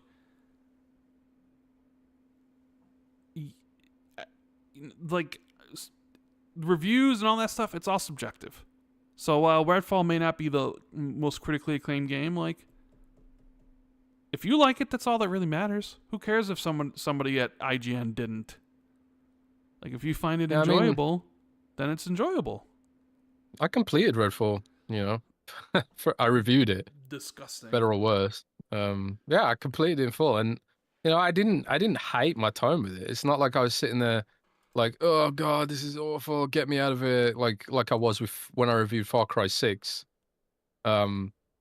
Which is weird because on paper Far Cry 6 is a lot more of a high quality game overall. But the premise of Redfall kind of kept me going, even though like every aspect of it was kind of janky and unrealized. But is there a game that I acknowledge is mediocre that I can't get enough of? I mean, you do play World of Warcraft all the time, so I mean that's right there. No, bro. I got good taste. I got good taste. That's the problem, you know. So generally speaking, I only play the best games, you know, like World of Warcraft. There's one game I'm playing a lot of at the moment called Jurassic World Evolution. Yeah, which you know, you were telling me I need to play that, but not my type of game. Since I watched the new Jurassic Park movie, Jurassic World movie, whatever, I've kind of been on a dinosaur kick. So I've been watching YouTube videos about dinosaurs. I've been playing Jurassic World Evolution. I mean, my girlfriend will be doing Jurassic Park marathon as well.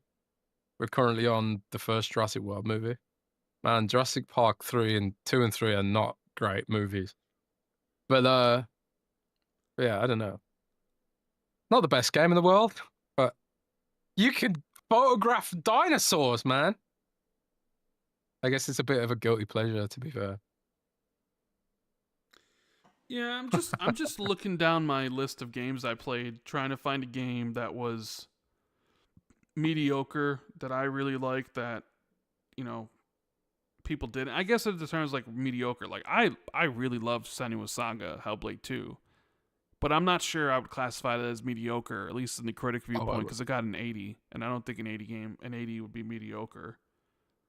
Would Didn't you? Avowed also get an Um, I mean, Suicide Squad, I guess. I mean, I like Suicide Squad. I didn't love it, but I thought Suicide Squad was fine.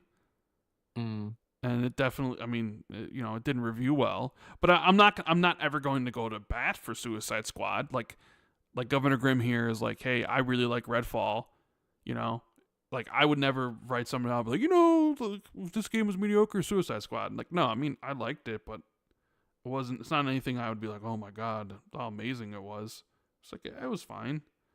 I thought of one. Anthem. I Okay. played quite a lot of Anthem. I put at least like 200 hours into Anthem. I really thought like when the live service gets going, this game's gonna be like it's gonna blow up.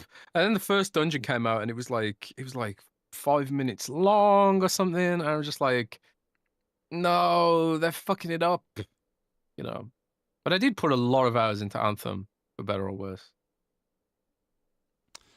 Yeah. Maybe chat's got some. Chat, what's a mediocre game you really enjoy? Or enjoyed? Noob Cybot says gigantic. Okay. Yeah. Okay. Yeah. Heroes of the Storm, I suppose, didn't get a lot of love, but Matt says Assassin's Creed Valhalla. I dropped that I've game still after not like played- 2 hours. I've still not played that.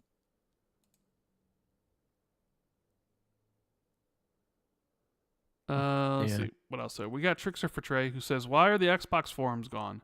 I really like those and help me find solutions to my problems. Big L for Xbox."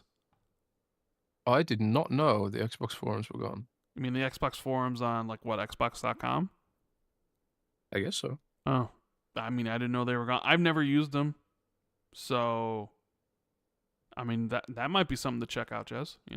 Write an article about, Yeah. maybe. Yeah, I'll look into that. 09C I Mine didn't says, know they were gone. "Hey guys, hope you're both doing well. Sorry for not putting a question in lately. Friday nights are really busy for me, and I always forget to put a question in beforehand.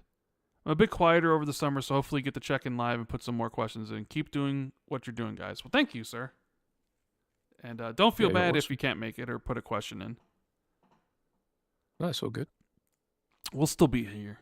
Mr. Patrock says, "Do you see a future where, in the past 10 years now, Xbox was acquiring studios because that is where the industry was at the time, to now it's about major IPs where Xbox starts to just buy IPs? IPs like Assassin's Creed, Turok, Need for Speed, Battlefield. Imagine a Call of Duty Battlefield or a Forza Need for Speed. Or even a Minecraft Terraria. Even in their own ecosystem, but Pillars of Eternity, Avowed 2. It seems trying a major name to a new IP might be the move to grow franchise." See, I've actually had this conversation with Jez. I said it's smart of them to remove the Pillars of Eternity from Avowed because you're reaching a new audience, and saying Pillars of Eternity 3 Avowed already limits that audience because you're saying it's already part of something that most people have no clue about. And I guess your counter could be, well, what about Elder Scrolls? Where people jumped in with Oblivion, which was Elder Scrolls 4 Oblivion, which I did myself. But I think part of that is, the timing of when that happened and stuff. But I think there's a reason they didn't attach the Pillars of Eternity brand to Avowed. I don't know. What do you think about what Pat says? Should they just buy IPs instead of studios now and just mishmash them together? A Call of Duty Battlefield, as he says, or a Need for Speed Forza Horizon? Well, I've often said like they should do a Call of Duty Halo. I mean, before like going down the road of buying new stuff, they've got stuff internally they could do. They could easily do like Call of Duty Halo, Call of Duty ODST. I think would be the most obvious one to do. But the problem is there. It's like, oh yeah, well, what, you're gonna have Beavis and Butthead skins in Call of Duty ODST Halo? Like, I don't know. I do think there is definitely something there, but it would take someone with real vision to actually do it. Someone who's willing to take a risk. 'Cause it probably is a bit of a risk, right? Mm. Um, but I don't know.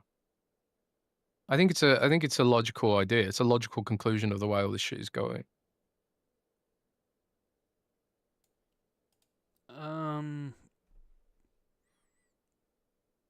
Yeah. I don't know. I I mean I could see that, but then IPs cost a lot. You know, that's why Hmm. studios go for so much. It's not so much the people you're paying for the IP. So, Hmm. and I just don't think they're going to spend that type of money. Like imagine how much like if you really went to EA and was like, "We want to buy Battlefield IP from you." How much that would actually cost? Or, Hmm. you know, go to Ubisoft and be like, we want to buy Assassin's Creed. Like, how much do you think the Assassin's Creed IP is worth? $10. $10. I mean, in your eyes, sure, because you hate Ubisoft. But I don't hate then Ubisoft. it's like, okay, if we bought the Assassin's Creed IP, are we just gonna mishmash it with the studio we already have? Like, you Mm. would need teams for that. I don't know. I mean, I get what Pat's saying here about like maybe it's about IPs and stuff, but IPs are expensive. You don't really see a lot of companies selling IPs unless they're getting out of the business per se. Like, you know, Mm. Epic really didn't want anything more to do with Gears. Like they were done with Gears because the profit margins on Gears had decreased so much. I mean, they've talked about that.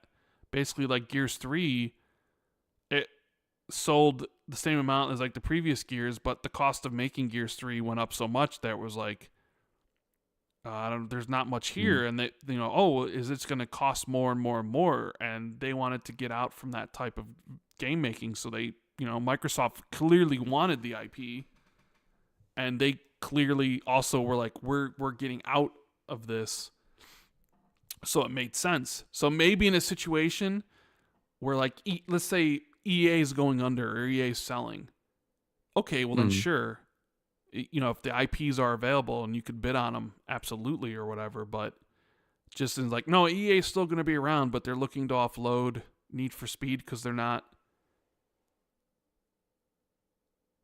don't want it anymore. And even if you do hypothetically, let's imagine a hypothetical situation. EA is looking to offload the Need for Speed IP. Does that even make sense for Xbox to buy it?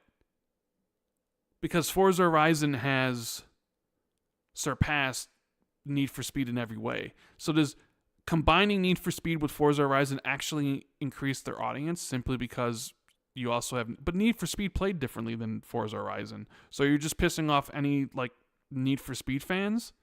Do you then run two franchises? So you need the studio, so like you run Forza Horizon and then 2 years later you run Need for Speed. But what if that decreases the popularity of Forza Horizon because you also have Need for Speed in the off years?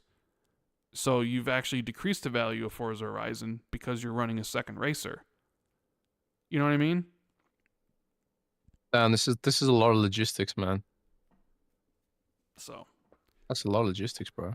true. We got good old Collinwood who says, "Hello, Rand Jez. So Hulk Hogan passed away this week. YouTuber Steve Shrives did a memorial for Hogan, saying that while he doesn't like or respect the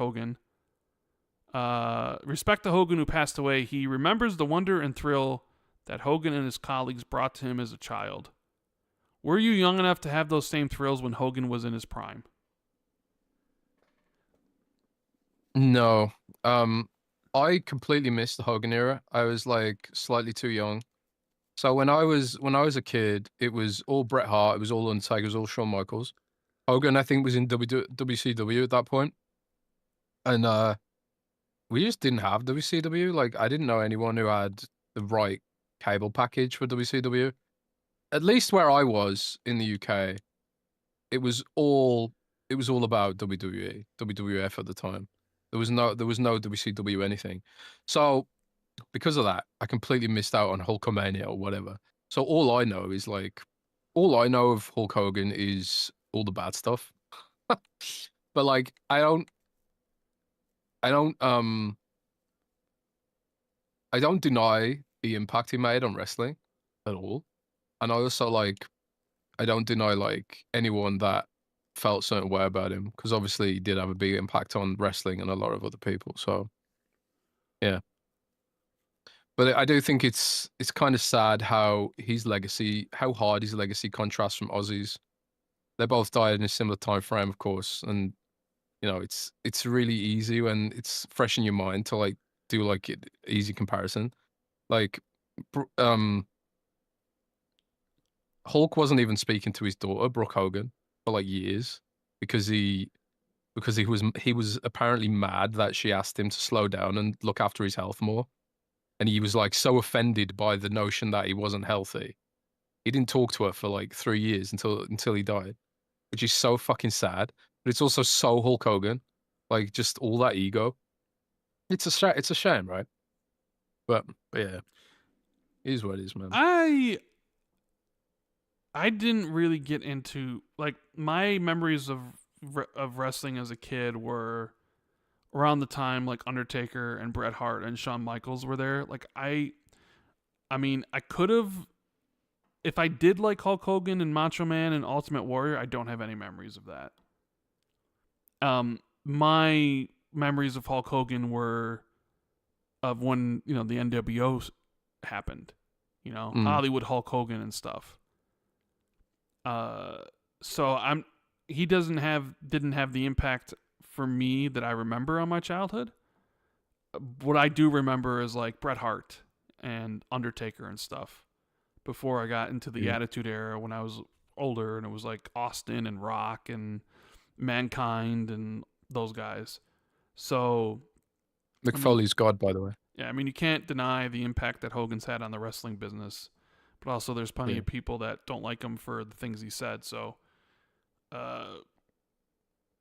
it's not just the things he said; it's the things he did. Sure. Like there's that famous story about him writing out Jesse Ventura for trying to unionize the WWE in the 80s, like, and then lying about it. It's like, it's scum shit, man. It's just scum shit, like lying to the guy's face.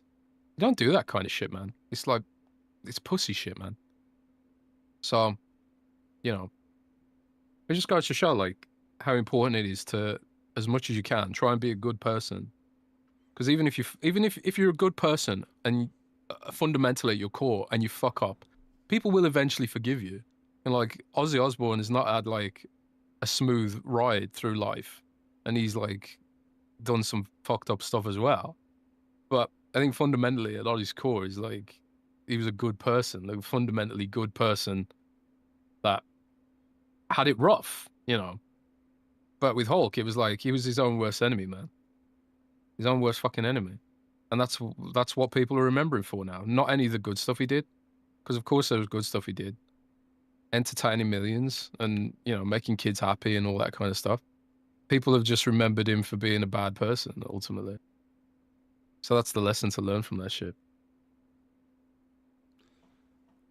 Yeah. So, anyways, I think that's, let me just refresh the page to see if there's any late questions in on this one. Yes, we do. We got Mike. Says, did you hear that Frostpunk 2 is coming to the Xbox console in September 18th? Yes. Super pumped for it. I'm eternally waiting for City Skylines 2. Keep up the great work, both of you. Thank you, Mike. Yeah, man. Mike's a man after my own heart. Management simulation game fan. When I first played Frostpunk, I love Frostpunk 1. It's one of my favorite games of that genre, and I love 11-bit studios. I know this War of Mine, one of my favorite games of all time. So like when it came to Frostpunk 2, I was really excited for it, but just be aware that it's very different. It's very, very different to the original. It's less micromanagement and survival, and more like it's more almost like it's almost Civ-like in how like grand of scope it tries to be. And I do think the game loses some intimacy with the direction they went with it. But as long as you're sort of willing to take it for what it is, you'll enjoy it. It's still a great game, and yeah, I think I would hope that it runs a lot better on my Xbox than it does on my laptop, because it does not run well on my laptop. It's like another one of them Unreal Engine resource hogs, man. Yeah. So I think that's it for the week. Appreciate all the questions from the Patreon members. And we will be back next week. We'll try to do something next week.